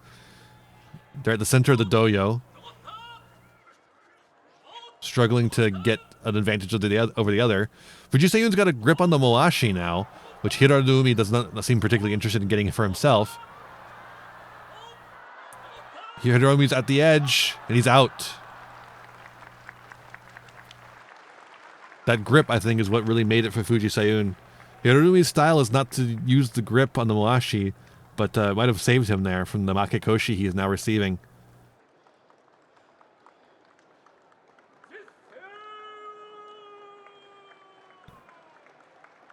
See, Hiradoomi's not a grip man. He's a pusher thruster, but Fuji Seiyun wouldn't let him get anything going on as far as that goes.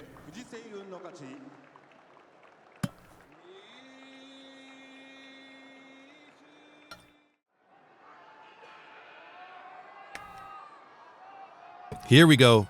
Tobizaru looking to stay in the 9-4 pack against Oho at 7-6. Oho's looking for Kachikoshi. Tobizaru at 9-4 is not necessarily guaranteed to get back into the leaderboard. Depends on who loses. But he still has a shot here, so a loss here could be really annoying for him, I imagine. Oho, though, looking for Kachikoshi. You can't stop a man looking for Kachikoshi, right? So, should be an interesting match. Tobizaru, of course, a great performer. And Oho is a very large man, so very fun to watch as well. Oho goes in. Tobizaru goes low. Oh, Oho gets a good thrust against Tobizaru, getting him up. Tobizaru's on the retreat. Gets back low, trying to push Oho out. Oho gets Tobizaru to the edge, though, and pushes him out instead. Tobizaru's retreat strategy is very, very strong. His retreat game is incredible, but it was not enough to get him into an advantageous situation here. Oho was able to take back control after he was pushed to the edge and get his Kachikoshi.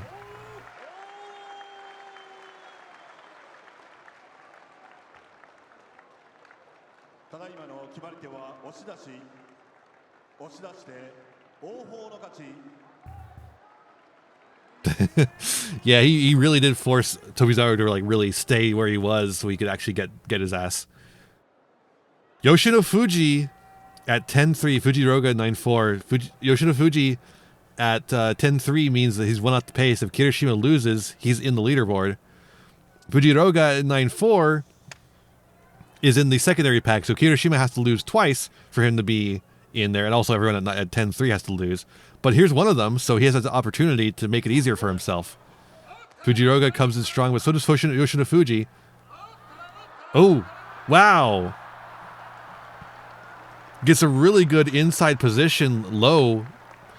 The 5 centimeters are actually working in his advantage here, as he gets a good swing to bring Yoshino Fuji down to the clay,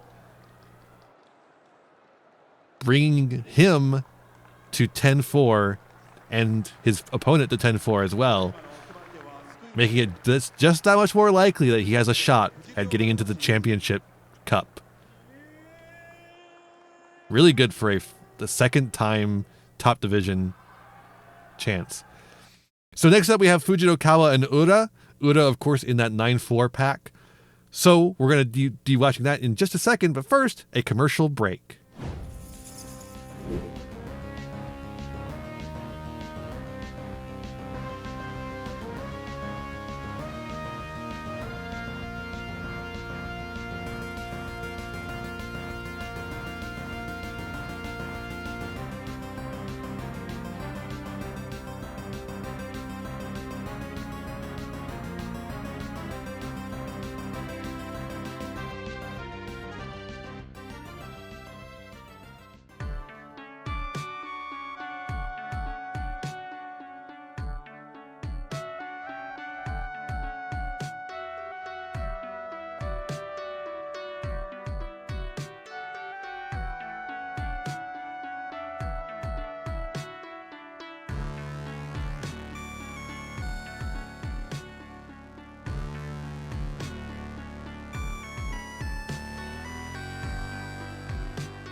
We're back.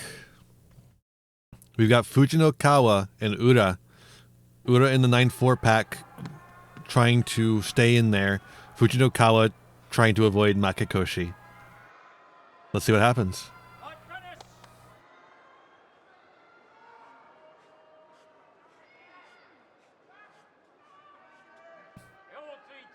Literally like a 10 rank gap there in the Maegashira ranks.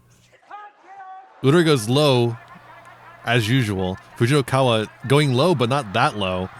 Almost gets thrown out there, but as usual, Ura is impeccable at staying in the ring. If you watch that again,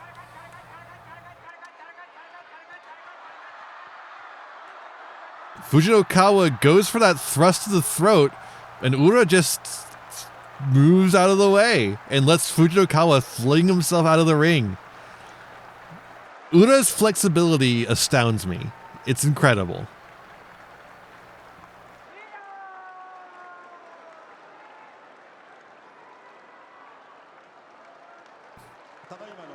If sumo ever doesn't work out for him, he could really do a like a lot as like a carny. He's just so fucking flexible. Wakataka Kage versus Koto Eho. Koto Eho having a really rotten spot of luck here, going up against Kirishima and then Wakataka Kage in order.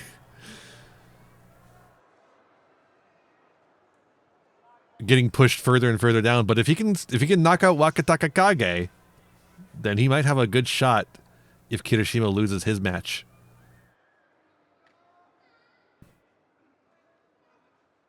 But I can say the same with Wakataka Kage. They go in strong. Koto Eho tries to kind of slap down Wakataka Kage a little bit, but doesn't fully commit to it. And then Wakataka Kage escorts him out of the dojo. That was so fast. Let's do one more. He really just gets down low, and Koto Eho has no response.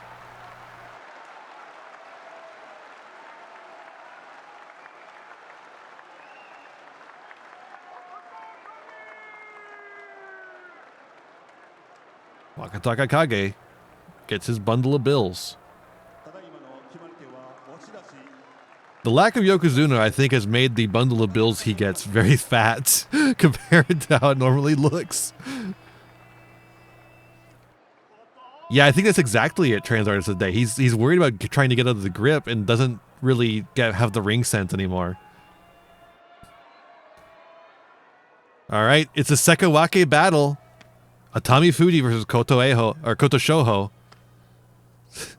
I think they're brothers, if I remember correctly. Koto Shoho and Koto Eho. Atami Fuji's looking for Kachikoshi here. And Koto Shoho already has it. Let's see how the Sekawake do against each other.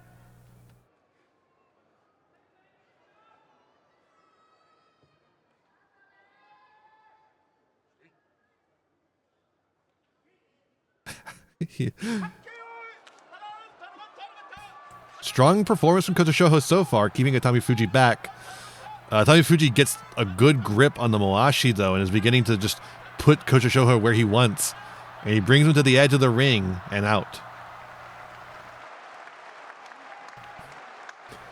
That grip on the Moashi was the death knell right there. Because as soon as he gets that grip, you can see he starts doing the little belly thrusts that really put Koto Shoho where he wants him. So now they are both 8 and 6.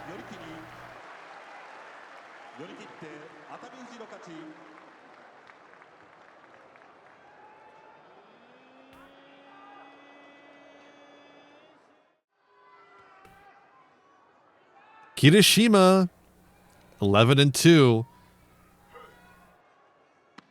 versus Hakuno Fuji, 9 and 4. Looked like Koto Shoho tried to go for a throw. Yeah, and that's just like very few situations you can throw Atami Fuji. And that was just not one of them. Hakuno Fuji looking to stay in the 9-4 pack. To have a slight chance of being in the top contention. But he's going to have to take Kirishima out if he wants that to be the case. So either way here, he has to win. If he wants to stay in the pack, he has to win. If he wants the pack to mean anything, he has to win. So he's got it all riding on this. While Kirishima's looking to keep his lead from everyone else. Hakuno Fuji goes in hard. Kirishima has an inside grip on the man, but Hakuno Fuji has a grip on the Moashi underhanded. Oh, so does Kirishima. Takes Hakuno Fuji to the edge. Hakuno Fuji using his leg to keep his balance. Very, very smart strategy there. Very, very thoughtful there. Moashi's getting a little loose. It's moving up, allowing him to move Kirishima, much like Kirishima moved the man before. He takes Kirishima to the edge and pushes him out the rest of the way.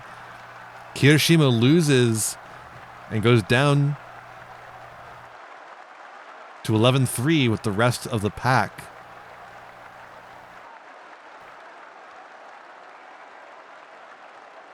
Great work from Hakuno Fuji. Excellent sumo.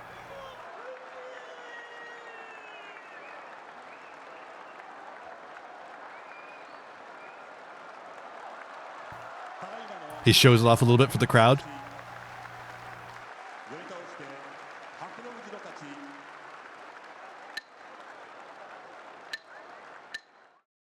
Lingering shot on Kirishima leaving.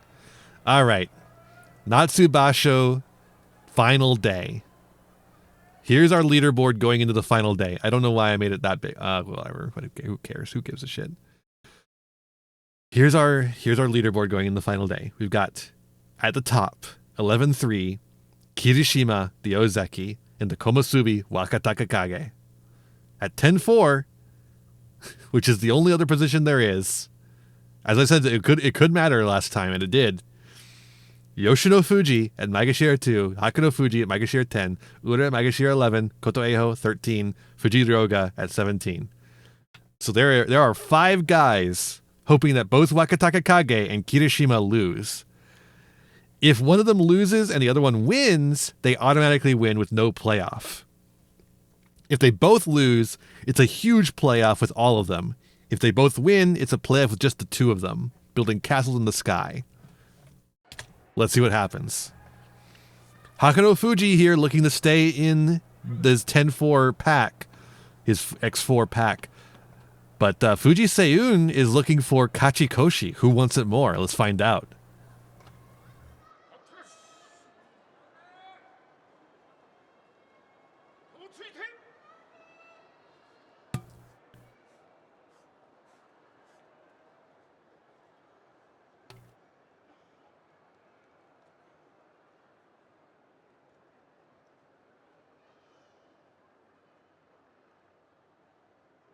The suspense. Wow. Hakuno Fuji wanted it more. And he wanted it so bad, he just stepped to the side and slapped him down. Look at the audience. Look at the audience. They're like, oh man, I guess. Even Hakuno Fuji's like, yeah, I know, but like, I have a chance of being in the tournament cup, dude. I have a chance of being in the tournament cup. Audience is like, so look at they're like all like, I guess.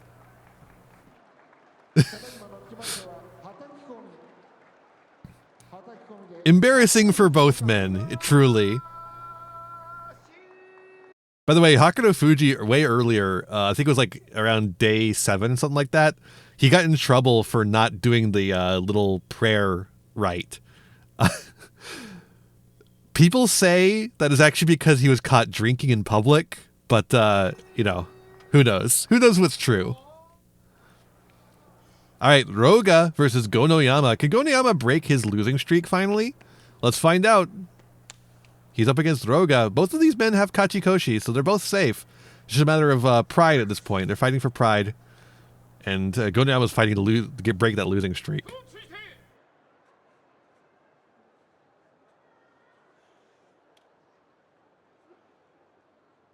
Yeah, I'm sure they were. Can you imagine if the finals were like that? Roga decided to stand up again. All right. Gonoyama goes in like a fireball, tries to slap down. Doesn't work.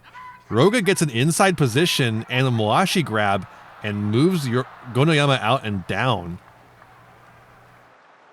So no, Gonoyama cannot break the losing streak. He'll have to try next tournament to break his losing streak. That's a little disappointing. Gonoyama looked really strong up front. He looked really strong last tournament, but just doesn't have the stamina over these 15 days. Maybe it'd be better if there was rests in between each day. Maybe.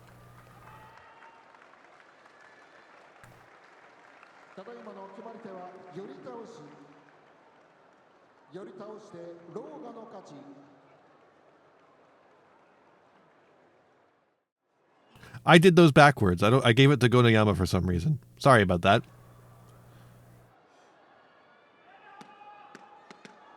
Yoshino Fuji and Koto Eiho, both in the X4 pack, the 10-4 pack. If they want to stay in, they have to win, but only one of them can.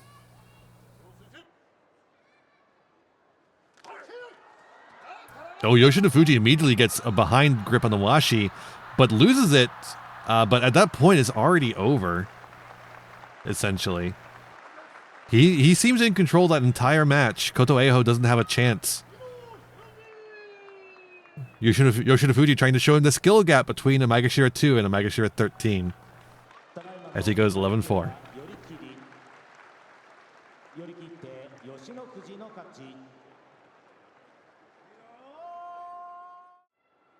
Wakataka Kage and Fujiroga. Fujiroga has to beat him if he wants a shot at being in the tournament. The playoffs here. And Wakataka Kage, if he wants to have an easy playoffs, has to win here as well. This is a very important match.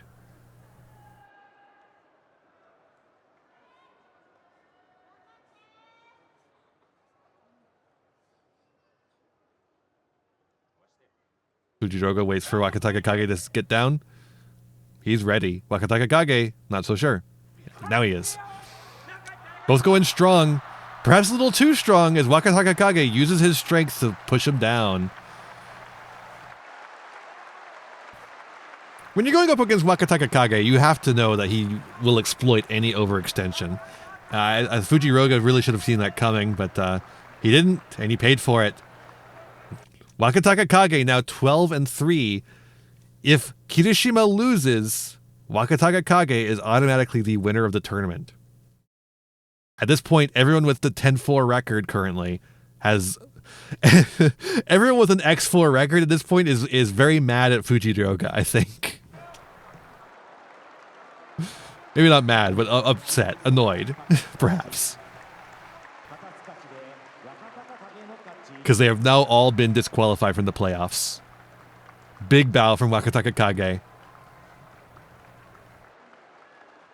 He is very happy with this outcome.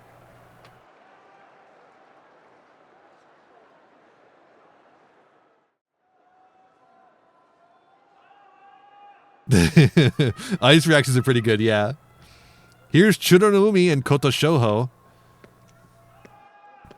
Kind of a glory match here, just to see how good they can do. But again, we're running out of upper level wrestlers, so upper level Rikishi.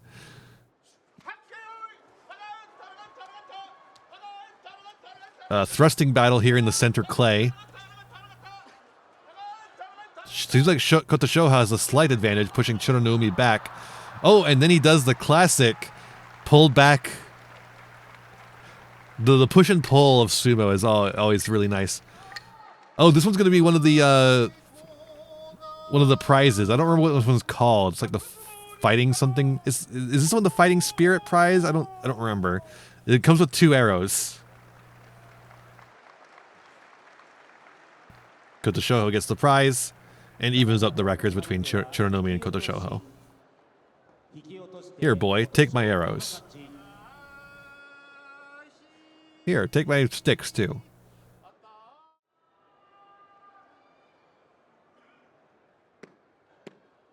Again, Koto Shoho is a strategist. He definitely was, a lot of things were going through his mind there. Atami Fuji and Oshoma, both who have recently Kachikoshi'd. Sekewake and a Maegashira 8. Can Atami Fuji get a 9th win? Again, we're running out of the higher level guys. We don't have Yokozunas to show off, so here's the Sekewakes. Both of them. Atami Fuji's a fan favorite, though. I imagine they would show him regardless.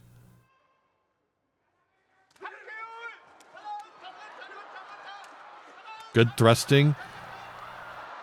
Atami Fuji just stays on Oshoma the entire time. Really solid sumo from Atami Fuji.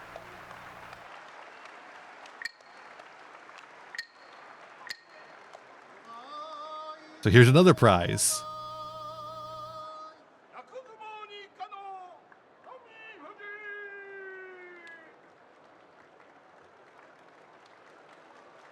This one is like a little rope on top, I think. I don't know. They did the little ceremony for it, though, so you know it's a prize. Of some kind, I think. I don't know.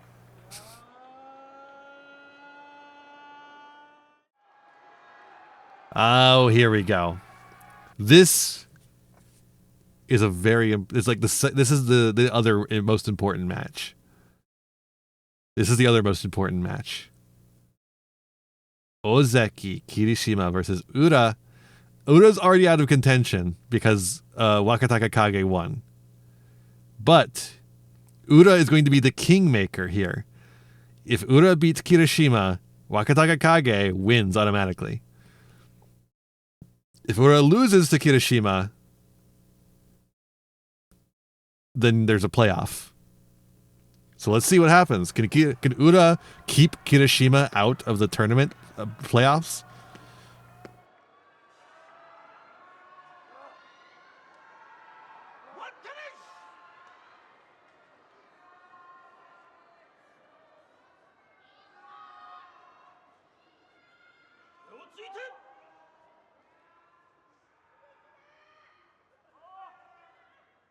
Here we go.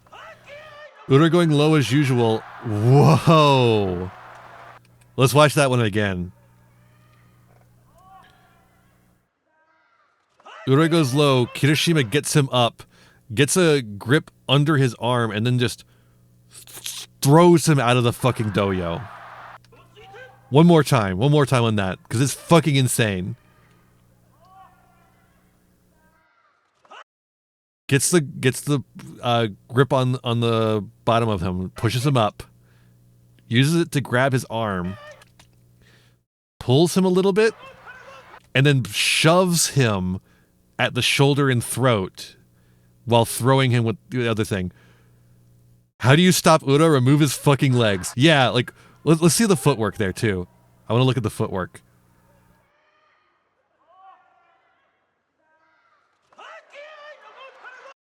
Yeah, you can see he kind of kicks the leg to really make that make this leg here a weak point that you can use as a pivot by pushing up here to just throw him across the fucking doyo.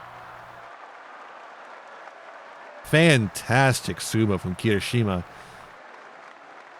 Like, Ura does a great job, but completely outclassed here.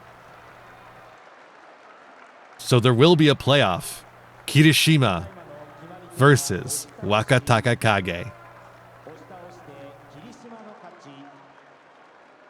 Who will win? Here we are. The final battle of the Natsu Basho, the May tournament. Kirishima and Wakataka Kage, both at 12-3, 3 losses each. The Ozeki at 186 centimeters and 150 kilograms, age 30, versus the Komosubi at 183 centimeters, 138 kilograms, age 31. Kirishima being a great interim Yokozuna, I could see him going up there in the near future. Let's see. If he gets a win here, it's very possible. But Wakataka Kage could be looking at getting an upgrade himself.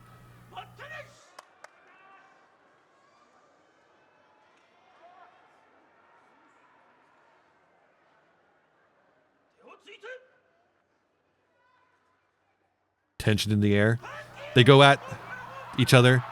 Strong. Whoa. And it's over in an instant. It's over in an instant. Wakataka Kage makes it look easy. One more look. I wish I could slow-mo this. They launch off like rockets at each other. Wakataka Kage just staying low, same as Kirishima, but staying lower than Kirishima. Grabs his arm, pulls it down. Kirishima pulls up, and Wakataka Kage just forces him out. Like it was nothing. Like it was nothing. Wakataka Kage, the winner. By the way, you notice Kirishima's band-aid is gone now. He's removed his bandage. He's fine. He's fine. He's fine. Wakataka Kage gets the win.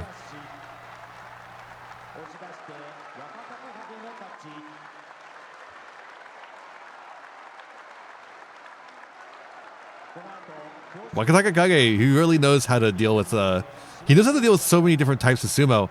The big thing with Wakataka Kage is that he just, every time we've watched him thus far, he's been too injured. Oh shit, I didn't I didn't mean to do that. I meant to turn down the volume. So yeah, we get to watch him celebrate.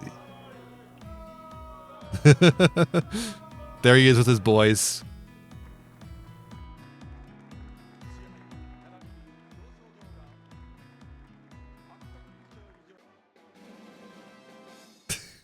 This is from the official YouTube channel, by the way. It's just a highlight reel of Wakataka Kage. Really great performance from Wakataka Kage this time around.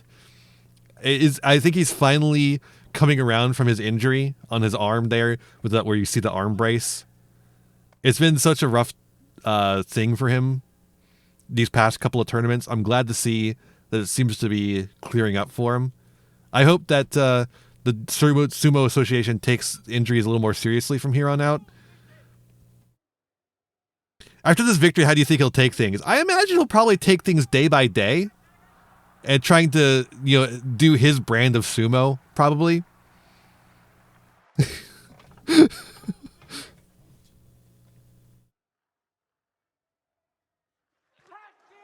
It's a highlight reel of Wakataka Kage doing his thing.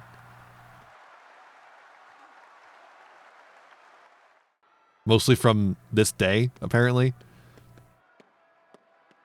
Look, you see the scar on Kirishima's forehead.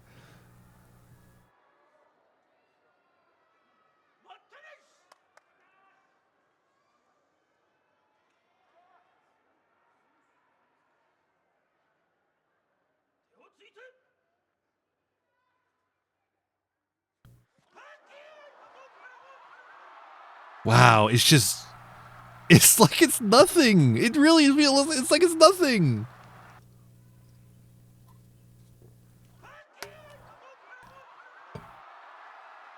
Yeah, no, Wakataka Kage has he's got this fucking swagger to him. It's crazy. He was made to be this. He was made to do this kind of shit.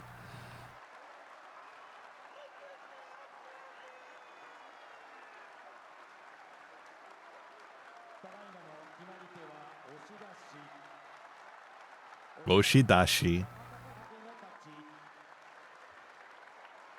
Deep bow.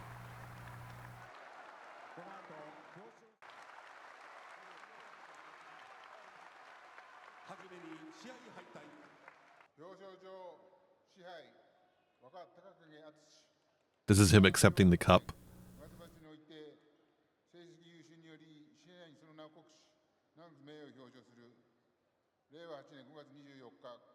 I think part of why we think when he loses it's brutal is because he's been injured so long as well. I think that's part of it.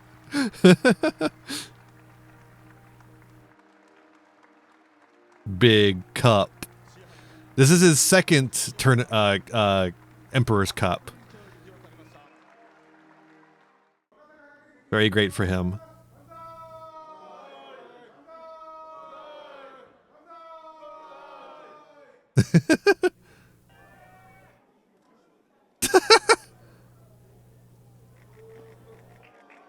Hell yeah. They got him in the fucking Pope Mobile.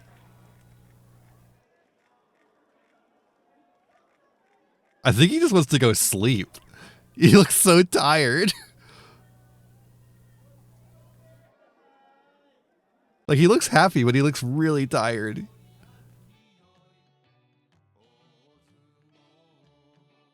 He does not give a shit about the celebrations.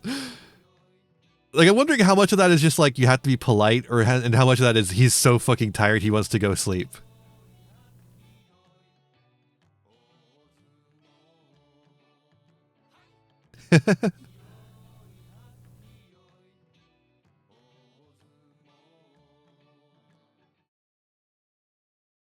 And that's the Natsu Basho. A weird one. A very weird one. Cursed as fuck. But congratulations to Wakataka Kage and everyone else who did quite well. I really congratulations to Tobizaru and Uda for putting up fine performances. Congrats to Kirishima for almost winning it again, back to back. A lot of really awesome performances here today, or I guess these past couple of days. Thanks everyone for watching. I hope you enjoyed. I don't know if we'll do this ever again. I'm so sorry. I love the sumo streams, but it was so much work to put this shit together. Do you know how many hours it took me?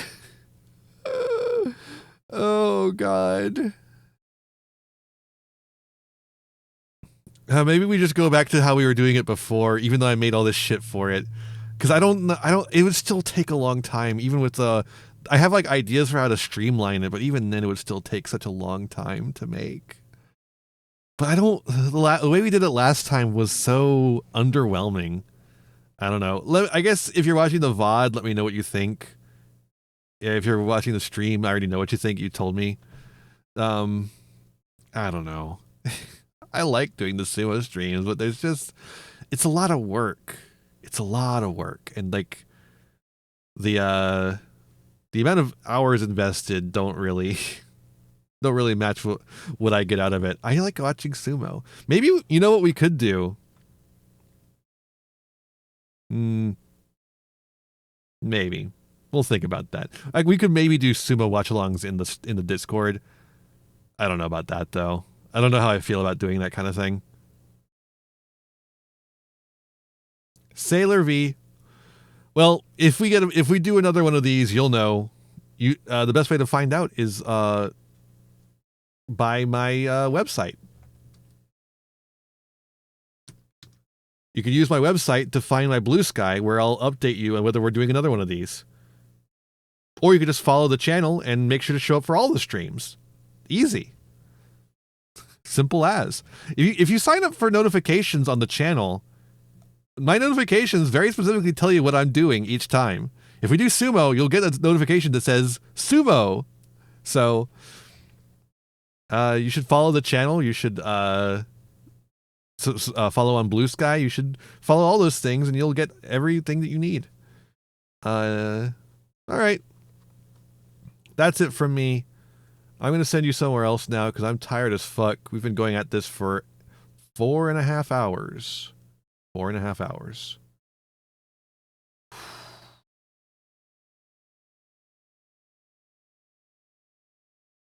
I'm going to send you to Lulu.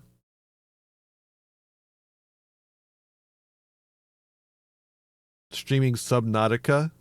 Drops enabled. Subnautica has drops. Subnautica 2 apparently does. All right. Yeah, no problem. I don't know. Again, we don't know if we'll do another one of these, but I'm happy that we got to do this one. And I'm really happy with the way most of my shit turned out. There was some stuff that didn't turn out the way I wanted, but that's the way it goes, I suppose. And we'll see if we do another one of these. Sailor V. All right. When you get over there, be kind and courteous, I'll ask you. With that said, be kind to yourselves, be kind to others, and have a wonderful rest of your day. Bye, everyone. Bye-bye.